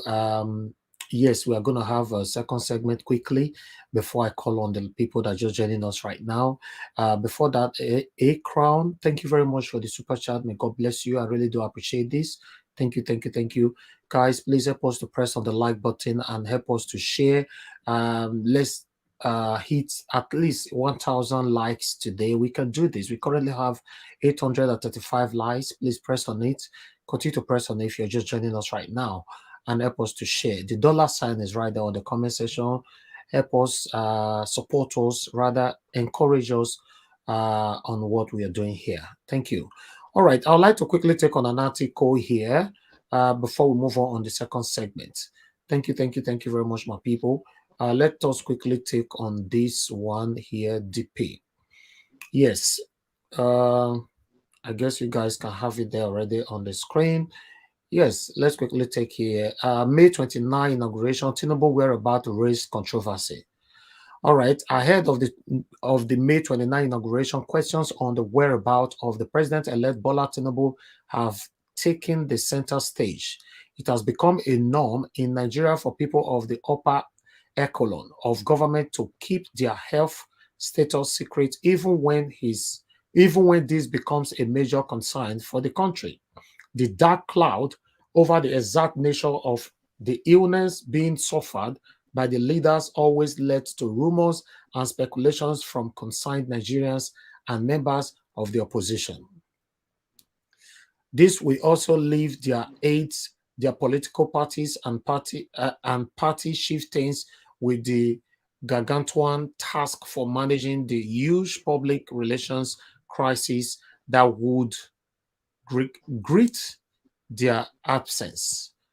Nigeria has been in this situation not once, but twice or even thrice.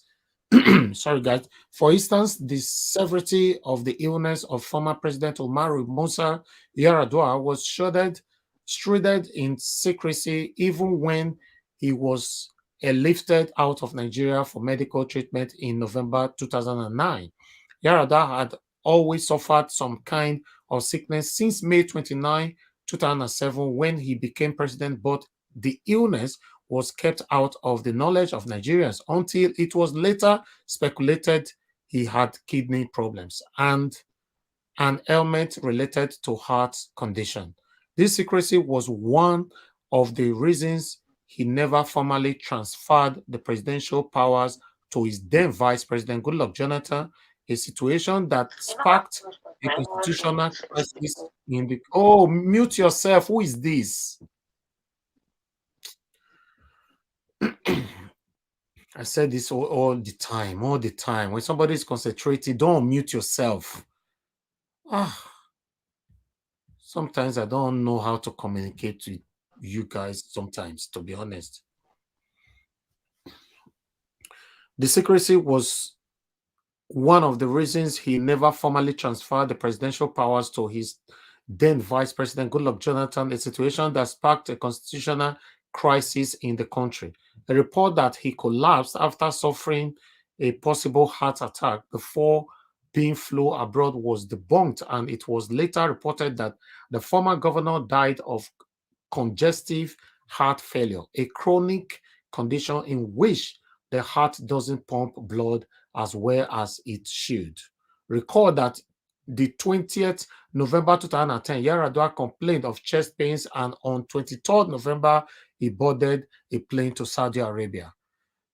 Okay, according to the presidency, the president had walked onto the plane himself, but only a few persons, his wife and a few military personnel and flight crew, could ascertain this. In the circumstances like this, the president is bound by Constitution Section 145 to inform the Vice President, the National Assembly, in writing about his movement, but he did not.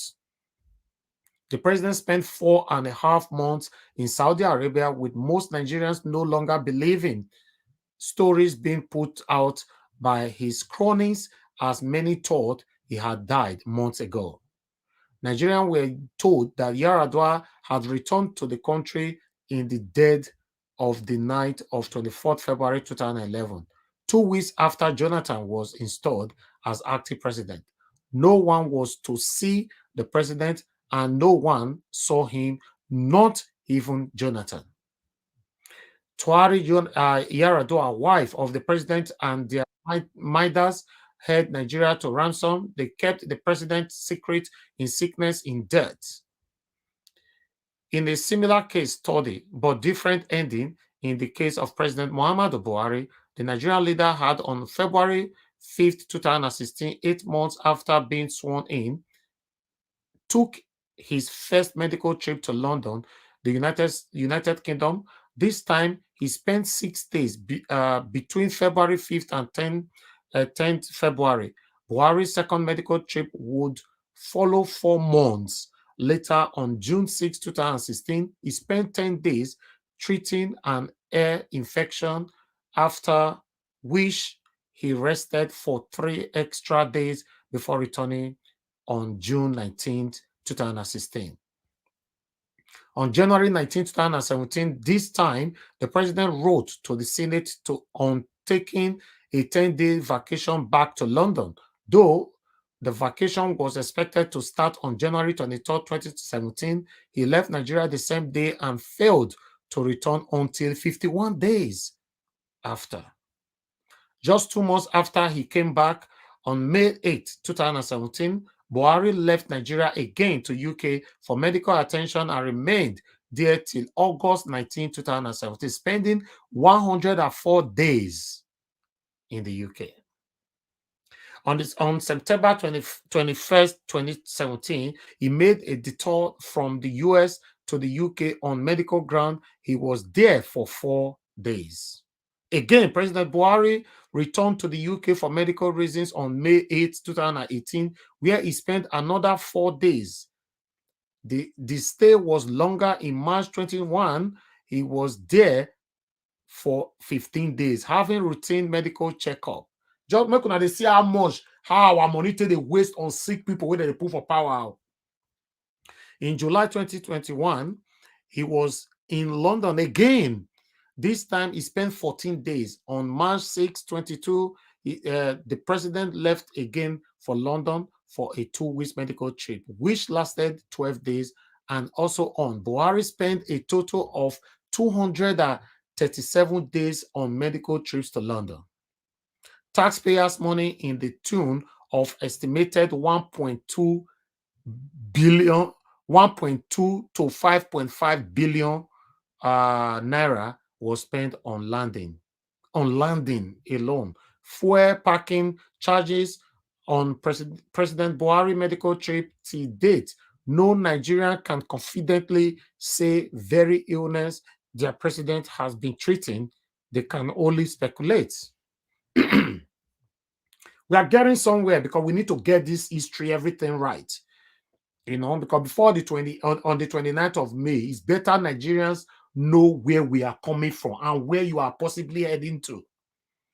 Fast forward to 2023, Bola Ahmed Tinubu, the 71-year-old presidential candidate of All Progressive Congress APC, has been declared president-elect by the Independent National Electoral Commission INEC after presidential election. But one of the prevailing issues, even before presidential election, was about his health. But the former Lagos State healthman has constantly denied being ill. Although speculative, the president-elect has been undergoing treatment for a yet-to-be-revealed ailment in Paris, France, since after the March 18 governorship and state assembly election. Tinubu was said to have been jetted out to Europe to seek medical care after falling ill after the March 18 election. Rumors have hit the Tinubu fell ill after the hectic electioneering that led to his emergence and the tension that surrounded the governorship election in Lagos State. However, the president-elect and his camp have maintained that the former Lagos State governor have traveled to Paris and London to rest and plan the transitional program. According to the statement by his spokesperson, Tunde Rahman, Tinubu would also observe the Lesser Hajj in Saudi Arabia. After a very exhaustive campaign and election season, President-elect Asiwaju Bola Tinubu has traveled abroad to rest and plan his transitional program ahead of May 29, 2023 inauguration.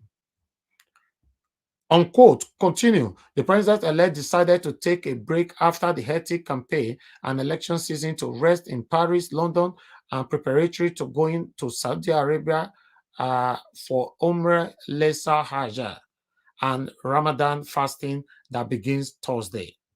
While away, the president-elect will also use the opportunity to plan his transition program. He is expected back in the country soon. However, the statement, just like ones issued by the aides of President Buhari in 2017, has not doused the speculations in the minds of Nigerians concerning the president-elect's health. While Buhari was away during one of his numerous medical trips, rumors were spread around the country that the president was dead. The rumored death of Buhari, which was found to be false and without any proof, was peddled by the leader of the indigenous people of Biafra, IPOB Nnamdi Kanu. Buhari had to personally dismiss the rumor of his death and being clowned in 2018 while speaking at a town hall session with Nigerians in Poland. Unquote. It is the real me. I'm sure I will soon celebrate my 76th birthday. I will still go strong, the president had said. A lot of people hoped that I would die during my ill health. Some even reached out to the vice president to consider them to be his deputy because they assumed I was dead, he added. Speaking on the issue with Daily Post, a former National Publicity Secretary of the New People's Democratic Party, PDP, and chief of the All Progressive Congress, APC, Chief Eze, Chukwuemeka Eze, said the electorate should be blamed for the kind of leaders Nigeria gets. According to him, unquote, a nation deserves the type of leader they want. Nigeria is sick and doesn't want to accept that it is sick. So they prefer leaders who are sick. All right. Our eyes were open to the danger the sick leaders portend, but we love them. But it is what... Hold on. Let me get this right again. Our eyes were opened to the danger these sick leaders portend, but we love them. That is why we elect them. Complaining about a spoiled situation is not the way to go, but live with what we love the most. So the reason why I have to read this long notes is that there's speculation that is already going on allegedly that Tinubu is dead, like the same speculation that went on with Buhari and Yaradua. It happens that Yaradua died even after, allegedly, after 1 year, Nigeria was still being run as president, the same message. Presidency, presidency, presidency. But Yaradua don't die. Tele. Nobody know. Buhari will come start, but Buhari can come back. So say not Buhari, so say not be Buhari. Now we have another one which is being highly speculated now that something is fishy, which these guys are hiding away from us. I would like us to talk on this because I thought I should bring this here. Meanwhile, I'll quickly like to remind you people of what is his name? Lai Mohammed. Lai Mohammed is one of the people that is tormenting. Oh, a lot of people on the backstage making an obvious. Okay, Lai Mohammed is one of the people that is currently tormenting Peter Obi seriously, and also tormenting Dati Ahmed for his statements. You know, by saying that if they sworn in Tinubu, then we end democracy.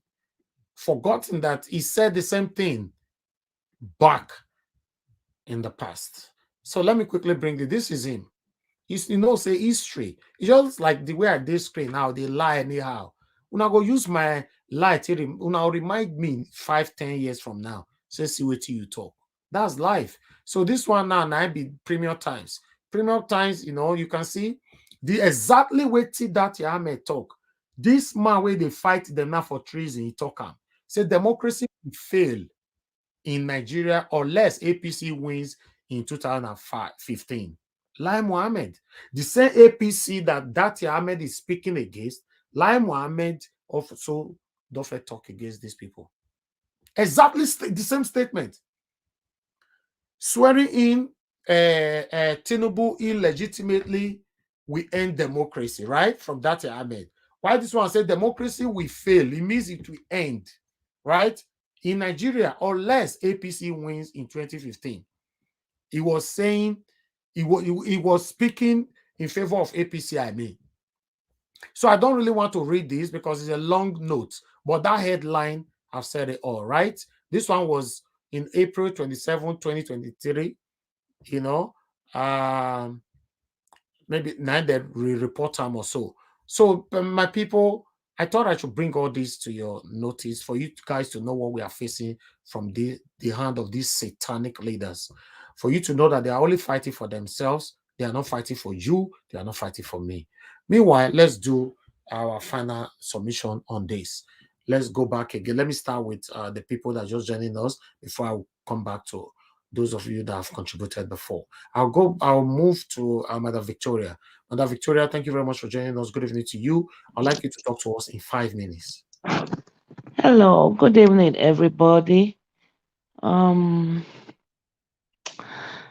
I just want to discuss about the whereabouts of Tinubu. I think we should echo that more about his whereabouts. Oh, yeah. Personally, I don't think he's going to be coming back anytime soon. I've been saying this, I don't think the May 29th thing is going to come to reality. And I believe I listened to Omoye when she spoke. And I completely agree with her that saying that Tinubu's inaugural team, all of this thing, we are moving forward. They are just trying to finger our brain, or they finger the gullibles, not mine. So it's just a front to distract, to pretend all is well, but all is not well in their camp at all. All is not well. Exactly. So that one is certain. All is not well for them. Most of them are sick. And it's a shame towards the last end of the article you read. It says, we know they are sick, but Nigeria is sick and they get sick leaders and we love them like that. I don't know who wrote that article. It must be someone like another sick human being from APC that wrote that article, because Nigeria is sick. You get sick people and you love them like that. I don't understand that article. I don't know who wrote the article. So that's with the other man, I think Okoye, like we've been saying on this platform, that they really don't have anything anyhow. They can't defend the circumstances on ground. They cannot. In any ramification, they go this way, they hit a dead end, they go that way, they hit a dead end. So they have to maneuver their ways around. So, and unfortunately, we are awoke. So let them bring it on. Which other one do I want to talk about that I saw? Regarding actually, Mr. Elvis, usually I'm able to predict the videos you will play for the day. On this one, I was even surprised the ones I thought you would bring up, you did not. But I'm so happy. Now I can go back watching Arise. Because I've stopped watching them for a while because Rufai was not there. But I'm so excited to see him, and I really like the way he analyzed the Buhari speech or statement. So about Lai Mohammed, like we said, we have discussed that. If they don't have anything to talk about, we've discussed all this issue of tracing, blah blah blah. We've talked about that about a week and a half or two ago, and it's just bringing it up again. It's just because there's really nothing to talk about. There's There's nothing to talk about. I don't see any substance in what they're saying at this time. It's all mere repetition. I don't really like when I repeat myself that much. It's all mere repetition, repetition, repetition. It is well. I know we are in courts. I believe they said it has started. Oh, I thought you were going to bring up the one INEC said that they are not aware of his drug background. I thought you were going to play that. We've started with INEC since we're done with that. Oh, yeah. So if they were not aware of the drug background and now it has come to the open, then what is next? Is he going to be prosecuted for perjury or is he going to be disqualified? Let them, whichever way, they should all discuss among themselves and jejely just give us the mandate. I'm really tired of repeating same thing over and over and over again. They should just, now everything has busted open, give us our mandate, give it to the, we are not even begging for it, we're just asking for what belongs to us, rightfully so. So they should give it to Tinubu. Tinubu should take time to take care of his health. We wish him well. Absolutely. Focus on your health, return the mandate, do the honorable thing, put out a statement. I've been saying it, they don't know how to go about that. Put out a statement, and in fact, he should do the right thing before he buy, so that he can make, I don't know if Muslims believe in making heaven, but so that it will be well with him and his generation, and they can say of him that at least he did a honorable thing. I think at this time that is just the only thing, the only news I want to hear.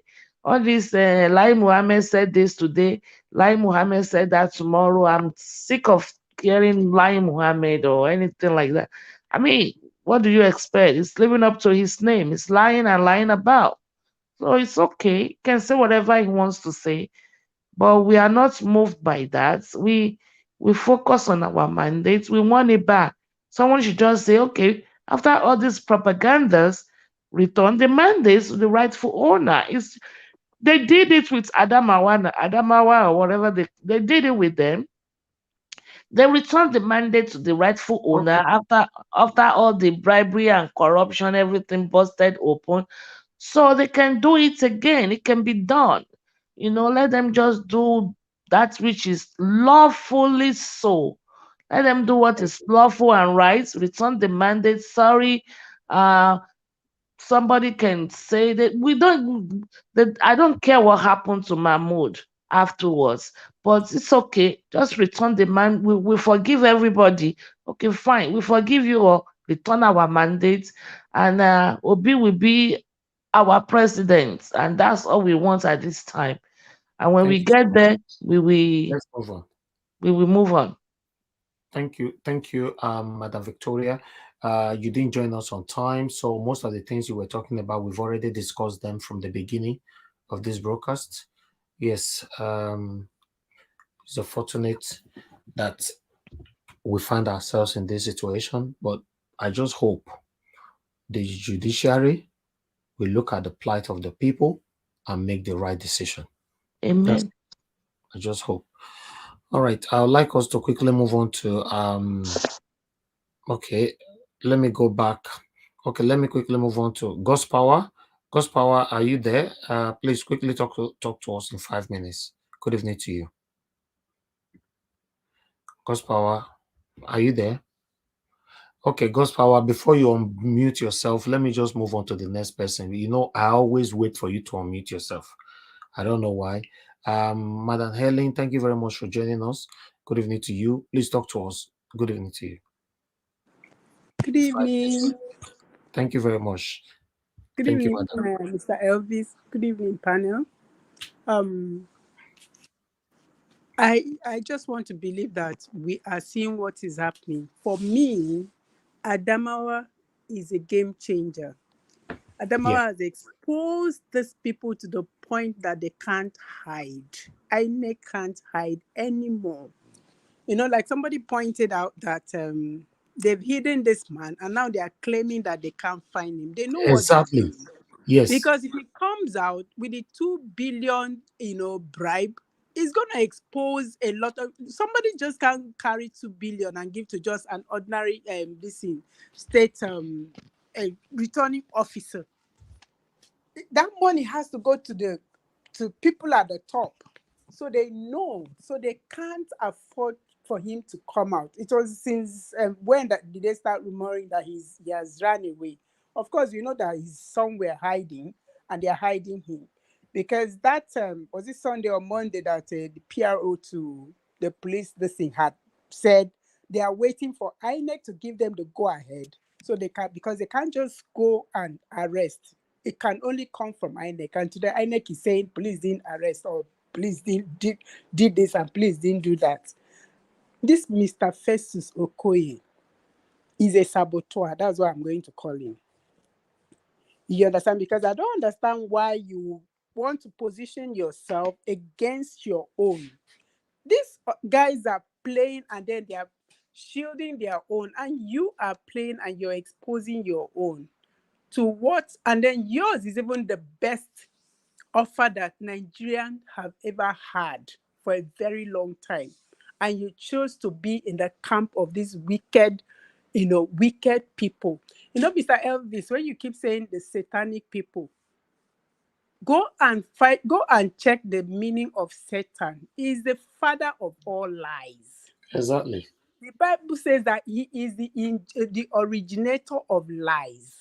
So his children, sons of perdition, cannot do otherwise. So they just fall in place to dance according to what their father is teaching them to do. He begins to teach them from day one how to lie. And unfortunately for them, Mr. Peter Obi came into the scene and has made it so difficult for them to hide behind their lies. Because before now, they will lie and Nigerians will just walk away and say, let's wait for another 4 years. But now, Nigerians are not walking away. They are staying and they are insisting they must get their mandate back. Lai Mohammed is living to his name. Festus Keyamo is just like my husband tweeted today, is just making the noise so that he can get a bigger appointment.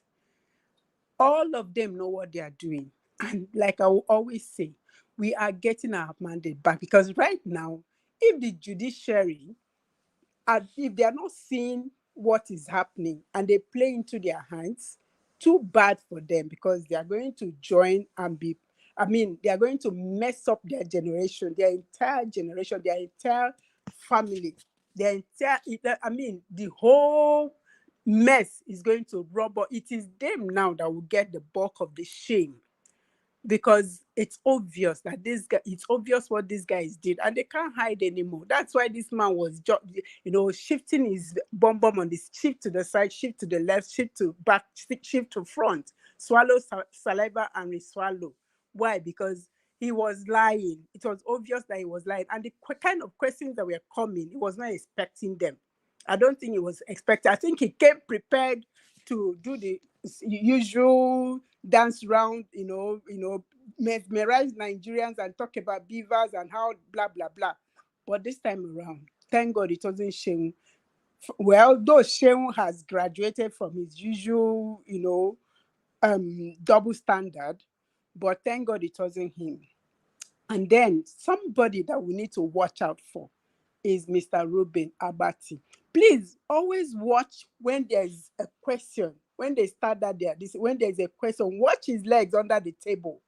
You understand? When Rufai is talking, he cannot stand Rufai.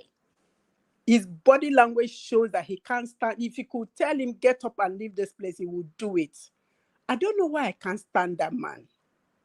I don't know why. There's just something about him that is screaming double standard. You understand me? I don't know why. But all in all, Buhari, I am not surprised. He's been like that from day one. I remember what my dad said when one of those times that he was contesting for election. My dad said, if you allow this man to come into office, this man is wickedness is his name. He doesn't look back. So, but I didn't understand what he meant by wickedness being somebody's name. And he's living to that name. Every day, he doesn't care. He doesn't have any form of human sympathy. Look at the time when we were killing people. These Fulani headsmen were slaughtering people. He would rather go to, court this thing for this thing that they are, inaugurating, rather than commensurate with the people that were killed or the family of the people that were killed. He doesn't care. He doesn't even know. He doesn't have the clue. So I'm not expecting much from him. I'm not surprised when he comes out to say that the election was free and fair. It was credible. Let's just know that we are getting our mandate back. I'm saying this, when we first started, I was, when I first stumbled on this platform and I found you, before you, I was a wreck. Sometimes I would just sit down and be staring because I didn't know what was happening. But I stumbled on this platform and you began to groom my mind. Today, I have this 100% surety that we are getting our mandate back. Thank you so very much. Thank you so much. Thank you. I'm happy that you are learning something from the platform, and we're also learning from you as well. Thank you very much, madam. All right. Let me quickly move on now to okay, let me start from top again. I'll go to give us a mandate. Give us a mandate, please. 5 minutes. Your final submission. Thank you, sir. Thank you very much, Mr. Helvis. Thank you for all that you do. Truly appreciated. Thanks to everyone on the panel. Looking forward to the finishing line. There'll be light at the end of the tunnel. Well, based on the last articles that you read about Tinubu's and whereabouts, well, the whole thing is, I'm just surprised that the likes of Kayode for food and Festus Keyamo, Delialake, and then Bayon Obanjo, all of them, they're not telling Nigerians where their master is. Yeah, but you are talking about Festus Keyamo. Festus Keyamo is in America. No, he's in the I saw that. I put something in the private yes, store. it's currently. Let me just put this on for before you finish with your. This is Festus. No, I saw. If it's a video that came out of his neighborhood, I saw that video. Yes, that's what I want to put to the people. Yeah, go ahead. Please hold on. Thank you. I just want you guys to see. This is Festus Keyamo showing off. His house. This is his house in America. His car there. See, he's showing off. See what he's doing to the people. Telling Nigerians, go and die. I'm living a better life in abroad. Whatever you think, I'm not interested. Look at him. That's what he's doing. That's the APC people some of you are supporting. Look at them. All of them have a better life. You that is fighting for them, they are using you as one of their talks. They will pay you peanuts. But look at them. They have a better life. Look. So this is the house. According to what we found on Twitter, they said this house cost him $313,000. That's the house there. That's the price, $313,000. Somebody can convert that on the comment section. How much is that in Naira? These are the people that you people. Go ahead, my brother, talk to us. Thank you. Well, thank you for. I saw this video yesterday on I think it's on Twitter, and it's just surprising that people that lives in Houston, I don't know which area is that in Houston, but they should have done the right thing. Honestly, they should have done the right thing, because this kind of person cannot take from Nigeria. These are money that they stole from the people, allegedly. And you come here, people are dying. Oh, wow. People even die in Kaduna, and then you can come here and show off. That makes you guys put your own country, and you are in a foreign country showing off your own country, your motherland, and you can do this in a foreign country. If that, I mean, people in Houston, I mean, you guys can do something. Just go in front of the house and just lift the placard. That's enough. That this guy cannot be a terrorist in Nigeria and then come and do this in the United States. You can do that. All of their actions and their evil communications, evil words are taking people's life. And you come here and show off and from the money that you stole. So, but you know, we'll just keep striving, keep pushing, and Peter Obi is already gearing up. I think instead of the APC to hold their president-select accountable, they are always going to Peter Obi to ask him questions, and he himself is gearing up as a president-elect by the people. So hopefully this whole thing will end well and demand it to begin back to Peter Obi. Because Nigeria is actually at the brinks. I mean, it's just at the brinks. And I know that Buhari, you don't want to end, even though you thought you gave a good election in your own mind, you don't want to cause the worst to happen for Nigeria. So do the right thing. Judiciary, do the right thing.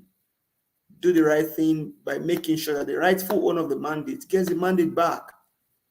More so, Tinubu is not in Nigeria, he's a Guinean.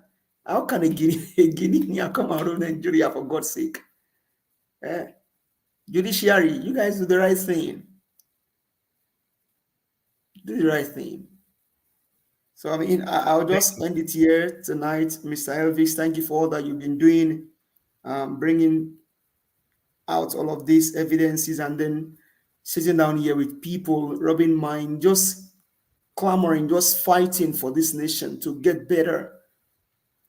Thank you. Festus Keyamo knows that there's no good the way things are in Nigeria now. Can he go and jog on his own street in Nigeria? And you feel you're working out. You even put on his Twitter, working out in my neighborhood. Which neighborhood? Man, these guys are shameless, Thank you, my evil, brother. Thank you. bad people.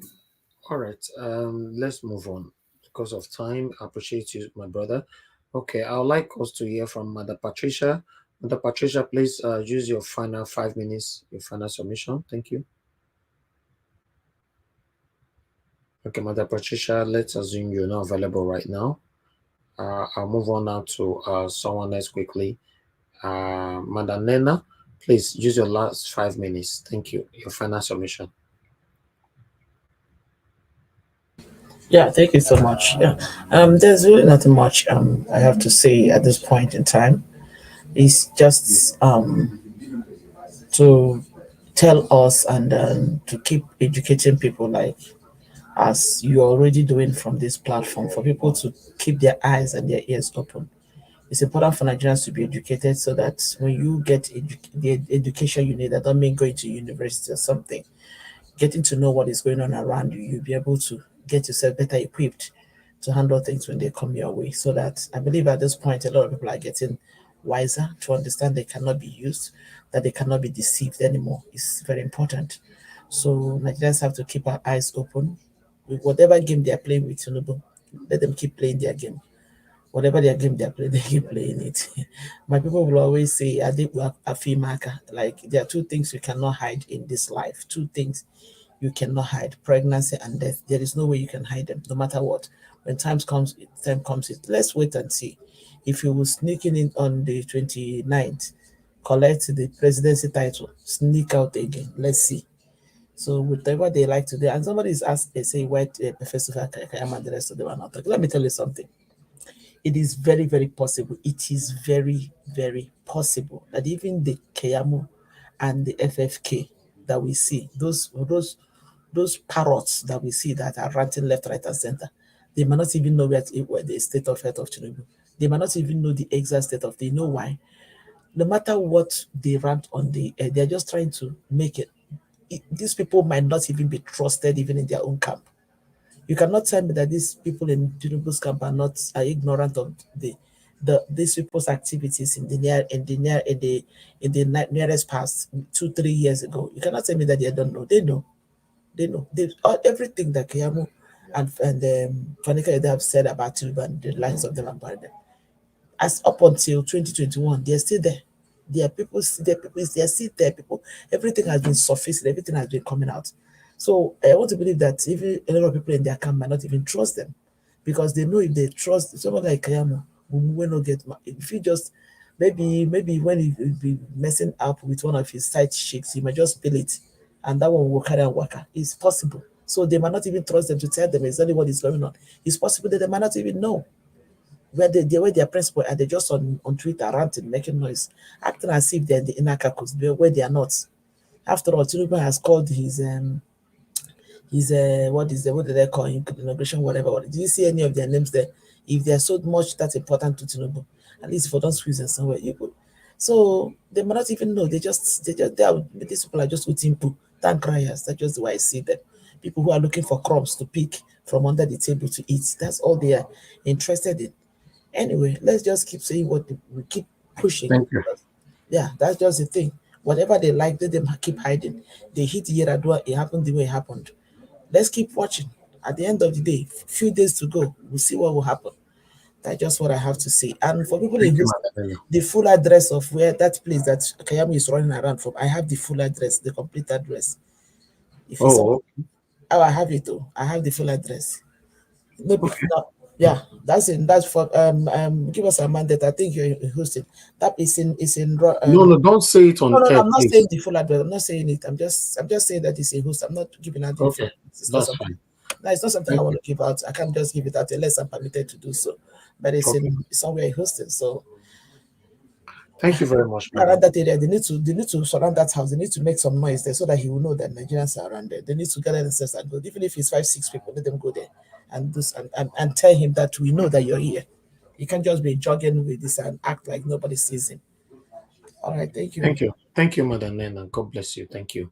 All right, guys. Our aim is to have 1,000 likes. We currently have 870. God bless you all.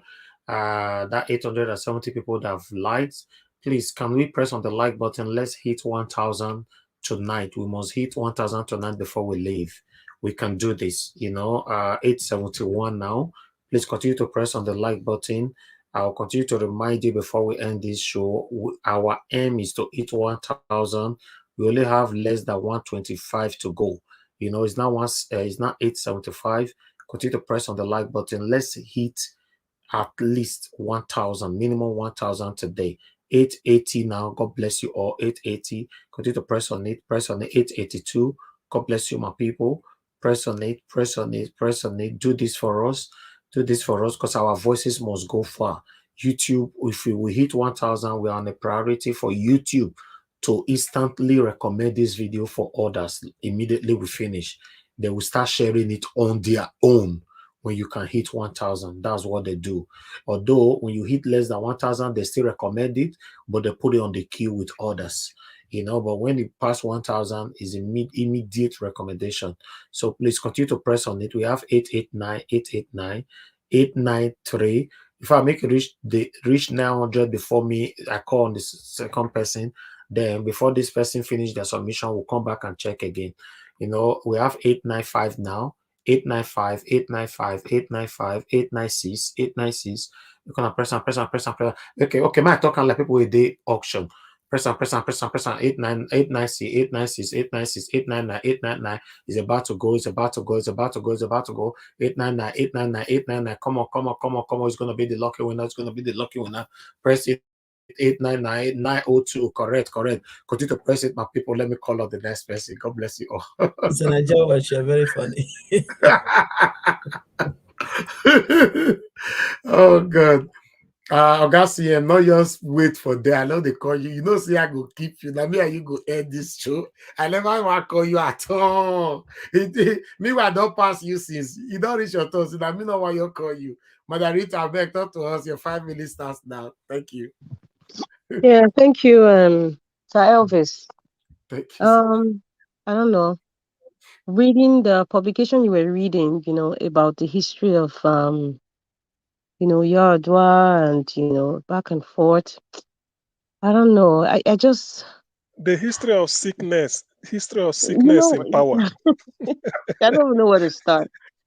Our Nigerian government officials, and the reason why I'm just using the word unquote government of, or rather the servants of Nigeria, especially the ones in the forefront, like the president, the senators, House of Rep members, people along the corridors of the presidency, the administration.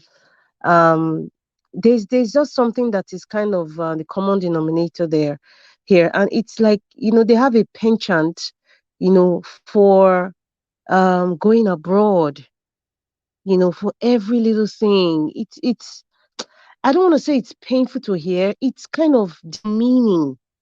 I mean, because sometimes we know when you hear United States, Trump is going to Mar-a-Lago, that's his business, resort, Mar-a-Lago. You hear that, Bill Clinton is going somewhere in his hometown, or is going to the Grand Canyon, or they even have like Kate Cove, in the US, where you see all these people go to. I don't know. It's kind of what I see in a nutshell is I think unfortunately, some people might not agree with me, but that doesn't really matter right now.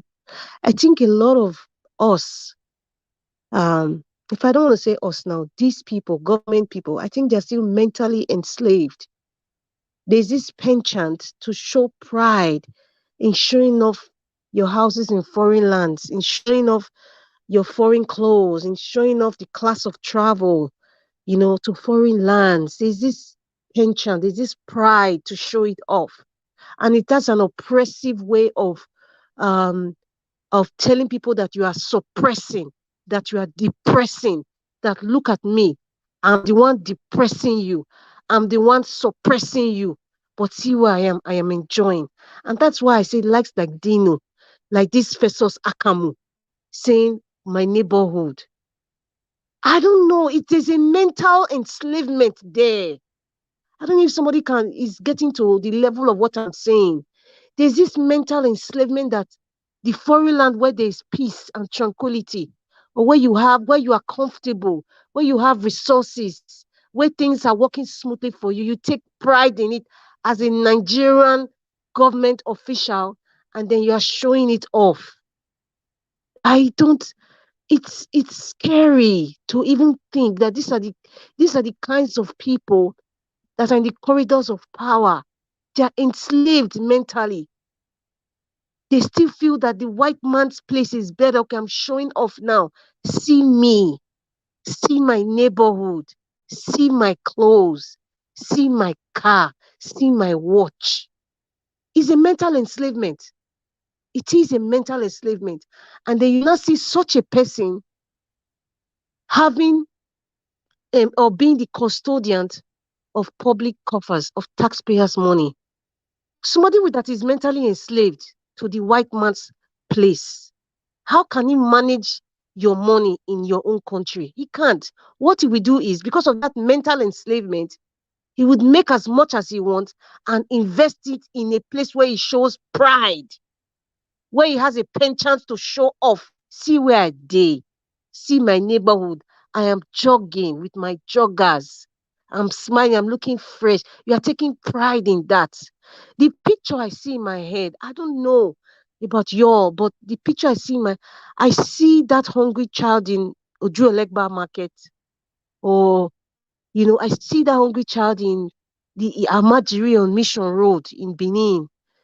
Just I see that hungry child. I see that child in the market when there, and I just try to. That's the image in my head, and I think of these are the people that are coming to talk. That's why I cannot talk to someone like Dino Nigeria Watch. I don't hate it. I can't. I cannot bring myself to be interviewing somebody that is mentally enslaved. I'm trying to make you guys get a grasp, get a picture in your mind now, and just see what I'm talking about. try and reason it, try and just create a movie. And then you now see someone like Festus Akamu taking pride in showing off. See my neighborhood, I'm jogging. See my house. Tomorrow he will say it's not his house, he will say it's his cousin's house or it's his friend's house. Because they buy houses under proxy names here. We all know, everybody knows that. You're taking it, there's a mental instinct, and that also transcends to even our leaders. I can't even say they're my leader. The ones that come to steal the mandates. Agbado takes pride. He's abroad. All of them coming on national TV. He's in France. He's in London. I have a feeling he's even somewhere in the Caribbean. Because some of them, like, they have houses in Jamaica too. If you guys don't know, the Caribbean, most of them have little islands too. They take pride in saying, now a young politician now, or a young aspiring, person looking up and hearing these things on TV. Oh, the president went to London. In their mind, when they grow up, they're not seeing any example. They're not thinking that, okay, if I get to this position, I should invest and spend my holiday in these foreign lands and show it off, because the leader has shown it. I know there was one, in fact, I don't know, I'm heartbroken, when I just see these things, and, people don't, we should see beyond what, what is just, what we see on TV or what people are saying. There are things that are damaged more deeply than we even realize mentally. Nigeria is a traumatized nation. PTSD, I keep repeating until people get what I'm saying. I will keep repeating. Every one of us are going through some form of PTSD. Even Festus Akamu is going through PTSD himself. A man that takes pride in showing off a foreign land with so much pride. There's a mental, I just mentioned mental slavery. Mental slavery.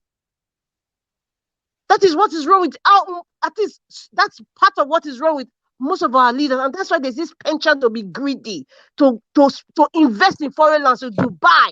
They're buying apartment buildings, they're buying skyscrapers, they're building houses, they're coming to Canada, buying estate houses, US, Europe. This is a mental slavery that you just feel that your land is not safe enough. Let me go and invest, or let me go and push all my family there abroad, and then you show it off. To who? The little child that has died because of 500 naira? Or is it the woman that is in the maternity ward that's have a baby and she's lying down on the floor, a newborn baby on the floor in the open? Nigerians are not angry enough. I don't know. This is what I see. Maybe that's why I don't know. I can't say maybe I care too much, but it's something that is just deep. When I just look at these people, my mind is just going far. Like, Kai. It boils down to the fact that I blame everyone, including myself. Many of us who will have made the changes, they drove us out of Nigeria. So what is left are the dogs. Thank you, Madam. What is left are the dogs. It's painful. It's painful. Very, thank you, Nigeria was. Thank you. Thank you very much, Madam Rita. Thank you very much. I have somebody on the phone. Mr. Ebenezer, thanks for calling in, sir. Please talk to us. Good evening to you. Oh, yeah, I have. Oh, good evening, Elvis. Hi, panel. Good evening to all of you. How's it going? You're good. We're good. All right. So, one thing I want to talk about is the Festus Okoye guy. If you're gonna go on TV and you're gonna make comments or you're gonna talk about situation, you gotta know what you're talking about. It felt so uncomfortable sitting on the seat while the other guy was just grilling him. And how about what he's talking about? He don't even know. So if you're not well informed, or you as a lawyer, I don't know how they give out senior advocate of Nigeria. I don't understand. I don't know what the criteria is. But most of these guys, they've proven to be incompetent, or they don't know what they're doing, or they're not informed enough. Just like the Fashola guy who don't even know the Constitution. That's a different ball game. Now, with the president saying election is free and fair, I heard a comment that he made. I'm not sure if these people, if they actually have a heart. Because if you have a heart and you're guided by conscience, you're not going to say, as the president of a country, you're not going to say the election is free and fair while we all watch on national TV how people were maltreated, malhandled, beaten, killed, and maimed on election day. Why the denial? Why can't you be a human? As old people, you're going to die someday, we're going to die someday, but you're way up there.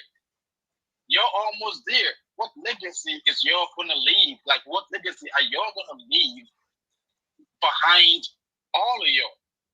All these guys are old guys, and they're not even scared of death. They're not scared of hell. And then the other one, they went to Saudi Arabia and they start stoning the devil. The devil is going to have to stone them back.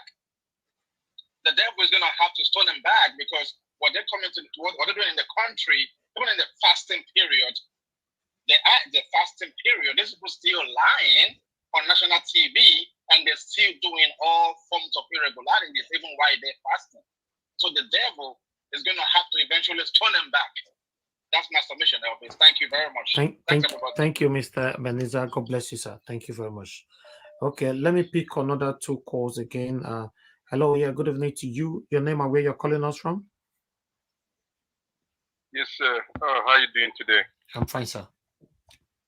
Yes, sir. My name is Kingsley. I'm calling from Texas. Thank you, sir. Talk to us 1 minute. We are rounding up now. Thank you. Yes, sir. I just want to add something. I know I've had all you guys have been saying, but I want you to understand it this way from what Buhari said, that the election was free and fair. I can tell you categorically that this issue we are seeing today did not happen today. This issue happened probably before 2014 or 2015 general election that brought Buhari in. And there was some kind of agreement with Buhari and Tinubu. And I can tell you from what I know, what I have seen from Buhari, that it's not really what we think about. It's more than what the eyes can think about. So there must have been some kind of an agreement. So whatever Buhari is saying today is just to complete his tenure and just hand over to Tinubu and just get out of there and say that he has fulfilled his promise. So again, I understand Madam Rita. Everybody's angry. All of us are angry. But I mean, what can we do? We all have to keep on doing what we are doing right away. I've been on your channel station every minute of the day trying to listen to what's going on. My dear brother, you are doing well, and I will appreciate we keep on doing the best. The mandate must definitely come back to us, and that's what I believe. Thank you so much. God bless you, sir. Thank you very much for your submission. Thank you. Okay, the last caller for tonight. Good evening to you, sir. Thanks for calling in. Your name and where you calling from? Good evening. This is Austin from Leeds. We can't hear you, sir. You need to speak louder. Yeah, can you hear me? Yeah, better. Go ahead. This is Austin from Leeds. Oh, Mr. Austin from Leeds. Thank you. Talk to us, sir. So for me, everybody's saying handing over. I can bet my life on it that there won't be any handing over that day. The person in question that you want to hand over to is nowhere to be found. And the next thing you will hear, some weeks to that time, is they will postpone handing over. APC will bring a story that this is why they can't have handing over for that day, or because they can't find their president selected. Then, according to that of Festus Okoye, is a painful thing that you see people that we should emulate. Money has changed them. Nigeria is just in a mess. People should look at and say, yes, I want to be like this man. I want to be like this man when I grow up. They have used money to change their life up to Wole Soyinka. So I can't blame them. The Tinubu that they have elected has so much money he can buy Nigeria, but he can't buy our heart. By God's grace, Obi will come back. Thank you, sir. Thank you. Thank you very much, sir. God bless you. Thank you. Okay. Oh God. Hello. Yeah. Good evening to you. Your name and where you're calling us from? Hello, sir. We can hear you. Your name and where you're calling from? Good evening to you. Yeah, my name is Noel. I'm calling from US. Okay, talk to us, sir. Thank you very much. 1 minute. Okay, thank you. What I can see is that for Tinubu, I don't think he's sick. They are just using all these things as delayed tactics. They don't want him to be in Nigeria and be attending to all these allegations, scandals, and everything. So they want to make him look close to the handover date for him to come back. And then they want you to be suspended with the fact that, oh, he's sick. Oh, he's nowhere to be found. It's a lie. They are just deceiving. What they are hiding from coming to address the issues that are coming out from different angles, or the scandal. That's what they are doing. It's very unfortunate, but God big past them. Thank you, my brother. Thank you, sir. God bless you. Thank you, sir. Okay, Mr. Victor, you are calling in as well. Good evening to you. Please quickly talk to us. 1 minute. This is Black Panther calling from Dallas, Texas. Talk to us on that. Is that you don't finish all of them. You see the picture where I sent for you, where they handcuff Otobu Moi Moi. I see. Yeah. Oh, thank you, my brother. God bless you. God bless you. There's no shaking, no shaking. They are trying to push the inauguration, but they can't push it because constitutionally there's no way. You have to go to the house, so there's no way. It is not going to be inaugurated. Agbado is not going to be inaugurated. Market is not going to be inaugurated. The case will go on. Opi is going to win the first case. They are in the court of the panel. The court, what they call it, the first case, the first court is going to win the case, and we are going to keep our fingers crossed and see what the I call them Babalaji, the white hair men that 7 of them will sit. We'll see what they will do, and we hope that our fight is not in vain. And Oga CM, I see you. I greet you. More grace, sir. Thank you, sir. Thank you. I agree. All right, bro. Okay. Okay. Let me go to my sister, Omoye's Corner. Please, talk to us. Your 5 minutes now. So before I move on to Oga CM. Okay. Thank you very much, Mr. Elvis, and everybody on the panel. Great session today. Again, as always. I'm just gonna start by saying, which of us remembers Stella Adedevo, the doctor that the Ebola. doctor that Ebola, not Ebola, yes. COVID. No, I think it's she Ebola, also not has something COVID. to do with Ebola virus. Ebola. It She was died okay. It was because of Ebola. She was the one who prevented it from spreading.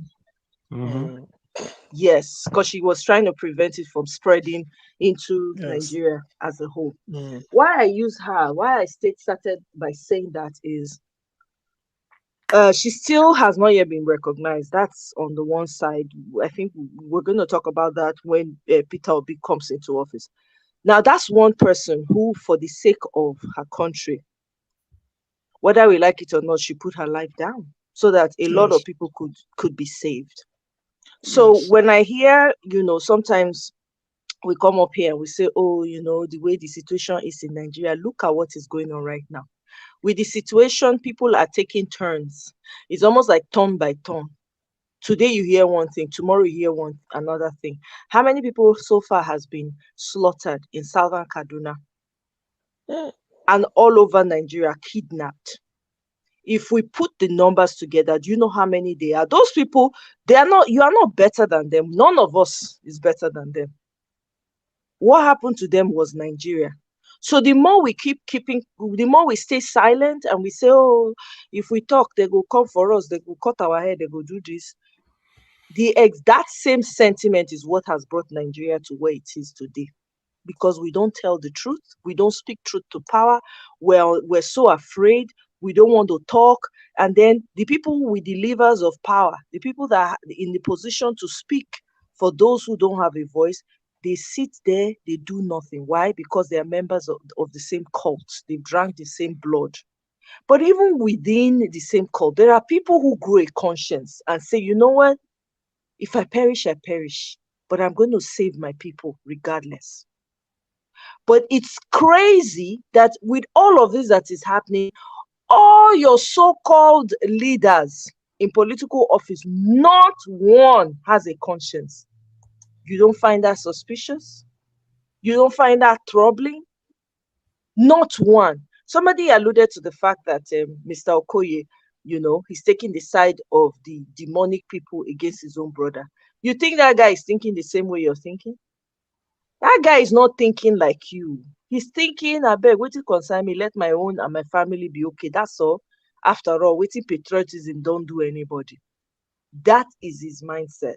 And I was listening to Sister Rita when she mentioned, how disappointed she is that these people keep running to the overseas and buying houses and all of that. It is that same, is the mentality we've been talking about. Remember, I don't know, Mr. Elvis, if you remember this conversation we had a while back now, I can't remember exactly where. We're talking about, I think holding all of ourselves accountable, where people will travel to Nigeria because they've been abroad and they start speaking one agona in it, making the ones back home feel like they're nothing because they have not Yes. traveled, right? Is the mentality that your leaders exhibit on a higher level. To them, they don't believe in anything they have. They don't believe in themselves, and they don't believe in their countries. They don't. So the first thing, anytime they get into office, the first thing they're thinking about is living outside of themselves. They look and glorify the palm-colored people as gods. Take it or leave it. That's just a fact.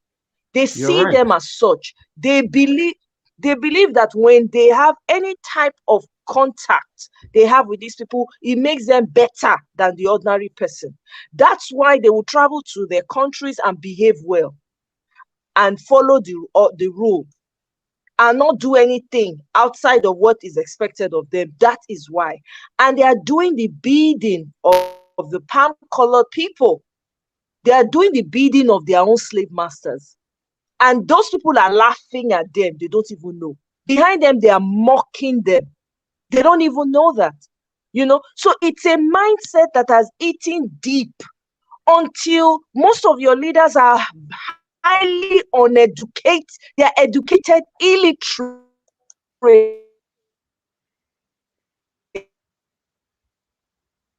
Okay. Thank you, Omoye. Your network is breaking.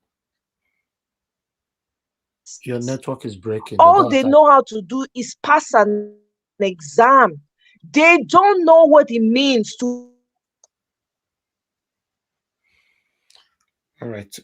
Thank you. Can you just round up now? On a mission course. Our mandate will be retrieved, whether they like it or not. They can be planning for the 29th as we are planning also. It's simple. Thank you very much, Mr. Elvis. God bless everyone. Thank you very much. I appreciate you. Thank you.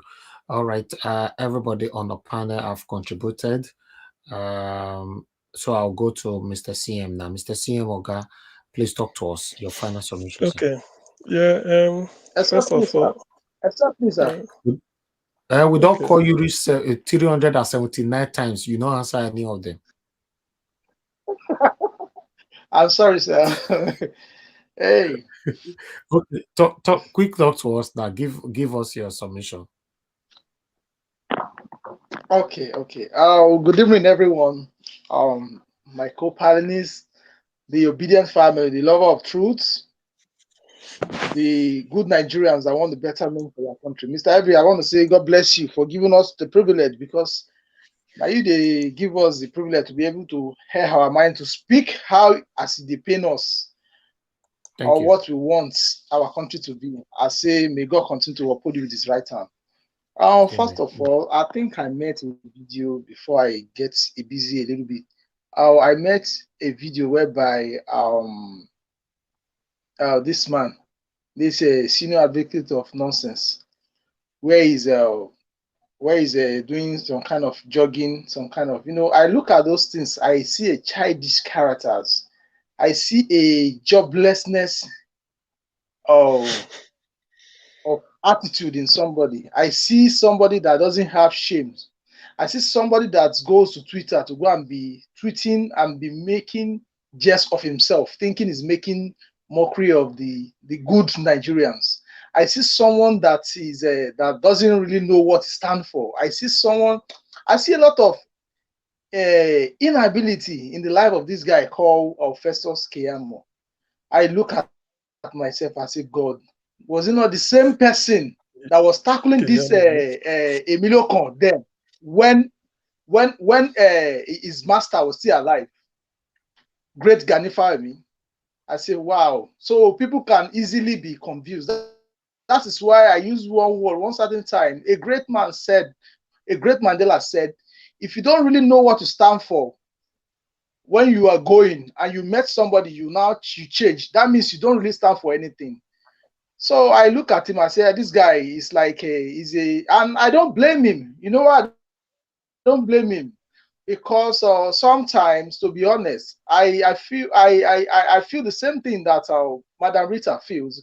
You know, that's why most of the times when people ask me, am I a Christian? I'm sorry to say, this is my own thing. I say I'm not a Christian. I'm just a lover of God. Even though I'm a Bible scholar, even though I've read Bible countless of time, I'm a Bible, because I discovered one thing in Nigeria, especially in Africa. Most of what we do religious cliches. Okay, look at those thieves that we call leader in this time of the Islamic fasting. Most of them also joined the fast, deceiving themselves, but they cannot deceive God. Swelling with this religious article, but not doing the wills of the people, not doing the service that you have been choose to do. I look at it and say, these people are true religious to kill us. Then I now look in the area of what is it called? Fashola. When they were interviewing, I see a failed man also. I look at all of them. It's like there's no difference from all of them. As in, these people, just like someone said, their conscience has been so for devil, and it will be amazed. It will pain you to the extent that you see people that they saw truth, that these people don't have anything to offer. That means they want the country to be mimicking, that they want the country to just fold and say, is there anything good can come from this country? And just like Barrister Mike Zekome said one thing, and I really concur to it. He said, he see a creature called Nigerian, as in he sees somebody, all Nigerian, that God created us with a good ability. God created us with a very good, what is it called? Passion. God created us in a very special way. But it's unfortunate that we find ourselves in the midst whereby those lions, those evil leaders are just, denting the image of Nigerians. And we are just praying that God will continue to avenge for us, because right now it's only God that can touch the heart of the judiciary. Because, to be honest, the hopes of all Nigeria lies in the judiciary, because even as all the evidence, the proof that is everybody has seen, that is flying all over the internet, that these people does not even qualify to be a president of that great nation, Nigerians. But yet we are still hoping that God will intervene, because the Bible says the heart of a king is the hand of a God. The heart of judiciary is in the hands of God. So we are just hoping and praying that God will show himself on that day. And another thing, I just want to urge all obedience family, the good Nigerians, that we are hoping, that still believe that the country is going to take their mandate. I'm urging everyone not to relent, because it's been obvious that these people, they throw all kind of darts, all kind of arrows, all kind of damage control, but there's nothing that can hold water among all what they throw, because they know that they cannot. There's nothing that they have in backing up all this their damage control. So I just want to say that we should continue pressing on. We should not relent. And I so much believe that all those perpetrators, all those evil ones, that they are bringing this country back, they will be behind the bar. Thank you. Thank you, my dear brother. I appreciate you. Thank you so much. Now that your network, now you go work on, or sometimes we'll call you, go take 2 hours before you respond back. Thank you. Okay, Augustine, please talk to us, sir. Thank you. First and foremost, I thank everybody who has spoken today. In fact, more like Niger Watch, you don't need anybody to tell you your work is being appreciated. At least as we wind down towards the D-Day, you are now the talk of the town. People come to update their knowledge or to stimulate discourse here, which is good anyway, because that is the essence. Is for educate people and then learn from people. You see, what we've just said today is that, or rather, what I gather is that Thank this you, sir. APC Agbado or the enemy camp, there's really nothing in their this thing. They don't have any agenda than to be playing hide and seek, hoping that maybe in the night of 28, they will smuggle Agbado in, hoping in the hope that the thing will be done without the full glare of the public. But that is nonsense anyway. So on our mandate, we stand and we must retrieve it. In fact, with each passing day, it's becoming increasingly clear that they have nothing to hold on and so many revelations. Who knows? Today is 21st. In about 9 days, say within the next 1 week, you must hear something about Tinubu again. Another banger will come up. So because the man has been, like I said, he's been practicing criminality since he was born. If you thought America is okay, you heard of Guinea. Who knows? If not that Nigeria is a corrupt system, a lot of things he did in Nigeria should have been up by now, but must have used money to silence everybody. You see, which brings me to what Keyamo is doing in the US. If not really a shame, they may think that they belong. To be honest with you, thank God I lived in the Western world. I know the perception of a white man towards a black man. If you are brilliant, you are hardworking in their midst. Okay, they may on lip service good, but they will be wondering why should you be wasting your talent in when they need you, because they know they will always tell you, but you are needed in your country. Why are you here? So what Keyamo is doing, maybe he thought that when he goes to somewhere in Texas or wherever, he will introduce himself, everybody will stand up. It's a lie. They will just because of a set up, say these are all thieves. They steal their money and bring it to this country. I don't know why they are not torturing them. They will just say it like this. Maybe they may not say it to his face, but this is what they will say. And then he will go there and be doing video like like a child who just entered the boarding school. We like to pose with new school uniform to be sending all these things. Why is he doing this type of thing? He's beyond all this. But thank God Peter Obi set example.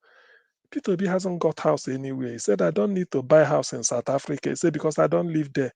I live at Onisha. Go anywhere you see me. I'm in a hotel. If I finish, I go to Onisha where I'm living.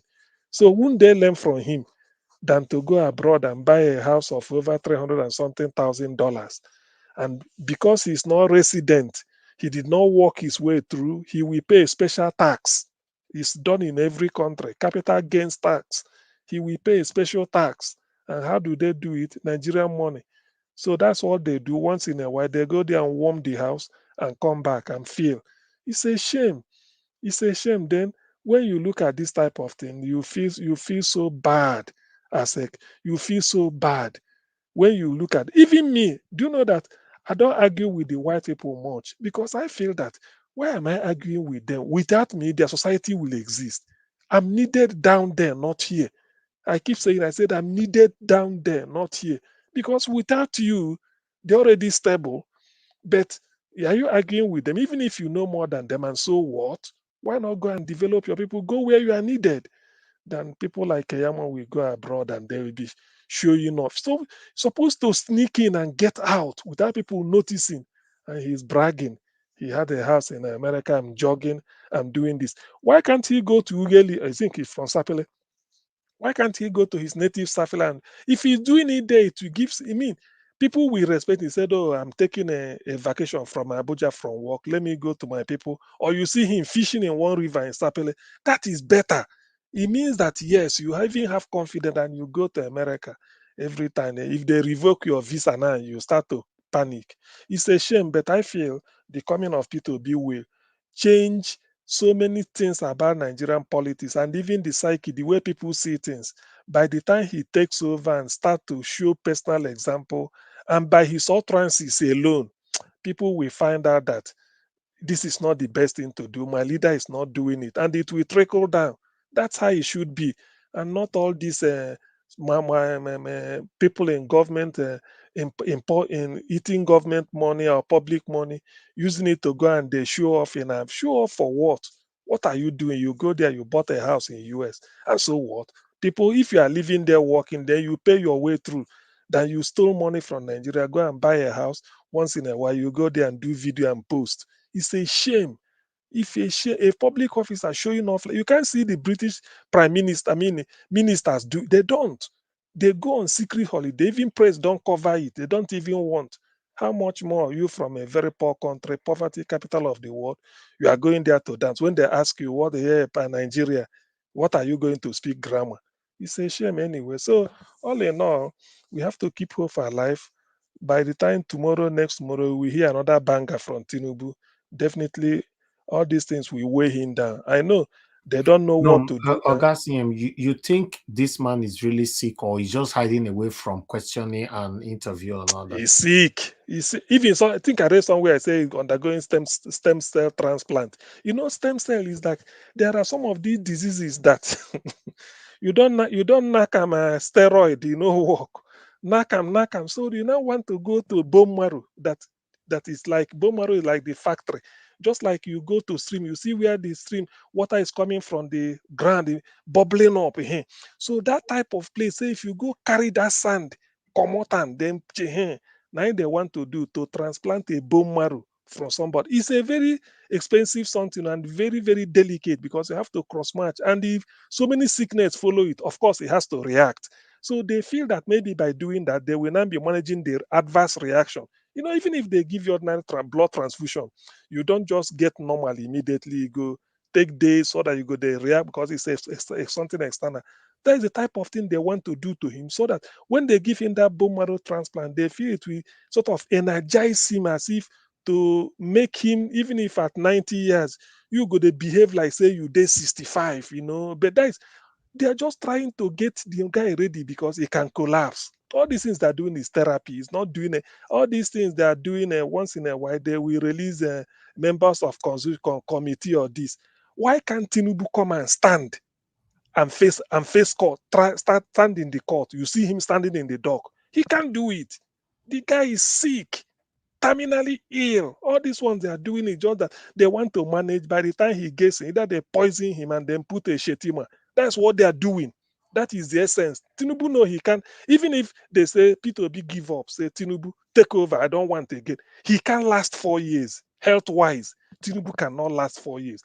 But maybe if he's not in power, he might be somewhere relaxing. But to withstand the stress of office and all those, he can't last 4 years. He can't now. Can he stand and then give a speech at United Nations for say 20 minutes on his own, standing there?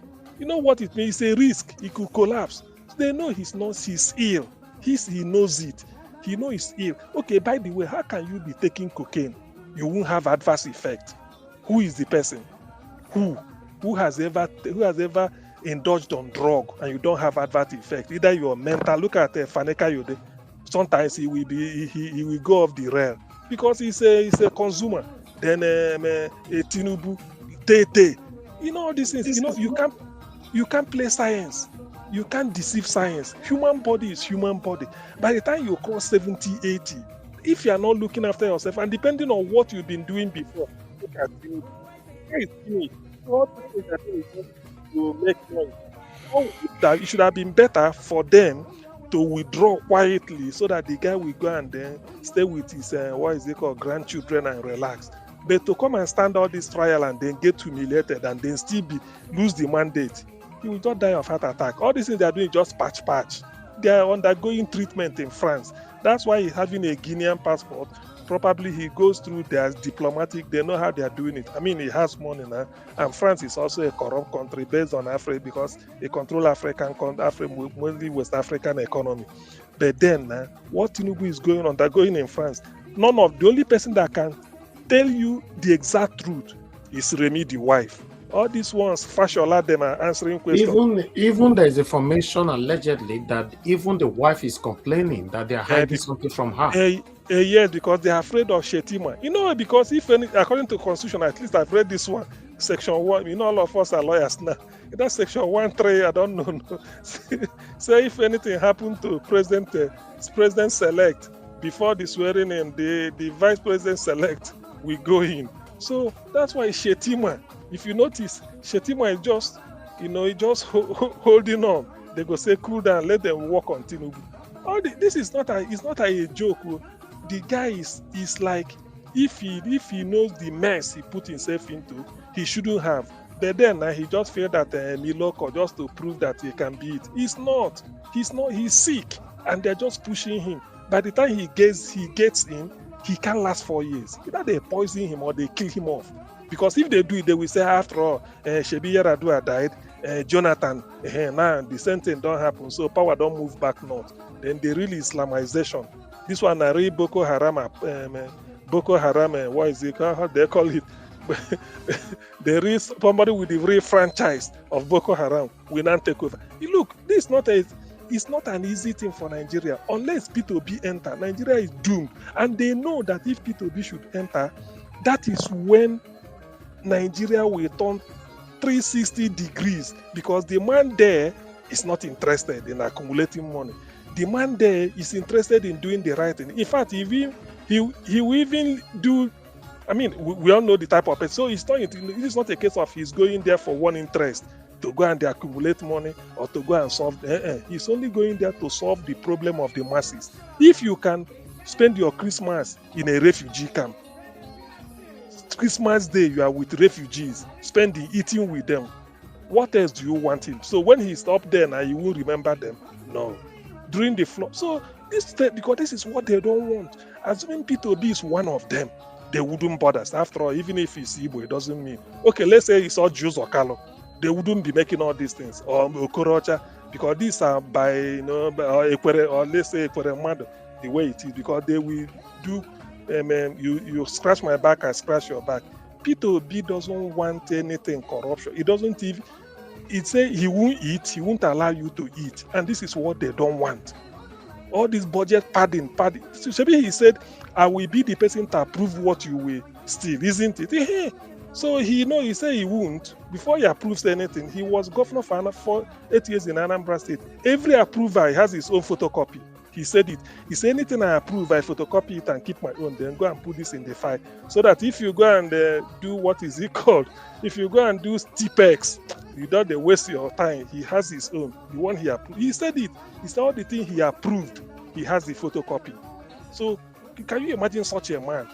So it's to tell you the extent, because they know. Some of us may not even, they know him. That's why they are blocking every time. Because if he gets in, he's not going to do it. Just like he will open up the country. And when he does it, they can never, after P2B, they can never, no leader can ever have the chance to come in if you are not like him.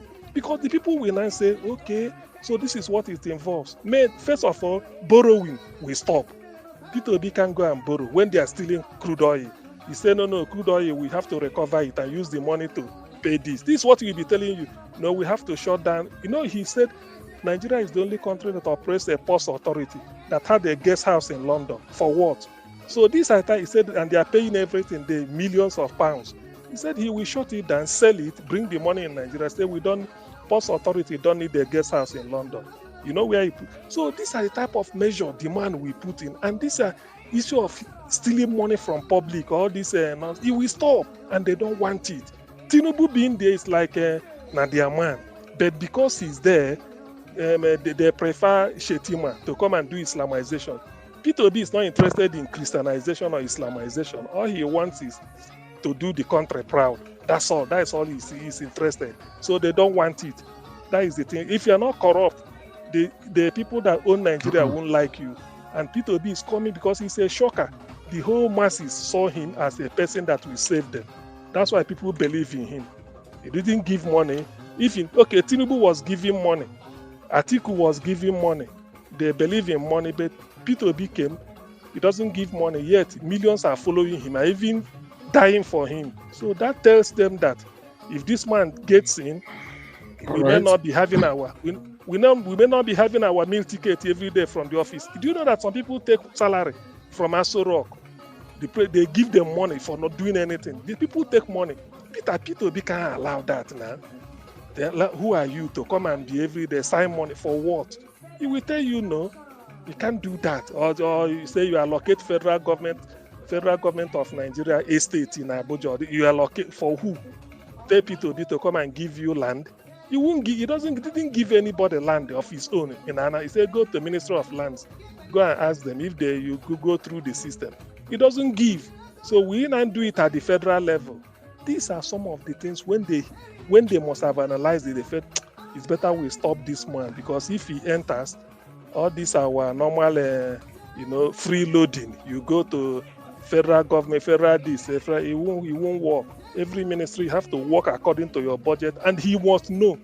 So that is the issue. But as for Tinubu, I don't think he's sick. He's sick. Forget about it. There's nothing he's doing in France than he's sick, curing himself. Who knows what is sick? Even when during the campaign, he wasn't well. We noticed it now. It was all those things he was talking, Bala Blue, all these things. It's mental. It's not coordinated. It's not. Thank you, CM.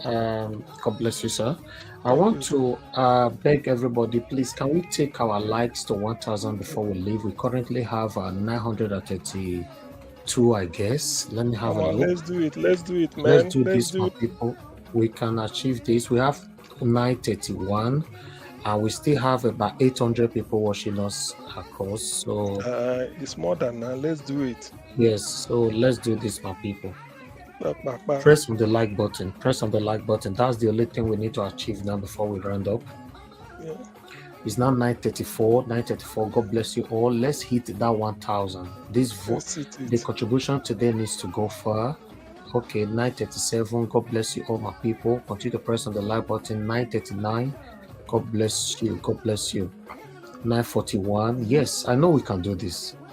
I know we can do this. Thank you, my people. Thank you. Continue to press on the like button. Press on the like button and let's do this. I appreciate every one of you, my people. I can see Tony Africa is right there with us. Simeon Nagboje, thank you very much, Madam Irene. Thank you very much for all you do for us. We appreciate you always. Mother of all, Mommy Diaspora. Thank you very much, Mommy. We appreciate you. I can see Blessing Shukuka. Thank you very much, Madam. Posha Gina, I can see you. Thank you very much, Madam. I appreciate every one of you right there. Abu Azi, thank you very much, sir. I appreciate you. Thank you, my good people. Please press on the like button. That's the only thing that's keeping us right now. We are done for today. Somebody told me the other day that no, you cannot have 800 and round up the show. So yeah, but if we can't remember 800 and we did here for 7 years, so I go still do here like this. 957. No, it doesn't. It's not easy. If I'm tired, I'm tired. So please, we have 959. Come on, guys. 960 now. Just 40 to go. Where's the 40 people? Just 40. 40 to go. Let's make this at least 1,000 before we go. 40. Just 40 persons we need now. 40 persons. Press it. And God, I'm going to bless all of my people. I appreciate every one of you. I really appreciate every one of you that have supported us today. Please continue to press on the lights. Let me appreciate those of you that super chatted us again once again. We have starting from Iwanegbe Ferdinand, Peter Ife, N.O. Adebiyi, Gloria Ogo, thank you very much. The Flash Bark, thank you. Ebele, thank you. Henry Gabriel, thank you. Amazing Grace USA, Hillary, thank you. Seven Mede, Dr. Alexander Gomez, thank you. Nosahari, thank you very much. A Crown, thank you very much. I appreciate every one of you, my good people. In case I not mention your name, I beg, just know, say maybe comment, skip on, but I appreciate you equally. And God will bless you now. Help me to press on the like button. We have less than 40 to go. Let's let this work, my people. I just want it to be 1,000 before we leave. 1,000 before we leave here. We can achieve this, my people. We have 977. Yeah. 978. 978. Press it, my people. Press it. Oh, 11. Okay. Oh.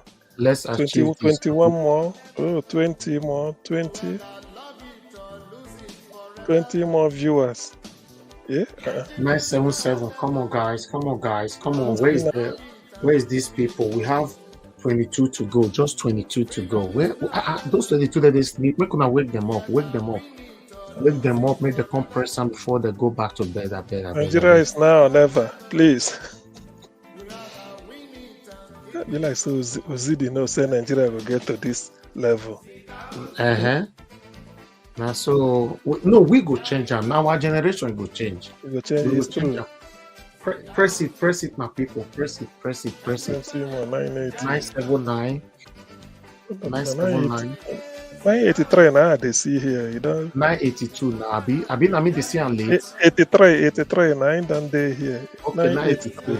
People are saying I mean they see on late. Remain 17. Press it, lucky 17. Come on, guys. Press it. Keep pressing. Now 1,000. If you not reach 1,000, we want to go anywhere.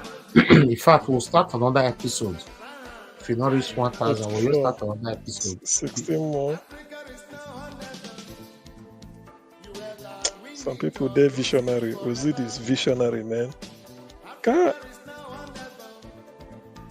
Thank you very much. Thank you, my people. Origin, thank you very much. God bless you. Appreciate every one of you right there. Thank you, Anthony Ola. Thank you. God bless every one of you right there in the comment section. 1,000. And gift thank you very much. Feedback for Nigeria, not the only loaf of bread. God. And then make on press, and the only thing they keep us with this. So we have it's now 984. Hey, 1,000 is around the corner. 15 more. If they don't declare my principal say be the president of Nigeria, I go dance for another day. I go remove this my cap, I remove my glass, I go dance. Happen. No worry, it go happen. No be only you. I go dance. True. Yes. No be only you. It go happen. I dance past many people for comment section. Many of them, I'll dance. It go happen. Come on, guys. Press the like button. A lot of people go get hope. 987. Come on now. We have 12. Just Tony 12. Wahala. So Tony Wahala there. Press the like button. Now, I beg. Press the like button. Make me wake these people up. Press the screen and like button. Tony Wahala. Not be Tony Africa, and Tony Wahala. Press like button now, my people. The thing just stop for one place, you not move again. No. Don't move now. Tony Wahala. Level to go. Level to go. Tony Africa deep. No, Madam, you're not going to defeat me that day. Forget. The dance when we go dance for this live broadcast. Mona, not worry. Make the first declare us the president first. May they declare my principal first. Make gonna press this like now, my people. What can I press that? Make it complete. Make the job complete. It go complete. Some of them away. If I say the thing they increase, people they join the broadcast again. Press the like. Now 1,000 we only wait for so. 1,000. We have 2 minutes to round up this broadcast, and the next 2 minutes we need to hit that 1,000. It's very, very important. Come on, guys. The thing don't move again. No. The thing don't move again. Just the one place. Just this time. Okay, 991 now. I don't see. Remain 9. Okay, 991 now. Yes. Come on, guys. 9 people now. 8. If you do your duvet, I better remove duvet. Go ahead, post press and then go back to your duvet again. Me never sleep. You they sleep. You not good like that. Remain 7. You dey come like. You remain 7. No 994. Me never sleep. You they sleep. You remain 4. 995. I just for you. You know, then they upload them gradually. then they upload them to IRF. Now wow. Yes, well, that's only yes. You want me to bridge your lacom? Okay, I'll bridge your lacom.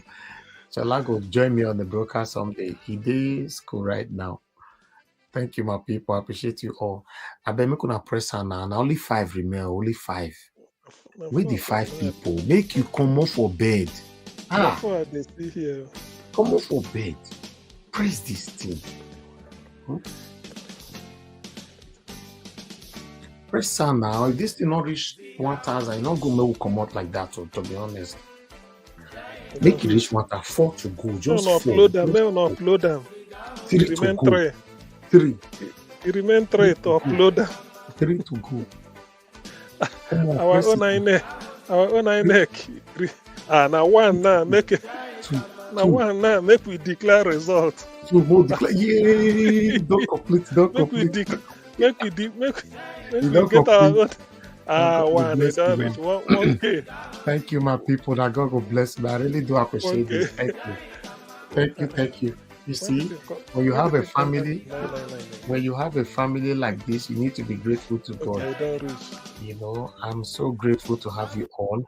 It's not easy. You know, we are working together collectively. Now, God will bless you now. This video, the message today will certainly go far. Thank you very much, my people. Once again, Oga CM, thank you very much, sir.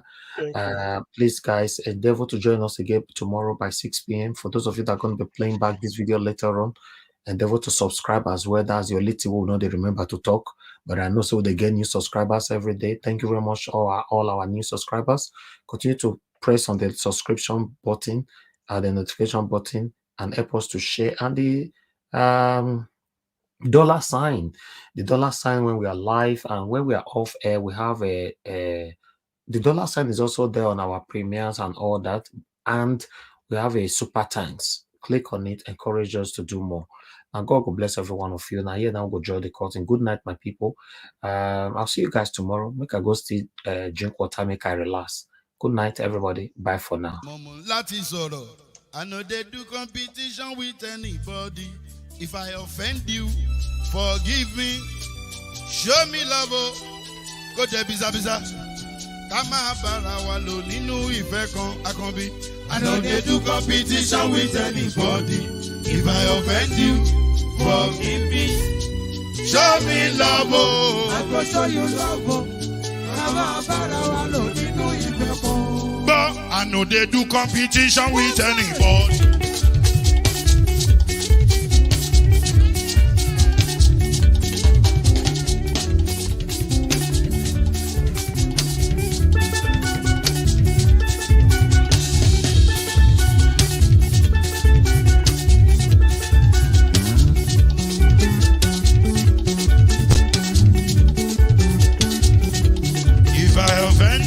Forgive me, show me love, I go show you love.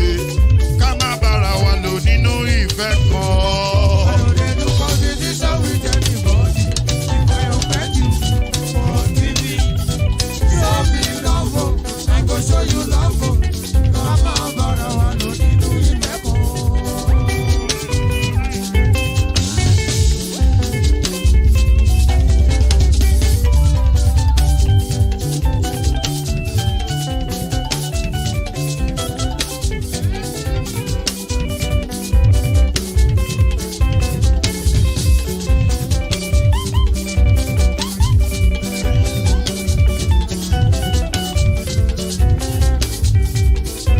They do competition with anybody. If I offend you, forgive me. Tó bá ti sanwó fún Ṣẹ́gun nàbí o, ẹ fẹ́ jókù. Alákọ̀bí Ṣẹ́gun nàbí. Alákọ̀bí sábà mẹ́la. Anybody? Anybody? Any bobo bobo bobo bobo. Anybody? Mo ló ń folú, ó gbà mí bó ṣe rí mi láti kíníṣí. Délé mo ló ń folú, ẹ jẹ́ ń sọ̀rọ̀. Délé o, délé o.